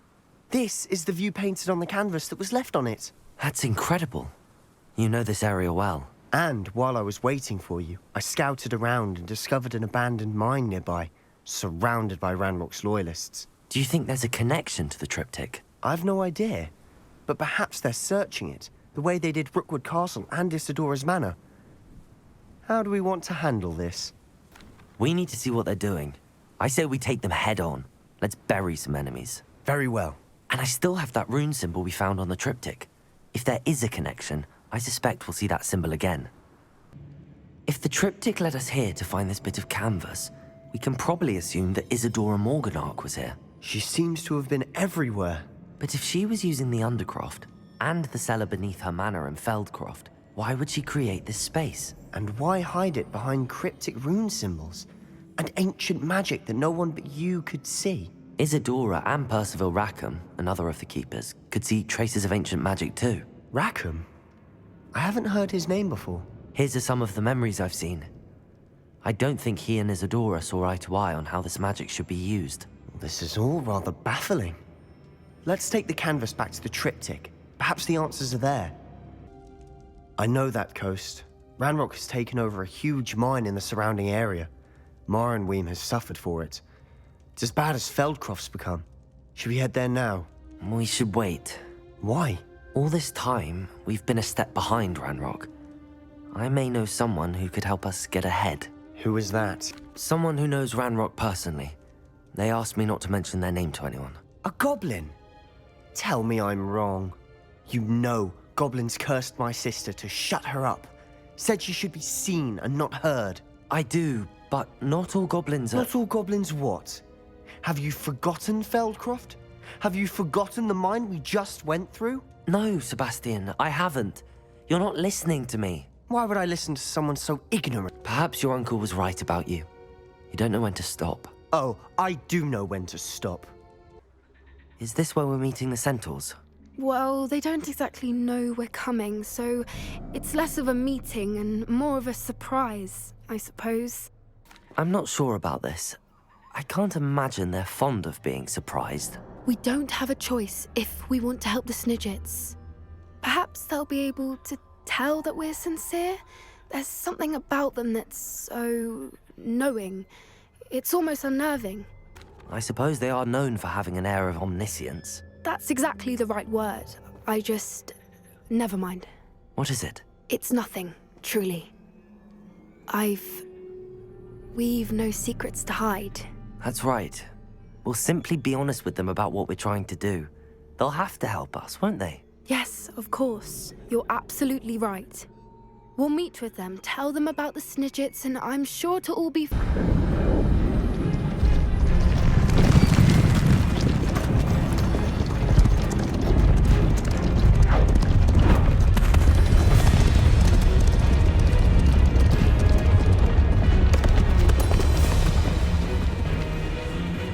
What do you think you're doing here, humans? Please! We were hoping to speak with you. Ah! I suppose you'd like a tale for your friends of the time you spoke to a centaur, and it spoke back. No, never! We're here because we need your help. Enough! You made a grave error in judgment in coming here, little witch.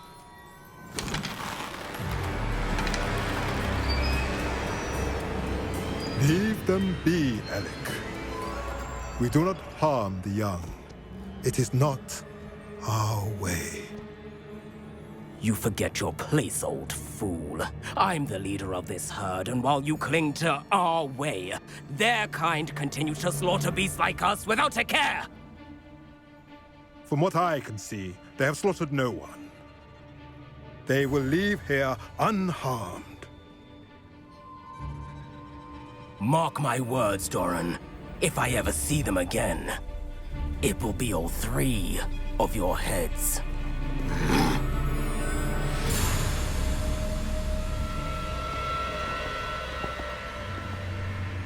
Foolish children. Do you know what happens to wizards who wander here? Now, follow me before Golden Snidgets are still alive, and the poachers are after them. They know that the key to finding them lies in the moonlight, but they don't know what that means, yet. Please, help us find the Snidgets before the poachers do. Could it be?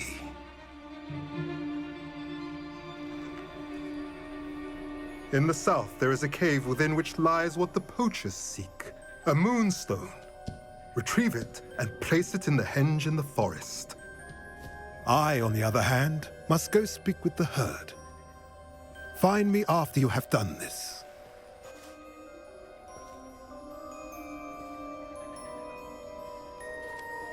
I don't understand. So the moonlight mentioned in the journal doesn't refer to actual moonlight, but to a moonstone. What do moonstones have to do with Snidgets?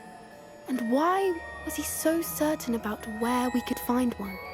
He could have been a bit clearer or stayed a moment and answered our questions. Centaurs can be cryptic.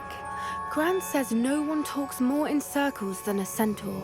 It is a shame how quickly he left. What was his name? Doran. That's what the leader of the herd called him. Well, if Doran knows something we don't, I'd rather act now and ask questions later. I can head to the library and start looking into the cave you mentioned. I'm ready to do what's needed to take Harlow down. I know you have a plan. We must gather information from the friends of Mr. Bickle that Archie and Mrs. Bickle mentioned.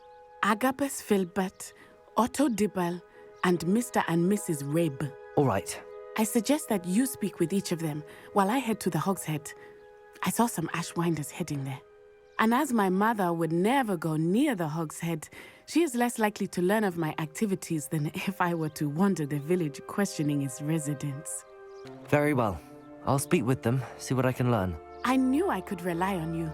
We need to know how they are being blackmailed by Rookwood and Harlow. Meet me here after you have spoken with them. Mrs. Rabe, I wondered if I might speak with you about Theophilus Harlow. I'm a friend of the Bickles and am trying to gather evidence against him. Poor Joanna and little Archie. And now Harlow has taken my darling Isco. What do you mean? Why?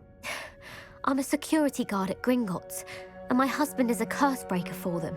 Harlow approached me about helping him extort my colleagues into giving him treasures from the vaults. And you declined?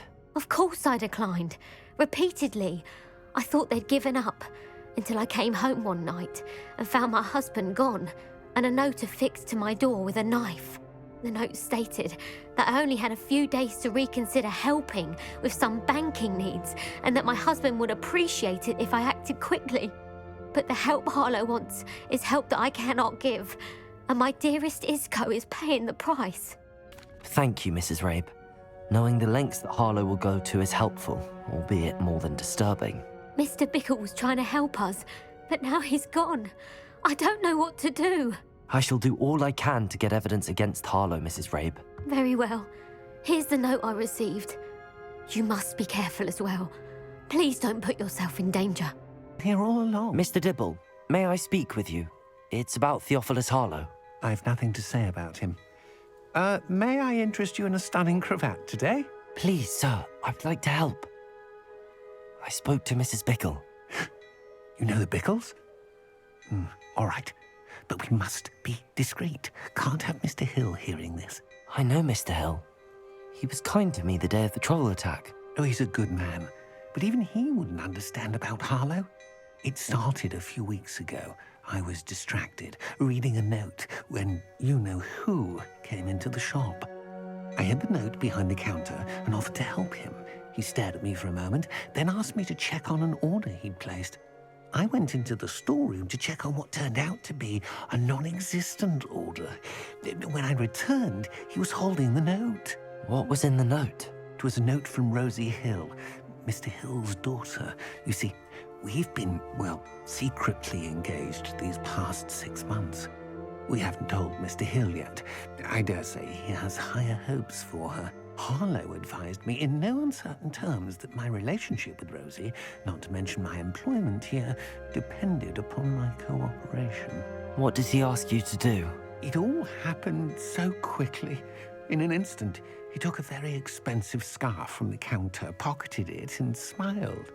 He said, "Your secret is safe as long as I can supply my lady friend with delightful items like this every so often." I've been able to cover for his requests until now with some creative bookkeeping, but I can't keep it up for much longer. I'm terrified to say anything. I could never live without Rosie. Thank you for telling me. I'm gathering evidence to take Harlow down. I would love nothing more than to see him rotting in Azkaban, but be careful. He's an awful man and incredibly dangerous. As for Rosie's letter, should you happen upon it, I have committed it to memory. You may destroy it immediately. Understood. Excuse me, Mr. Filbert. I wondered if I might speak with you about your dealings with Theophilus Harlow. I hope to ease Mrs. Bickle's mind by gathering evidence against him. Tragic, what happened to Bickle. He wanted me to speak out against Harlow for an act of violence committed against me. But I feared Harlow's retaliation, and so I refused. If you had spoken out against him as Mr. Bickle asked, perhaps Harlow would be locked away by now. Perhaps. But perhaps I would have suffered a similar fate. You said that Harlow committed an act of violence against you. Could you tell me what happened? Before my extraordinary wife, Dulcibella, passed away, she had just completed a small book of poetry. As a surprise for her birthday, one she never had the chance to celebrate, I had the book beautifully bound and plated in gold. One day, Harlow came calling to punish me for having spoken out against the Neanderthals that comprise Rookwood's lot. Before I knew it, I'd been petrified, and Harlow was rifling through my home. He found the book of poetry, with its exquisite gold plating. I watched helplessly, lying there in my entranceway as he walked away with the book, laughing as he went. I was shaken to my core. Still am, to be honest. I imagine you fear Harlow retaliating again, but do you mind if I share this information with Officer Singer? I suppose I have no choice. This extortion can't go on forever. You can pass it on to anyone who may be willing to help. Mr. Rabe, Daisy told me you'd been abducted. You spoke with my wife. How is she? Worried about you. Are you all right? I am all right. Thank you for coming. These locks are cursed, and there's an anti-apparition jinx on the cells. Even Natty's skill with wandless magic cannot free us. I need you to find my wand. Mr. Rabe, I found your wand. Well done. I knew it was nearby. Now, you best stand back. One never knows how a curse will react to being broken. Isco Rabe told me a couple of students had rescued him. Should have known it was you two. Is Mr. Rabe all right? He is. I sent him home to his wife, Miss Onai. Your mother will not be pleased to learn that you're still risking your safety pursuing these dangerous men. Actually, Officer Singer, Natty and I learned of several Hogsmeade residents who've had their lives threatened by the Ashbinders. In addition to abducting Mr. Rabe to blackmail his wife and Natty, Rookwood and Harlow have also extorted Agabus Filbert and Otto Dibble. I will look into all of that. As for the two of you, I appreciate what you're trying to do, but you are taking great risk. Next time, please let the authorities handle the Ashwinders. With all due respect, officer, the authorities haven't done much about any of this. There's more to taking down an organization like the Ashwinders than simply storming in and hauling them off based on a few accusations. I must insist that you leave them to us. We shall have no further discussion on this. I still can't believe we escaped the Ashwinders. You may not realize it, but you are the talk of the school since you saved me that day. I wonder how everyone knows about it. I told my mother in the hope that she would be more forgiving of what I have been up to if it came from me. She likely told other professors, and news travels quickly. Unfortunately, she might, in fact, have been even less forgiving than I'd hoped. If she knew more about what you've done, I suspect she'd be proud. If she knew any more about what I've done, she would never let me out of her sight again. I'm sorry. Has Officer Singer done anything with the evidence we provided? She has not. Harlow is as strong as ever. Someone needs to stop him, whether it is us or Officer Singer.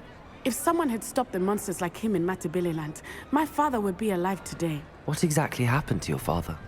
It was a beautiful day. My mother had gone to tend to a neighbor who was ill, and so my father and I were galloping in the savannah. Galloping? Your father was also an animagus, I take it? He could become the most majestic giraffe, and he would carry me on his back, my arms around his neck. We were on our way home when we surprised a group of bandits who had come from our village. One of them saw me just as he removed a scarf from his face. He shouted and then aimed his rifle. He didn't want you to identify him. Exactly.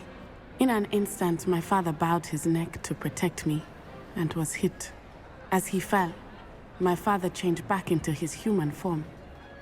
When the bandits saw this, they turned and ran in fear. Magic terrified them, and then he was gone. And it was all my fault. Your fault? How so? He died protecting me. If I had been capable of protecting myself, he would still be alive today. My mother and I tried to go on without him, but it became too much for us there. A few years later, we left to come to Scotland. I'm sorry, Natty. I can't imagine what you've been through. Your father sounds exceptional. He was. Truly extraordinary. And thank you for your kind words. We all have our burdens. My father had a saying about that. Yes, I remember. Rain does not fall on one roof alone. Exactly. Soon you and I will put an end to the Ashwinders, beginning with Harlow. And once he is gone, we will turn our attention to Rookwood. We are making progress, and we will succeed. Hello, Professor. I have news. The goblins are looking for something. Another repository. They've built drills to help with their search. Most troubling. Are these repositories like the broken container I found at Rookwood Castle? They are. I fear we have no time to lose. Have a look at the map. Fortunately, the next trial is fairly nearby. It's Hogwarts. As you know, I was headmistress in my time. My portrait hangs in the headmaster's office. In fact, I witnessed Professor Black learn of your arrival. And I'll confess that I wondered about you. Wait, is the next trial in the headmaster's office? It is. I had hoped that when the time came, the occupant of that office would be of help to us. Unfortunately, this headmaster seems wildly unconcerned with anything but himself. You'll need to access the office while he's away. I understand. Very well. I'll find some way to get in. Good. I shall meet you in my portrait there. Until then. Professor Fig, the Keepers have shown me where the next trial is. Has something changed? Lodgok and I have learned that the goblins are searching for another repository, like the one we saw at Rookwood Castle. And I discovered that they're building massive drills to help in their search. Professor Fitzgerald seemed very concerned. I see. Ranrock clearly knows even more than we suspected. And sir, there's something else. Lodgok knew Miriam. He knew Miriam? They encountered each other at Rookwood Castle. She was doing research. That's where she found the container with the portkey. He liked her so much that he let her leave with it, despite orders from Ranrock. I don't know what to say. She could win over almost anyone. I want to hear more of this. And, in fact, I'd like to speak with Lodgok directly. But we've no time now. Where is the next trial? Believe it or not, it's in the headmaster's office. Incredible. Very well. You'll need the password to get past the stone gargoyle. The headmaster's house elf will know it. I don't know the headmaster's house elf. Will he even speak to me? I imagine he's loyal to the headmaster. He is. So you'll need a disguise. I have just the thing. A polyjuice potion. You'll look and sound like Professor Black. Wait, doesn't polyjuice potion require a bit of the person you want to change into? And take ages to brew? It does. So how do you already have polyjuice potion to change into Professor Black? One never knows when such a thing may come in handy.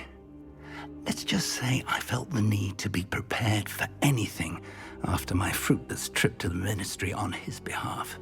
Now, time is of the essence. Drink up and I shall explain more.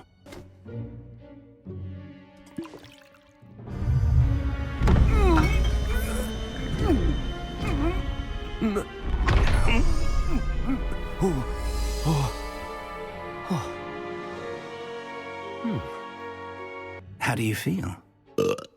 Incredible. I won't forget that taste anytime soon. How do I sound? Convincing. I've taken the liberty of transfiguring your robes. As we discussed, you'll need the password from Scrope, who could be anywhere in the castle. You might look for Professor Kagawa. She's taken to badgering the poor elf about Quidditch in the hopes that he can convince Black to change his mind. Thus far, unsuccessfully. I see. But what if Professor Black sees me? Leave him to me. I shall tell him where to meet a liaison from the Ministry in Hogsmeade. That should give you plenty of time. Thank you, Professor. I suppose we'll meet again in the map chamber. It's rather strange to hear gratitude coming from Professor Black. I'll see you there. Your time, please. Professor, I was hoping to catch you. Places to be, Professor Sharp. Places to be. Of course, sir.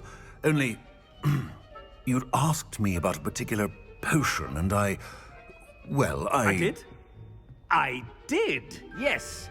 Well, spit it out, Sharp. I don't have all day. Probably best not to discuss it here, sir. I assure you, Sharp, you may speak freely. Very well. I've brewed the cure for boils you wanted. I can drop it by your office when it's convenient. Of course, yes. No need for all the cloak and dagger. Simply have a student deliver it. A student? Very well, sir, if you insist. I do. And thank you, Sharp. I just hope you've brewed enough for all my boils. Professor Black, again, it is not too late to reconsider your decision regarding Quidditch. We could still have trials and a somewhat shortened season.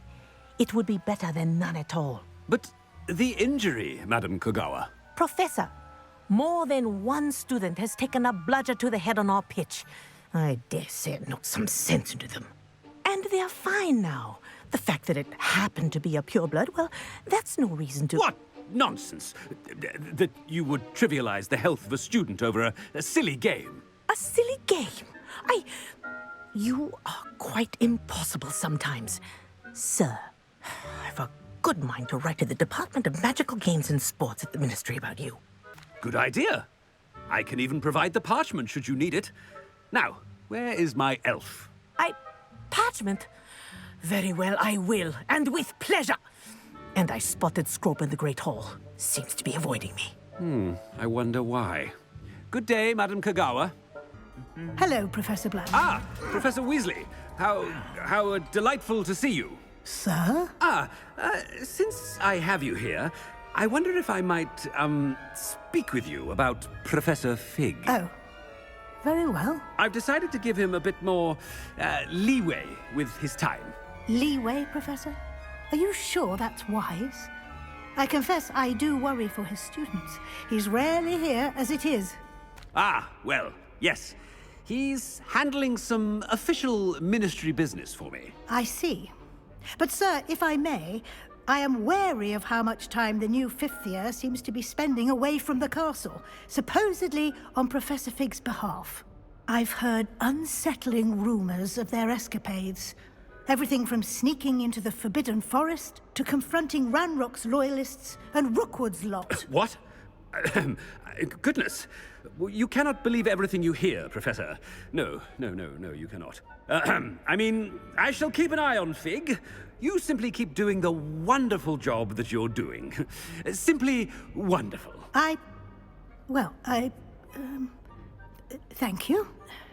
But I'm happy to look into... Good. That'll be all, Weasley. I mean, Professor Weasley. Good day. Scrope! Oh, greetings, Master. Remind me of the password to my office. Oh, but Master made Scrope swear never to tell anyone, even Master himself. And now I'm telling you that you can tell me. Yes, sir. Of course, sir. Scrope begs forgiveness. It is the Black family motto, Master. Right. Of course.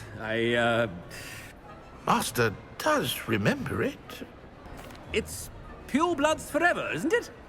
Close, Master. Scrope thinks Master is indeed testing Scrope. It is always pure. Obviously. And, of course, as Master knows, in French. Yes, of course. I order you to pronounce it for me. Oh, but Master knows that Scrope's French is most pitiful. Oh, very well. Toujours pur. Ha! Thank you. Never speak of this conversation with me or anyone else. Of course, sir. Scrope shall try his best to keep out of Master's way. It's good to see you. All thanks to Professor Fig's quick thinking. Now what? Approach the pedestal in the antechamber and read the book that appears. I suspect there will be more to this than reading a book. Your suspicions are correct. We shall speak when you are finished.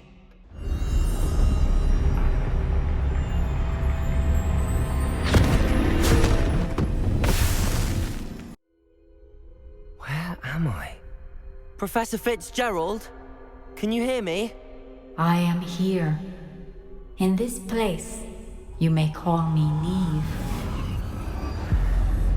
You shall be witness to a fable. Pay attention. Things are not always as they seem.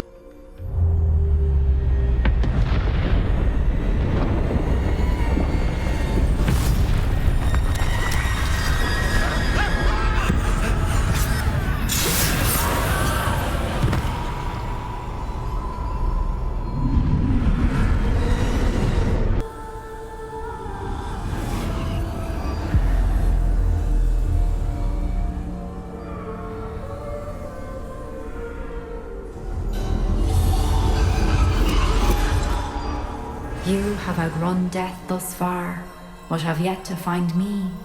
Keep searching, but this time you will be unable to hide. Wield the wand you see before you. Do not squander its extraordinary power.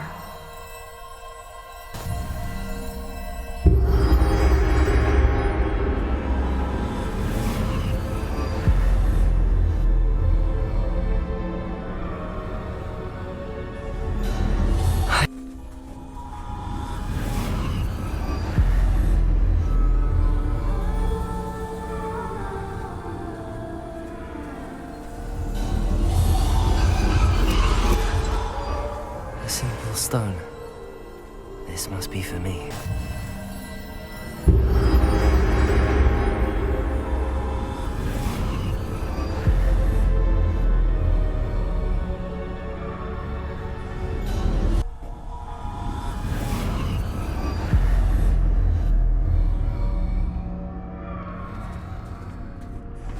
You found me, but you cannot undo what has been done. The magic of the stone can only conjure a shadow of my former self.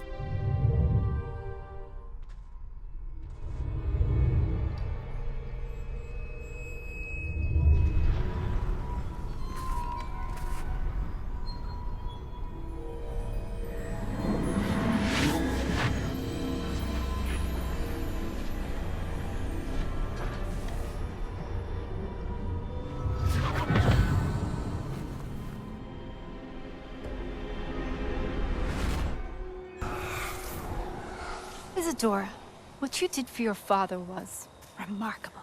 Wasn't it? And Percival needn't worry about the strands of emotion or the traces that this magic leaves. I found a way to contain all of it.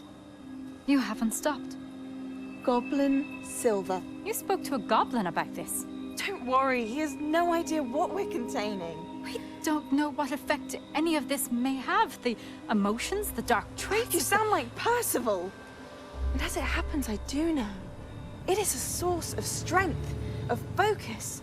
Somehow it enhances my ability to wield magic. I don't follow, Isadora. I think we can harness it. Power like this is not to be toyed with. In the wrong hands. You saw what I did for my father. Only Genevieve, imagine the good we could do. Everyone is in some kind of pain.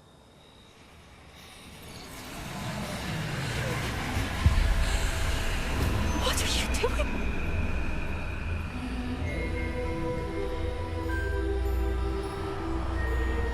Breathe it in. Can you feel it? Oh, Isadora. This must stop. All of it. You've kept this power to yourselves for so long because you fear it. I choose to embrace it.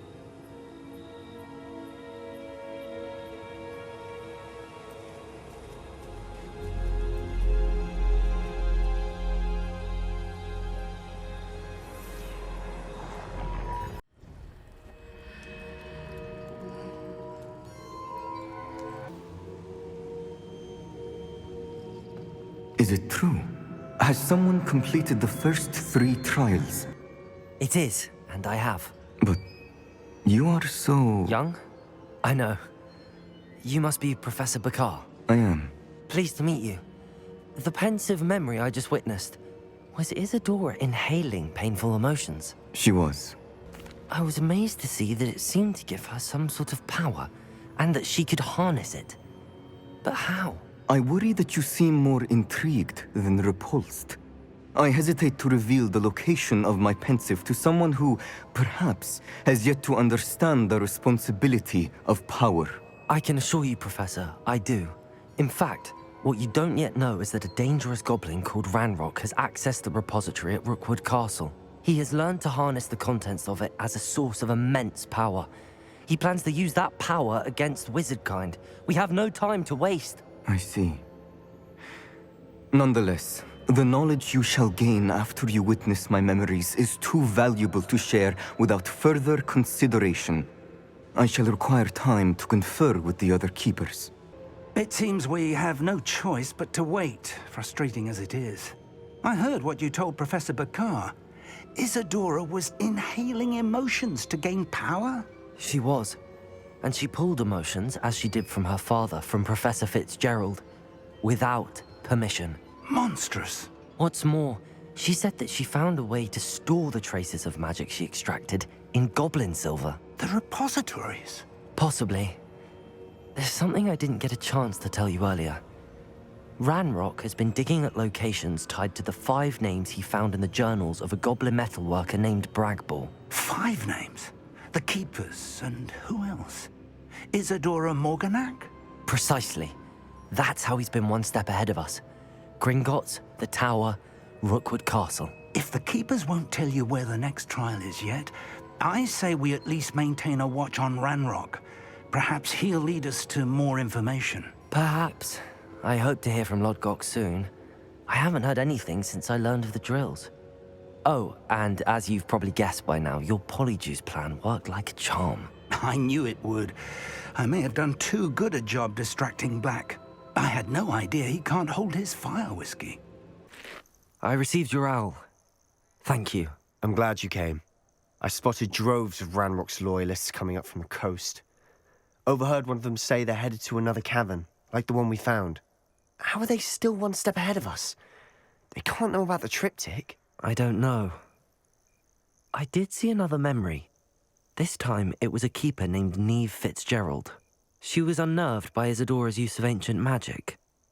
But I still can't be sure how any of it connects to Ranrock. These keepers are playing games with you. You need to press them for more information. It doesn't work like that. To access each of these memories, I have to complete a trial. It's not as easy as you think. They're showing me the memories in a particular order. Either they don't trust you, or you don't care enough about Anne to ask the difficult questions. Of course I care, Sebastian. We've come this far. Don't let your frustration get the better of you. Fine. I'll defer to your keeper friends, for now. But I don't like it. We don't have a choice. Now, shall we see why the triptych led us here? What were you thinking? I was thinking about dead goblins. You could have got us killed. But I didn't. Sebastian, wait. Wait? For what? Why are you suddenly so cautious? Listen to me. I know you're angry and frustrated, but charging ahead now could undo all the progress we've made. Lodgok said... Oh, your goblin friend? Stop it. That's enough. Not all goblins are like Ranrock. I am not the enemy. We want the same thing. To find answers. I thought we wanted the same thing. We do. Listen to me. Lodgok has insights into Ranrock that we don't. He told me that Ranrock somehow knows about the Keepers and is searching anywhere connected to each of them. That's why they always seem to be one step ahead. I know what I'm doing. You need to trust me, or I don't see that we can continue together. Fine. Fine. I'm sorry. I'm letting my emotions get the better of me. And I have been for a while. I do trust you. And I don't think I can help Anne without you. Good. Ranrock clearly knows more than we thought. We need to be careful and do this right, not just go charging in. We have our work cut out for us. We need to work together if we're going to find the final piece to the triptych.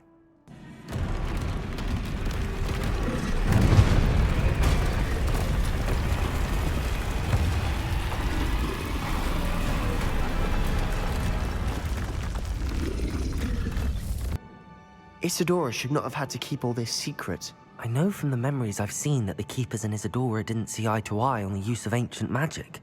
But I don't understand why she seems to have gone to such great lengths to tell her story without their knowledge. I wish you could see one of her memories. So do I.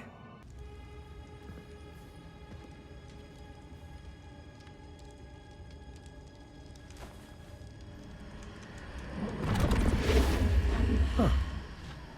Another pensive. This is what we've been chasing.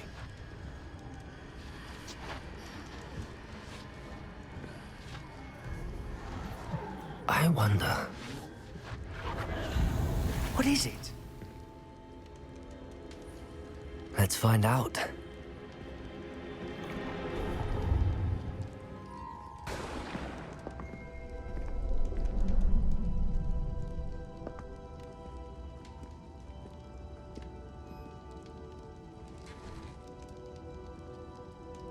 I cannot bring my brother back, Father. But I can give you peace.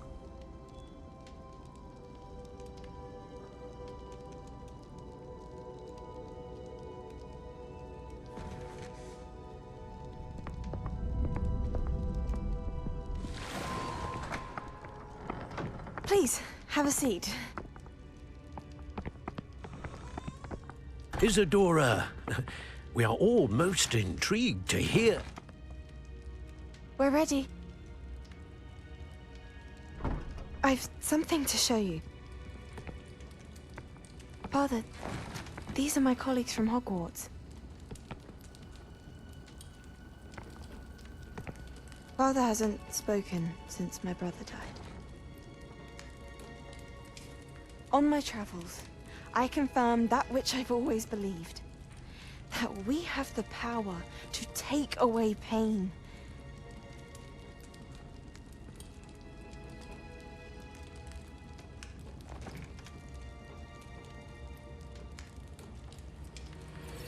Isadora.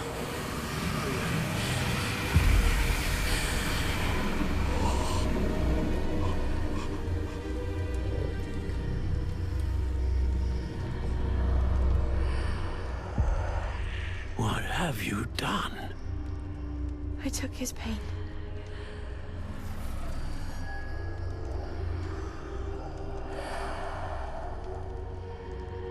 Thank you.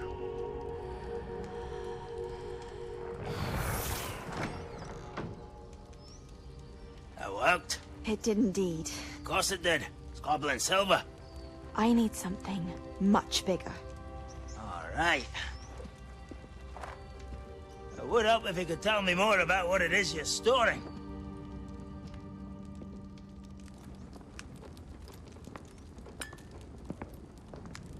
Magic. Left over from a spell I devised to remove pain, but if used correctly, its power can be used to do even more good. Why would you want to store such magic away? I only need to keep it safe until I can convince my colleagues of its worth. Magic like this unnerves some. Not everyone's ready to wield such power. Perhaps not. Someone will be.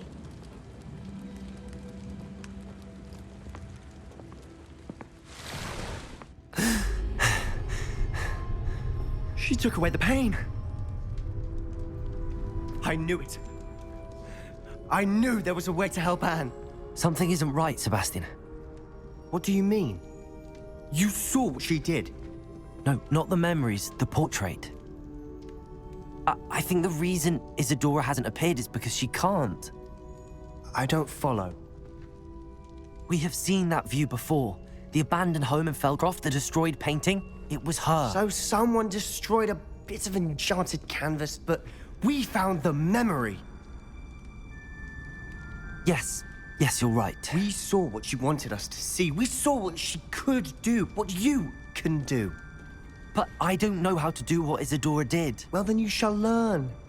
The Keepers can teach you. I'm not sure that they would. The Keepers believe that removing someone's ability to feel pain, it's a highly complicated, unpredictable form of magic. One that should be wielded with great care. If at all. If at all? You've overcome all of their challenges. You've more than proven yourself. You can wield it. You have the ability.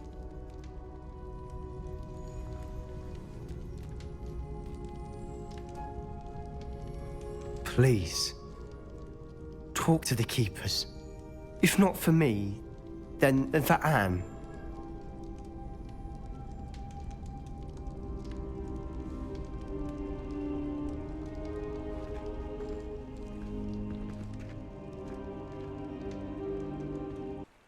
I take it this means you had some luck at the library? It took a few hours and some eye-watering maps, but I think this might be the cave Doran told us about. Impressive. Especially with how little information he gave us. Well, I'm still not sure this is the cave, but it did seem the most promising. I stumbled across some folklore about a cave in the area that people avoid. Seemed the perfect place to hide something of value. It's a bit of a leap, I confess, but might a mysterious item such as a special moonstone be hidden in an equally mysterious cave? I think I'm desperate for anything at this point. Well, we're here. We might as well have a look. Agreed. Well done, Poppy. This did end up being the right cave after all. A good thing, too. We need every advantage over the poachers if we're to get to the Snidgets first. We should do as Doran suggested and bring the moonstone to the henge. Shall we? We shall. If we leave now, we should make it there by nightfall. That's the henge, precisely where Doran said it would be. But now that we're here, I'm not entirely sure how to feel.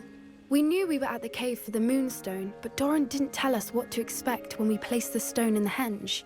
Whatever it is, it had better have to do with Snidgets. The clock is ticking in that regard, isn't it? Let's make our way down. We're nearly at the end of this.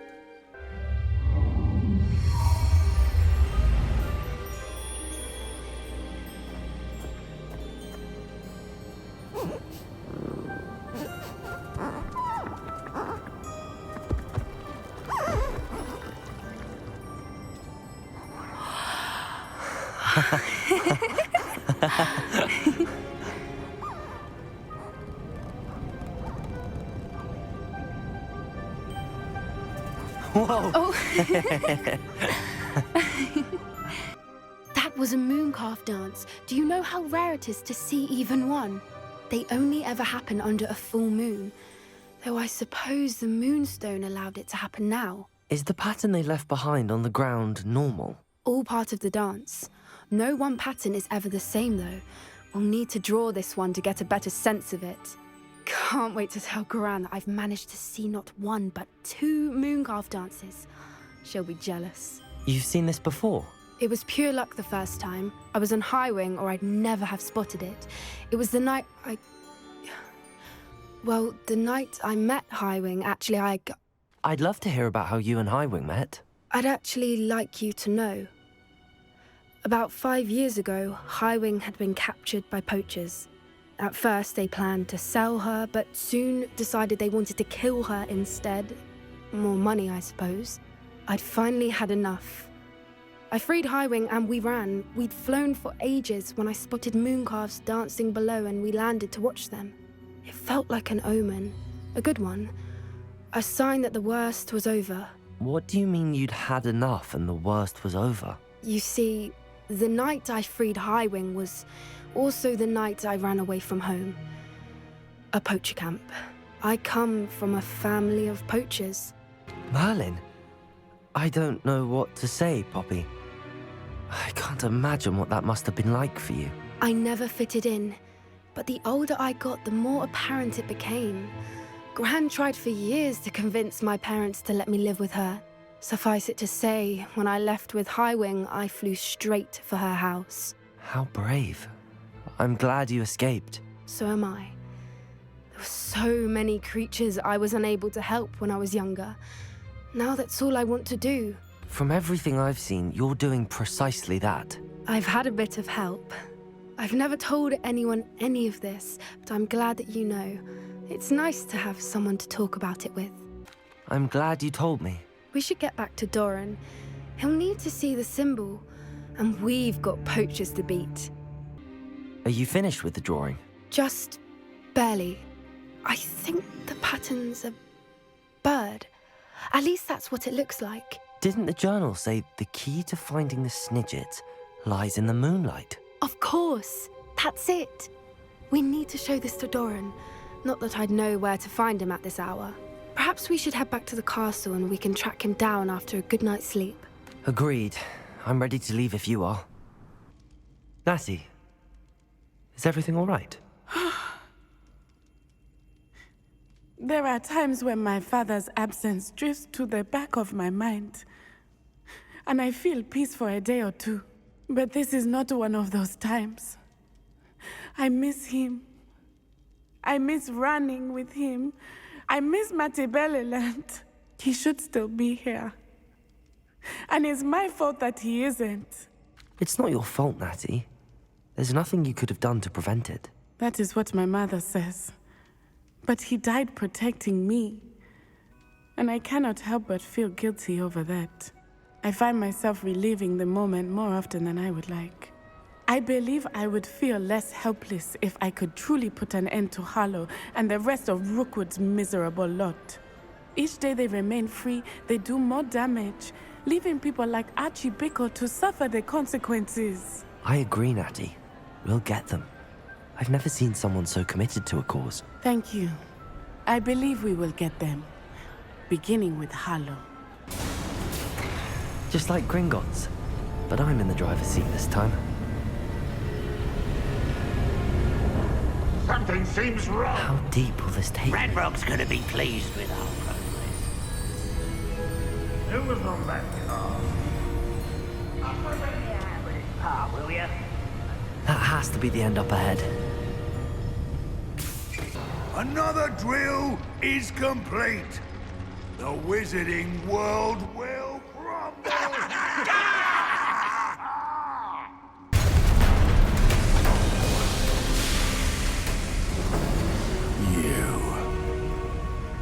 That is unfortunate.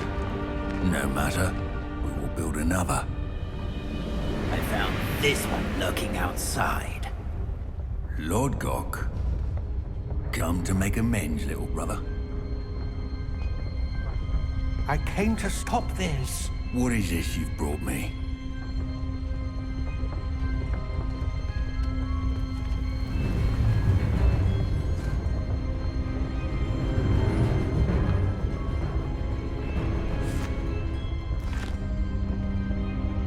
It cannot be.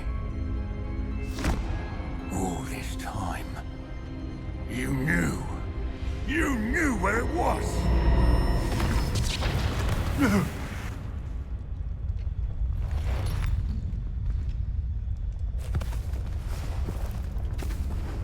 Are you all right?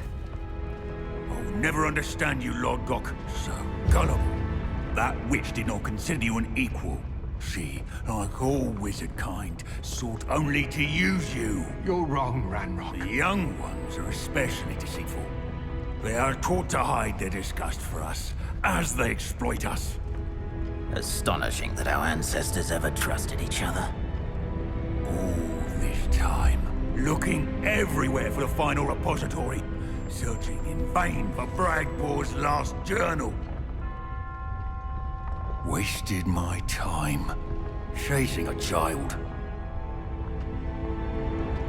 And my little brother knew where it was all along.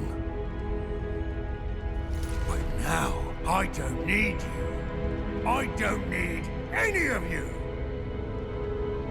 I was bringing it to you. You are a traitor to our kind! No! Abracadabra!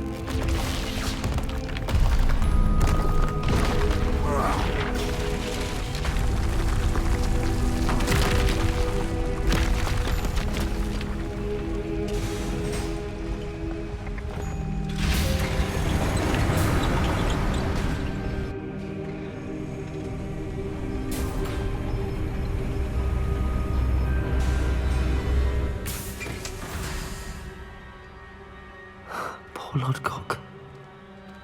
Dead by his brother's hand. No wonder he tried so hard to reason with him. Sebastian. Don't think I've forgotten about your goblin friend. I haven't.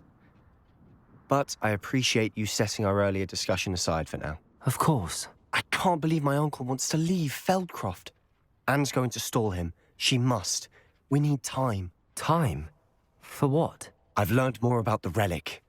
I cross-referenced Slytherin's spellbook with everything in the library on relics and dark sacrifices. That's when I realized something. I believe the relic will only work inside the catacomb. So we have to get Anne to the catacomb and then conduct a sacrifice? Seems risky. It'll be worth the risk. Our biggest hurdle may be convincing Ominous. And we'll only give this a chance if he's on board. And we have to keep all of this from your uncle.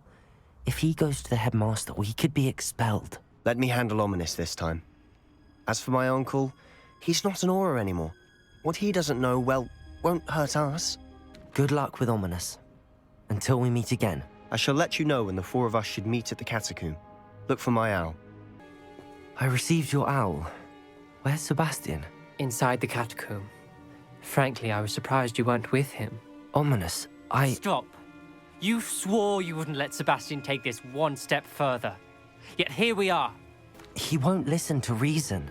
I should have stopped him before. Sebastian's in real trouble now. I'm going back into the catacomb to find him. Anne's right. He and the entire hamlet are in danger. The place is crawling with Inferi. Inferi? What are you talking about? You'll see. We need to hurry. I was so worried about Sebastian I didn't even realize. Anne's gone to get Solomon. When she first saw the Inferi, she thought Sebastian was being attacked. But then he showed her the relic and said he'd learned how to use it.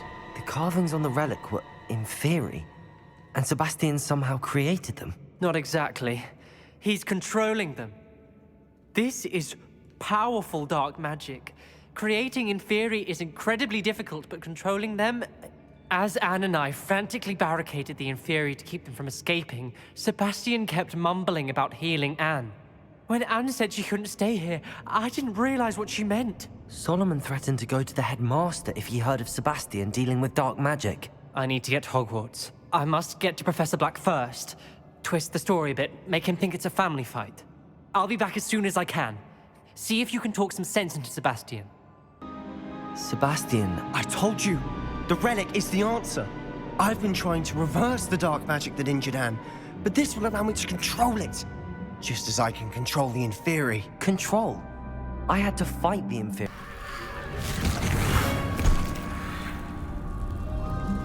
What have the two of you done? Accio relic! Solomon, don't! The relic!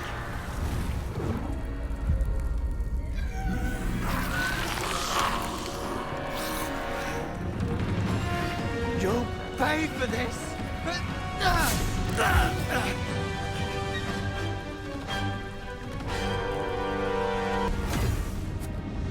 She cannot! cannot be healed, Sebastian. You must stop. I won't let her suffer! Avada Kedavra!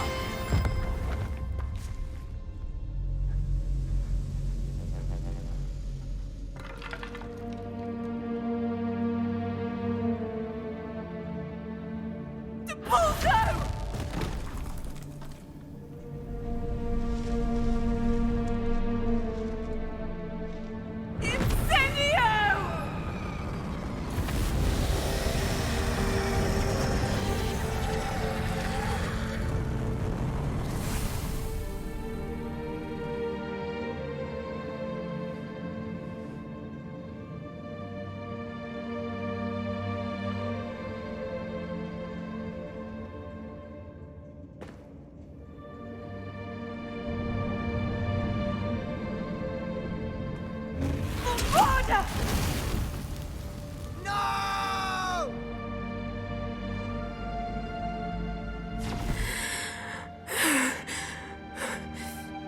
You've made your choice.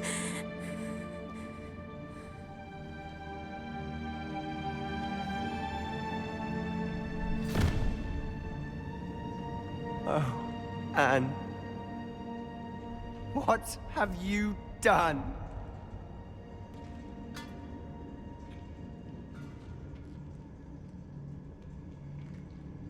I must get out of here. Why wouldn't you stop? I was calling after you. Anne won't survive this. She's withering away, inside and out. Solomon's never been there for us, not really. He gave up on Anne. I'll never give up on her. You saw him, didn't you? He was going to ruin her life. He attacked us. I had to use the killing curse. You know I did. If I hadn't known how to cast it... He did attack us. You had no choice. It was brave, Sebastian. You clearly care more about Anne than your uncle ever did. I knew you'd understand. I did do the right thing. You did. I would have done the same, if I knew how. I could teach you. No time like the present. The killing curse won't be easy to master. As with all unforgivables, you have to mean it. Hold your wand steady. Focus. The incantation is Avada Kedavra. Your intention must be clear. I can't stay here. I need to find Ominous. Sebastian. Please, I'm not myself right now. Let's meet later, at the Undercroft, all right? Professor, you received my owl. Ranrock has the last of Bragbor's journals. He killed Lodgok to get it. He knows where the last repository is. Godric's heart. Lodgok and Ranrock were brothers. Lodgok was bringing the journal to me. Ranrock is a monster. We need to know where the final repository is. Surely this changes things. Ranrock has Bragbor's journals and knows where the final repository is. We obliviated Bragbor. He kept journals? Why would he have documented all of this? He didn't know what we were containing. Isadora told Bragbor about the magic when she asked him to build a container for her. I've seen her memories. Isadora left memories for someone to find? You know what she did? Her memories showed what she did for her father, which I also saw in Professor Rookwood's Pensive. And a conversation with Bragbor in which she expressed frustration about the limits being placed on her use of ancient magic. Based upon the memories they have seen, I believe our young friend is well aware of the grave circumstances in which we find ourselves.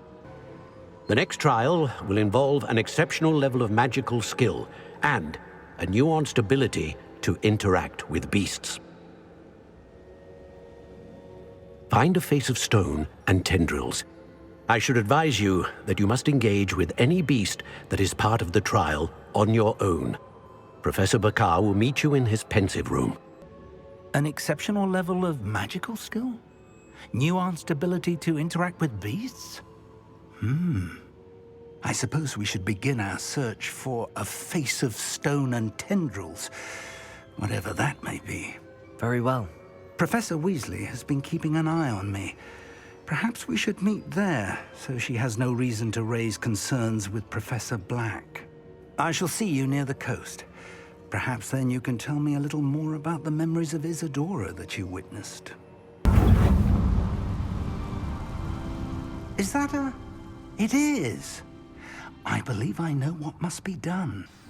Do you recognize the head sculpted there? That's a head. I can't say that I do. It appears to be a fearsome beast known as a graphorn. And the prints carved into the ground lead me to believe that a graphorn will somehow open the way forward. That's what Professor Rackham meant when he spoke of my needing an ability to interact with beasts. It would seem so. I do know that the last of a long dynasty of graphorns lives nearby. They call him the Lord of the Shore. I suspect you'll need to bring him here. What happens next, I can't say. If that's what must be done, I'll do it. Excellent. I know this area well enough. When you see the remains of a large sea creature, you're in the right place. Now, Professor Rackham made it clear that you must engage with any beast that is part of this trial on your own. So I shall wish you good luck and wait for your return in the map chamber.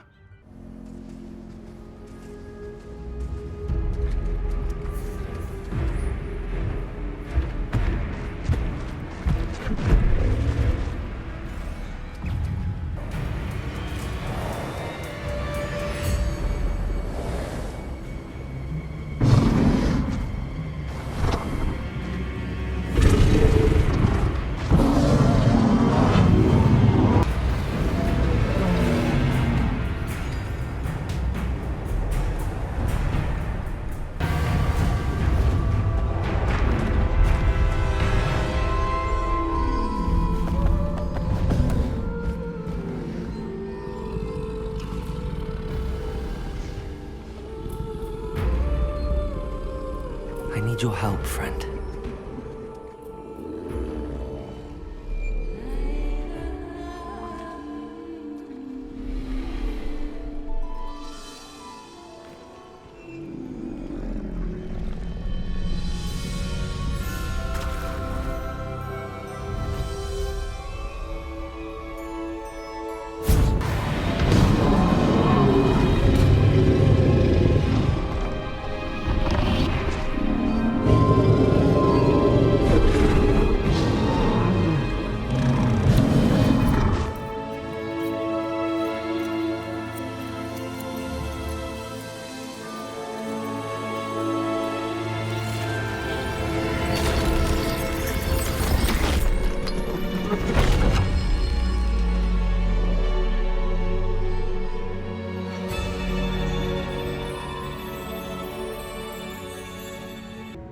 Perhaps Professor Rackham was right to have had faith in you. I still have my reservations. Isadora, as you will see, was not who she seemed. I can only hope that you are. My memories should answer any questions you may have about the power you will need to protect. Thank you, Professor Bakar. I shall see you back in the map chamber.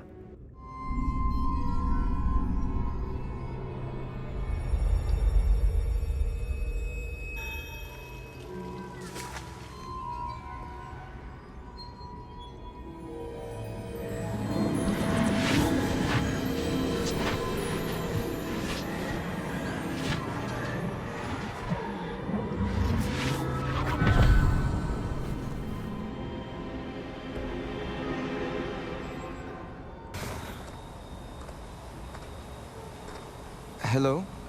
Isadora? Isadora?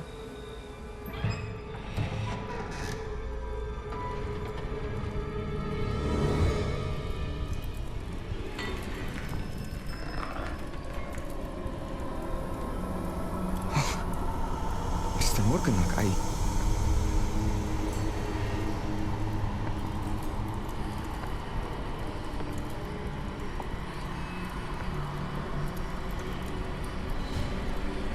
Mr. Morgan?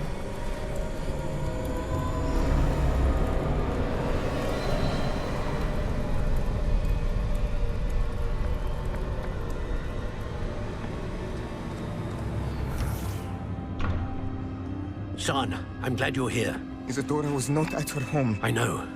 Her father... Percival. What is it? It is as though he was stripped not only of his pain, but of all emotion. Everything is much worse than I feared. Neve was right. Isadora hasn't stopped. I've just learned that she has been wielding that magic on students.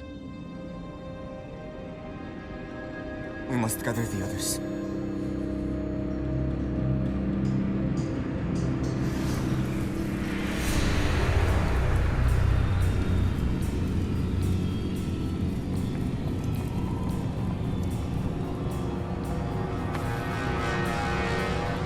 I need you to return to your common room, all right?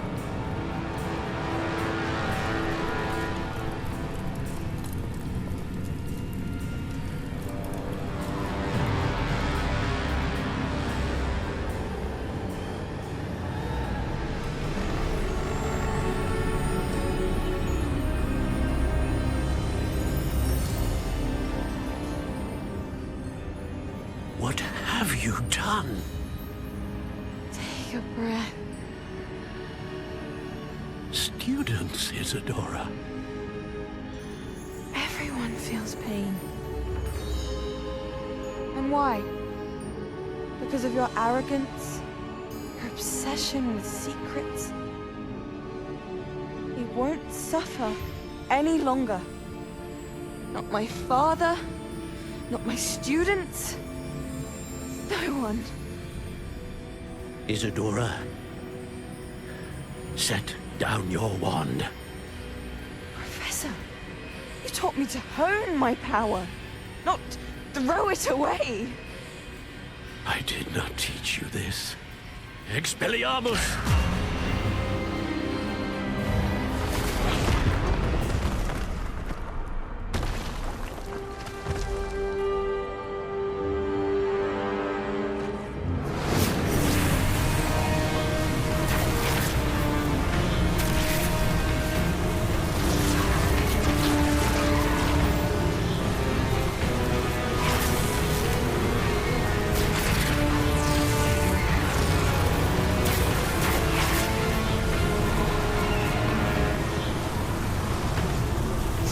Avada Kedavra!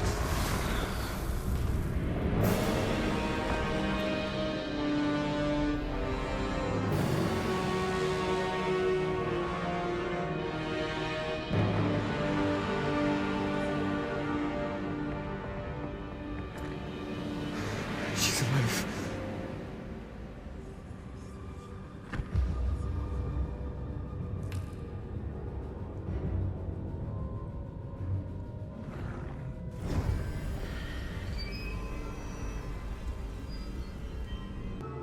The caverns below Hogwarts, where you fought Isadora.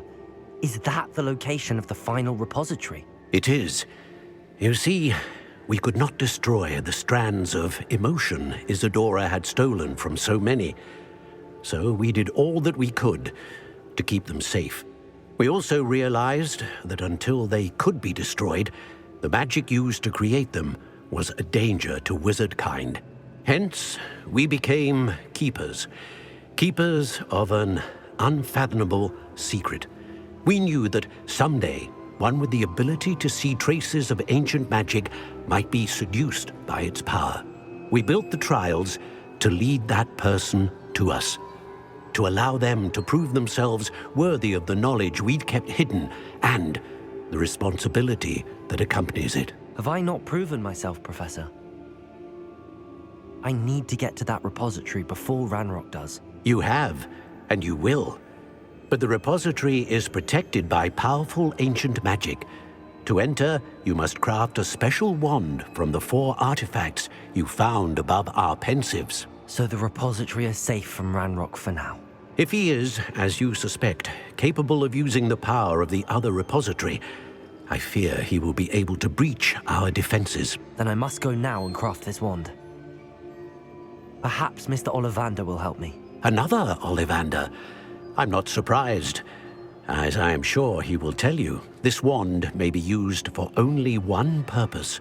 Return with the wand, and we will open the way forward. I shall send an owl ahead to Ollivander. Whilst you visit him, I'll reach out to Professor Weasley. Professor Weasley? Yes. I may have made an error in judgment by not informing her of Ranrock's intentions earlier. I only hope it's not too late. If Ranrock really is going to try to drill below Hogwarts, we'll need all the help we can get. All right, Professor. I'll see you soon.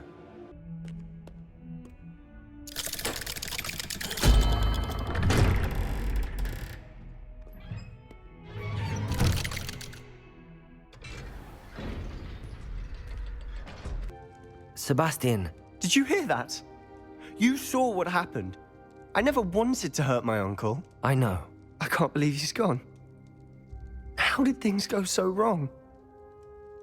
I didn't mean it. I didn't mean to...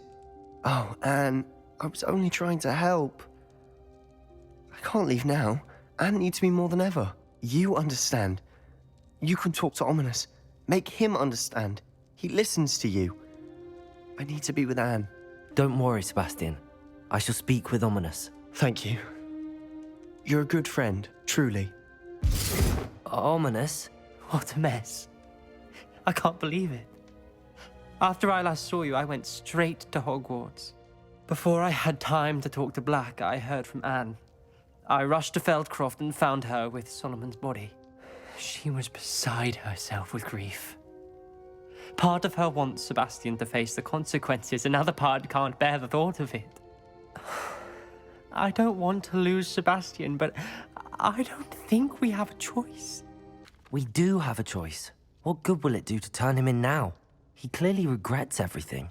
He's not going to do anything like this again. We've both heard that before. But we also need to think about Anne. She's lost her health, now she's lost her uncle. Do you really want to take her brother away from her too? I understand what you're saying. Perhaps you're right. As much as I believe that Sebastian should pay for his actions, we'd only be punishing Anne as well. I hope we're doing the right thing. I'll talk to Anne.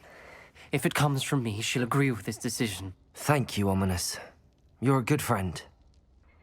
It's good to see you again, Doran.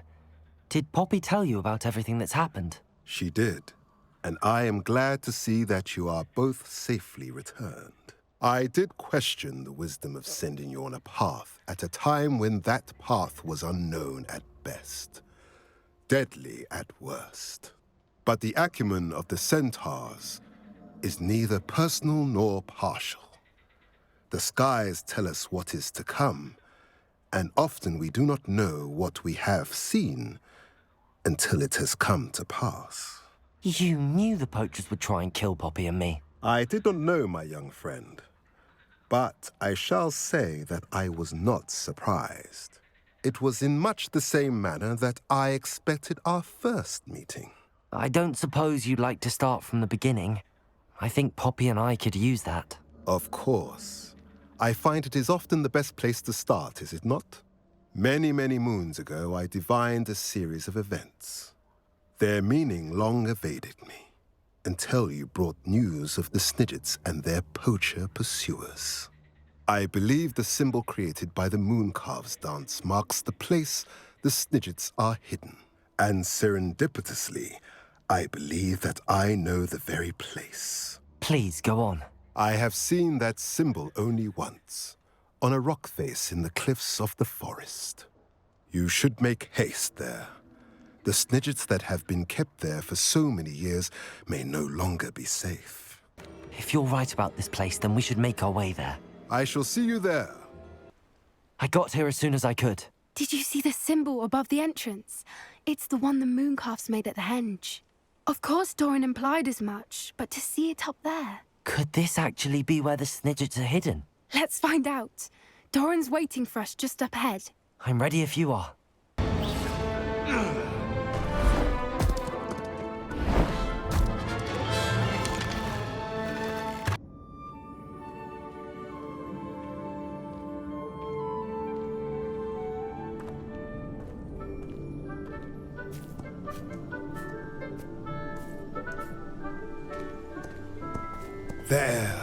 There they are.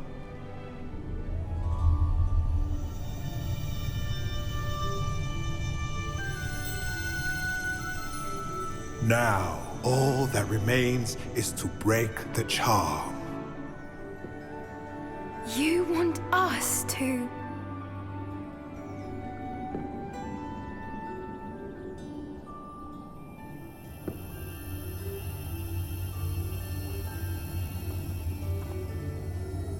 only ever wanted to see them safe, which they are. You should do it.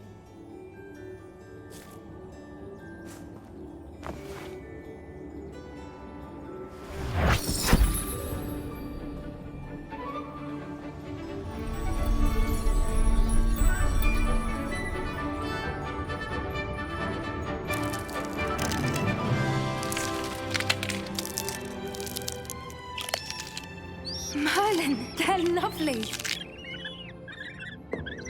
But what happens now?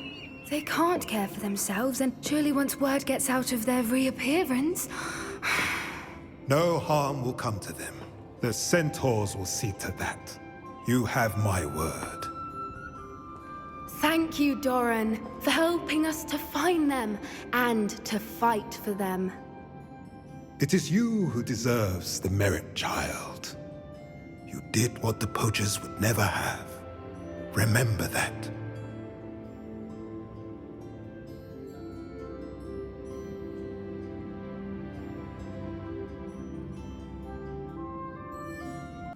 Hello, Mr. Ollivander. I wondered if you might be able to help me with something. Good to see you, my young Ravenclaw friend. Allow me once again to express my family's gratitude. They were pleased to learn that the wand Richard Jackdaw disappeared with those many years ago had been located, even if it was somewhat unusable.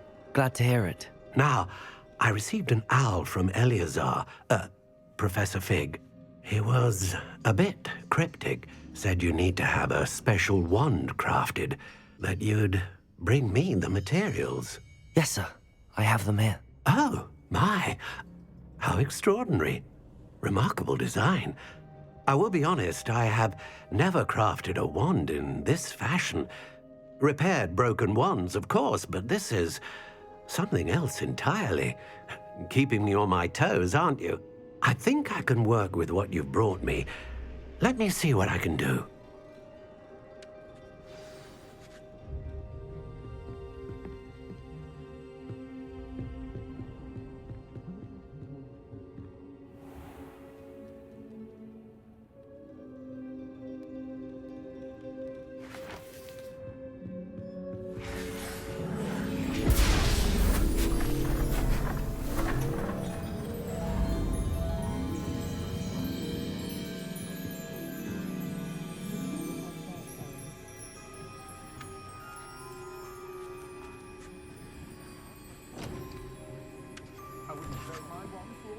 It is done.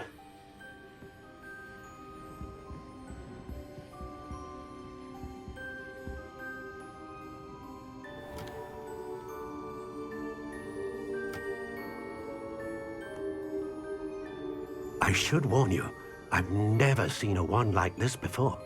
My suspicion, as Professor Fig implied in his letter, is that it serves a unique purpose. I doubt you shall find much use for it otherwise. I understand. Thank you, sir.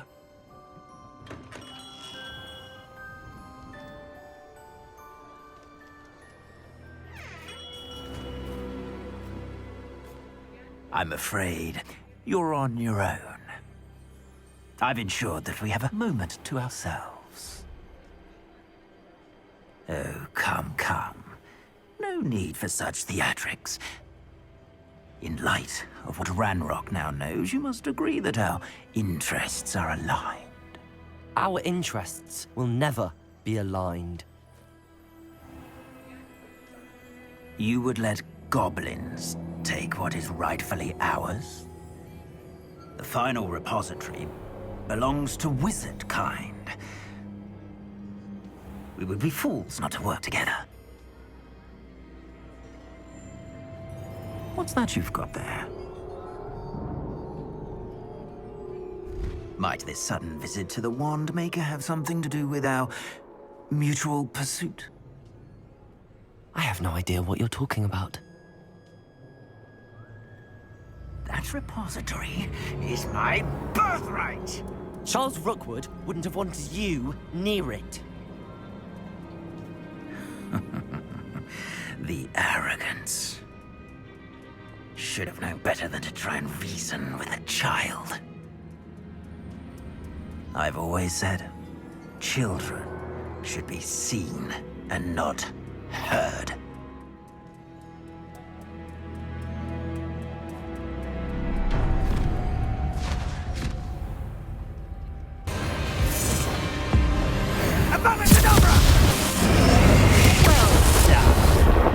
Child.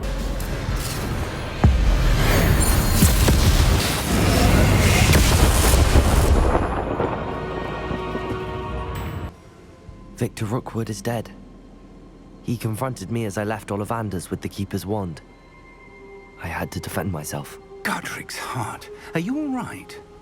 I know you're well able to defend yourself. I've seen it often enough. But Rookwood himself...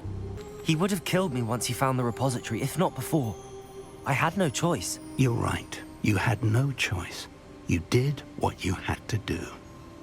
The wizarding community owes you a great debt. Thank you for saying so, Professor. I'm ready for what's next. All right, then. The Keepers have been waiting.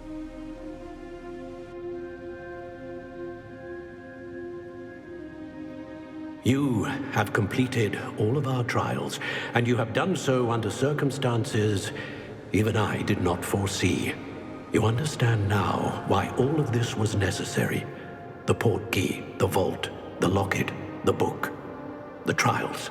To ensure that one with the ability you and I share would make the same choice that San, Neve, Charles, and I did.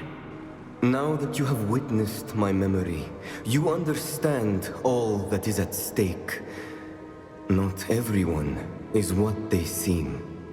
As you know, light does not exist without shadow, nor shadow without light. Simply because you can eliminate darkness does not always mean that you should. Even the most well-meaning and competent amongst us cannot possibly know the consequences of manipulating what should be beyond our reach.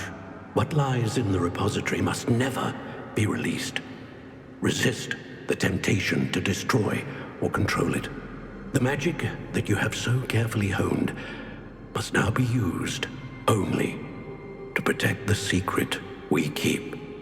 You have the wand. You will know when to wield it. We leave our legacy in your hands.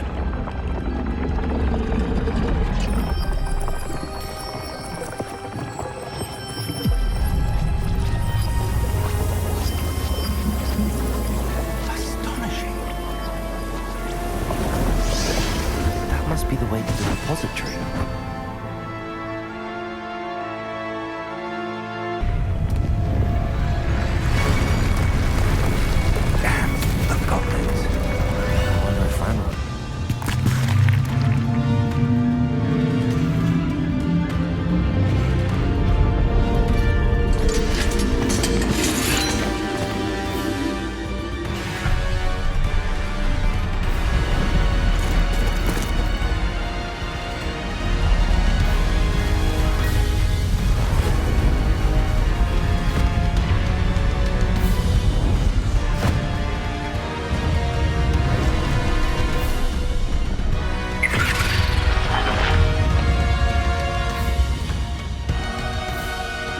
Have somehow evaded the castle's defensive charms.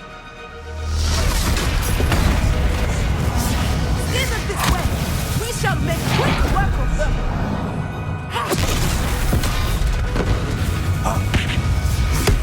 They got this.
The wand!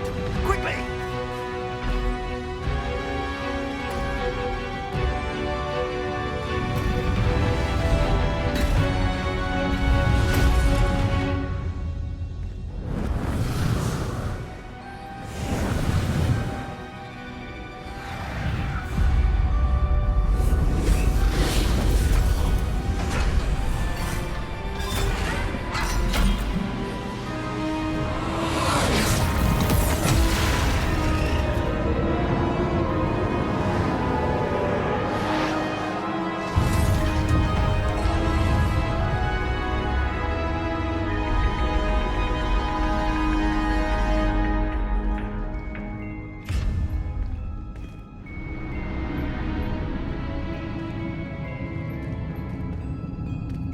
We made it. I'm relieved we got here before Ranrock. I can't believe this is it. The repository has been under the castle for hundreds of years. Think of all the pain that created it. This is what Miriam, George, your friend Lodgok, and countless others died for. Miriam believed this forgotten magic could be used for such good. But she did not know the risks. She did not see what the Keepers have shown you. What Isadora showed you. You are now the Keeper of whatever power it holds. What do you intend to do with it? I plan to leave the repository as it is. I'm pleased to hear that. I've been thinking. What is it, Professor? I spent all year trying to keep our journey a secret from everyone, including Professor Weasley. But now I wonder if I should have shared it with her, and the others, sooner. Trusted them more. The Keepers wanted this secret to be locked away forever. How long will you keep it? The Keepers were right. The risk of using this magic is too dangerous. It is my responsibility alone to keep it safe. I understand, but you are not entirely alone. I will do all I can to help you.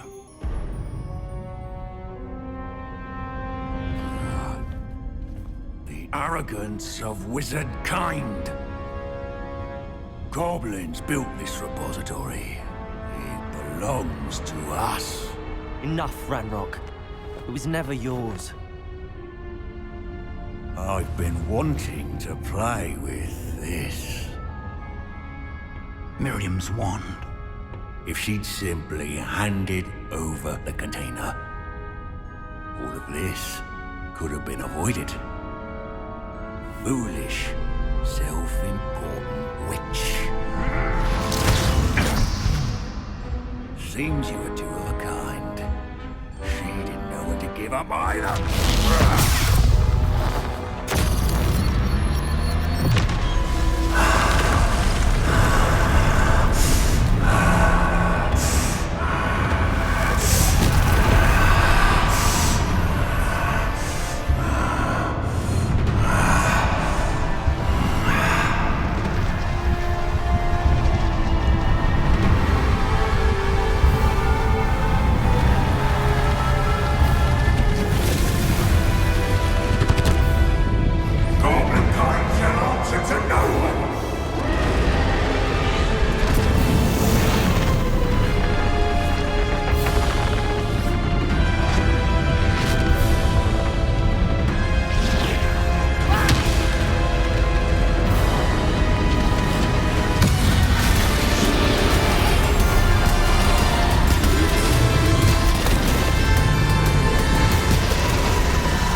trusted you, my young friend.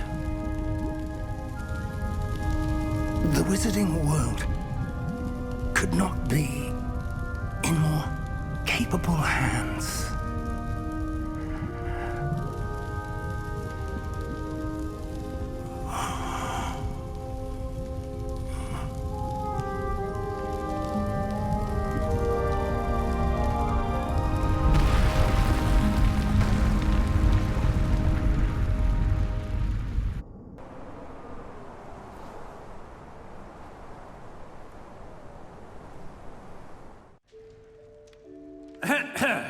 Professor Eleazar Fig. I dare say he was a beloved professor to many of you, certainly a long-standing colleague to his peers. A famed adventurer and seeker of knowledge, he built a reputation charging into the unknown, brazenly disregarding both discretion and safety, providing perhaps a rather unfortunate lesson for us all.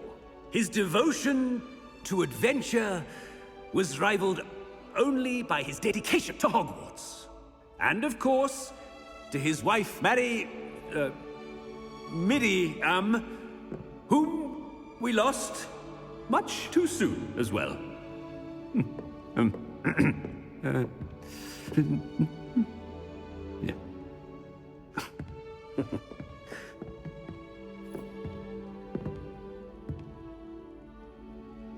Professor Fig represented the best of all of us. He could be deviously clever, possessed a brilliantly inquisitive mind, and was the most loyal of friends. But perhaps it was his remarkable courage, for which we will all be forever indebted to him. If not for Professor Fig,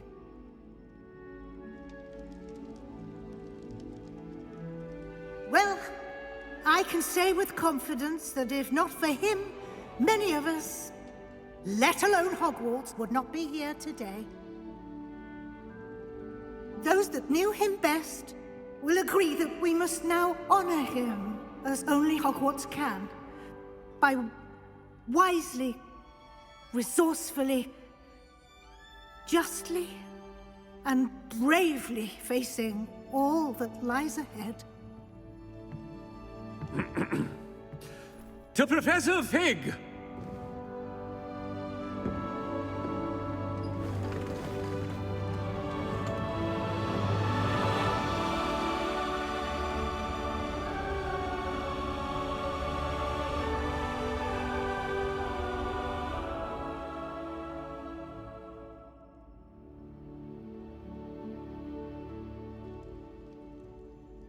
Can't believe we lost Fig. I didn't know him as well as you did, but I know he was a good man. Glad Weasley spoke for him. She honored him well. Fig will be well remembered. I wish the same could have been done for my uncle. I wonder if there's a chance Anne would meet me. Sebastian, I can't imagine what you and Anne are going through. Perhaps you'll hear from her soon. I hope so. I'll let you know. Sebastian, there's something you should know. It's to do with Victor Rookwood. I heard a rumor that he confronted you outside of Ollivander's. Sounds as if he faced quite a fight. The rumors are true, and I did, but it's not that. Just before Rookwood attacked, he uttered something familiar. The same words Anne heard before she was cursed. Children should be seen and not heard. Wait, what are you saying? It wasn't one of Ranrock's loyalists who cursed Anne. It was Rookwood. It was Rookwood all along. This can't be. It was the Loyalists. It's always been them. The night Anne was cursed, all she saw were goblins. Once Rookwood allied with Ranrock, Isadora's estate became of interest to them both. That's why Rookwood was there the night Anne was cursed. He was working with Ranrock. When he saw your sister, well, he didn't want anyone to know. So he cursed her. And she's never been the same. So cruel. Rookwood deserved what he got. Thank you for telling me. It wasn't a goblin. I suppose I owe you an apology. All this time I thought goblins were the enemy. But it was never that simple. Ominous said he's spoken with Anne. I wonder if she'll see me. I'll find out and send word when I know more.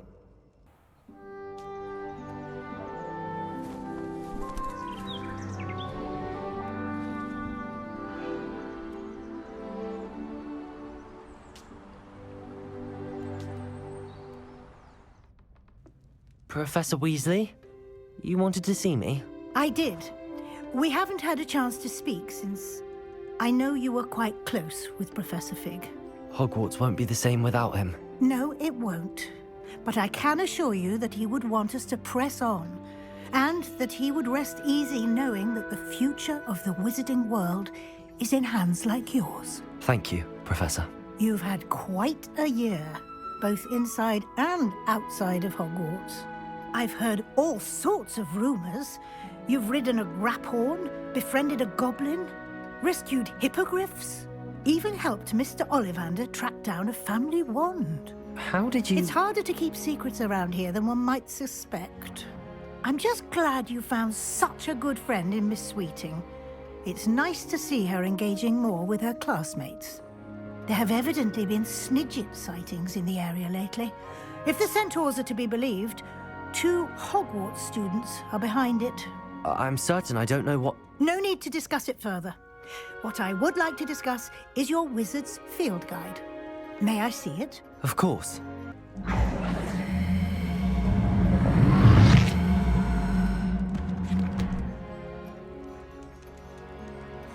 What do you think, Professor?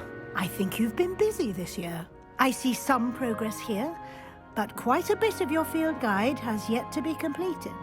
Fortunately, you do have some time to prepare for your OWLs. I will confess, I had a sense about you from that first moment you came bursting in, late, to the sorting ceremony. I am pleased to see that my instincts were correct. To think you've only been with us a year and you'll already be taking your OWLs, well, it's nothing short of astonishing. Thank you, Professor, for everything. You are most welcome. I look forward to seeing what you do during the rest of your time with us. I see Doran finally convinced you to leave the Snidgets. If anyone can keep them out of poacher hands, it's the centaurs. And I wanted to thank you. When the poachers ambushed us, it was nice not to face them alone. Of course.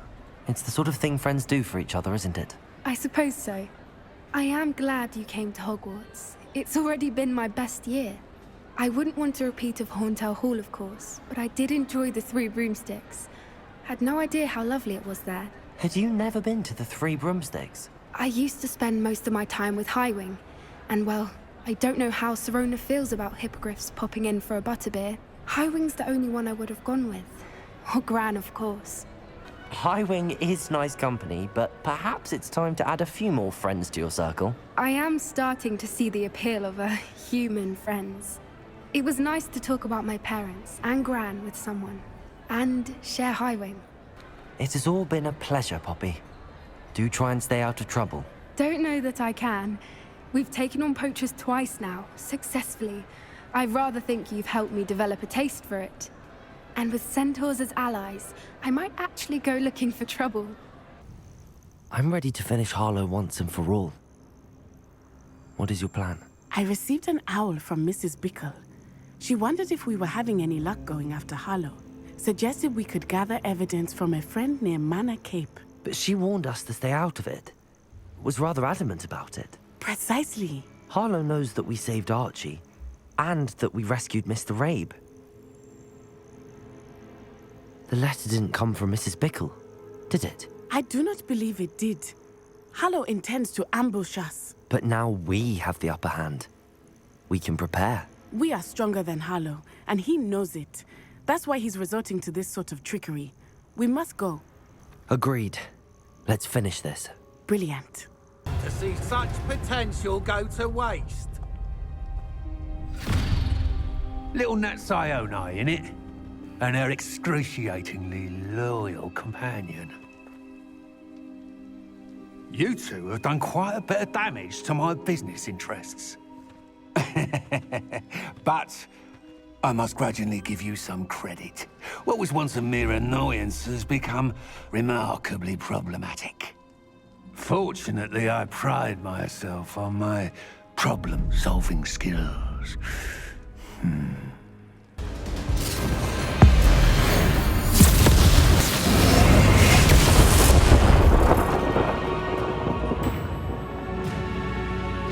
No.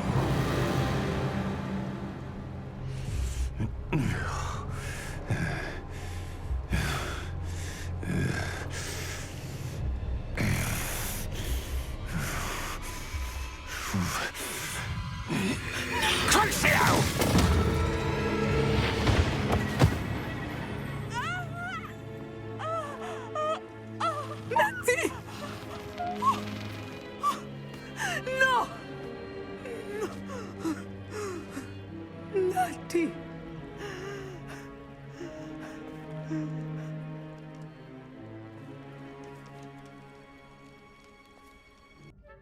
I'm glad to see you're doing so well.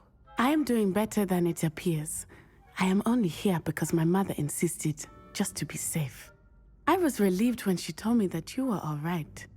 Only because of you. How are you feeling? Well, I've had better days, but Nurse Blaney says that I am on the mend. I'm sorry, Natty.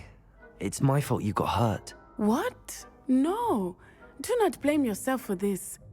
The moment that I saw Harlow aim his wand at you, well, You quickly made the choice to protect me.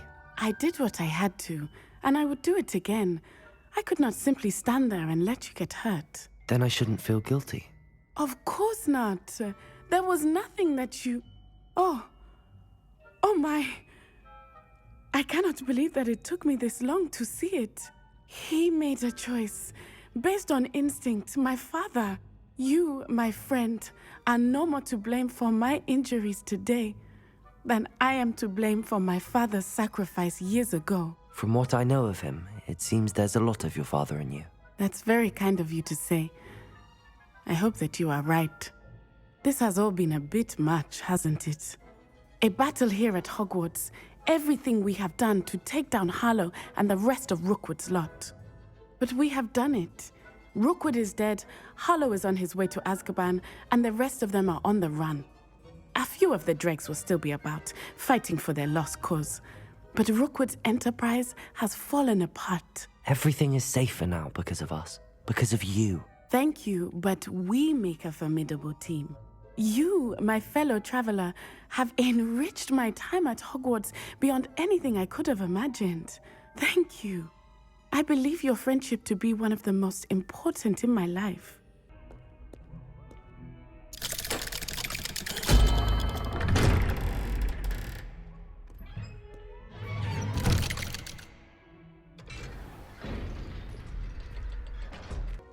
Sebastian, I received your owl. What's happened? Ominis spoke with Anne about what happened with my Uncle Solomon. She believes I should pay for what I did, but she won't turn me in. She said the guilt I'll have to live with is punishment enough. I'm so sorry. But I'm glad you know that you can at least try to move on now. The thing is, I think I've lost my sister, my twin, forever. She refuses to even see me. I can't blame her. I couldn't really blame any of you if you gave up on me entirely. You all believed in me, and I let you all down. Anne may just need some time. Surely one day she'll be able to forgive you. I hope you're right. I realize I can't undo what's been done, but I can try every day to make up for it. I owe you and Ominis everything for standing by me. Well, it wasn't easy. But I believe in you, Sebastian. I've had a sense about you since that first day in Defense Against the Dark Arts. Seems so long ago. Thank you. I have no idea what's to come, but I'm grateful for your friendship.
This year, we have seen our students exemplify the bravery of Godric Gryffindor.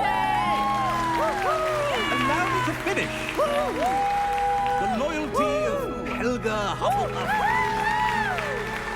The wisdom of Rowena Ravenclaw. And the ambition of Salazar Slytherin. And so, the winner of this year's House Cup... Excuse me, Headmaster, if I may. One particular student's heroism during the attack on Hogwarts, not to mention the level to which they have excelled in their coursework, as a new student, no less.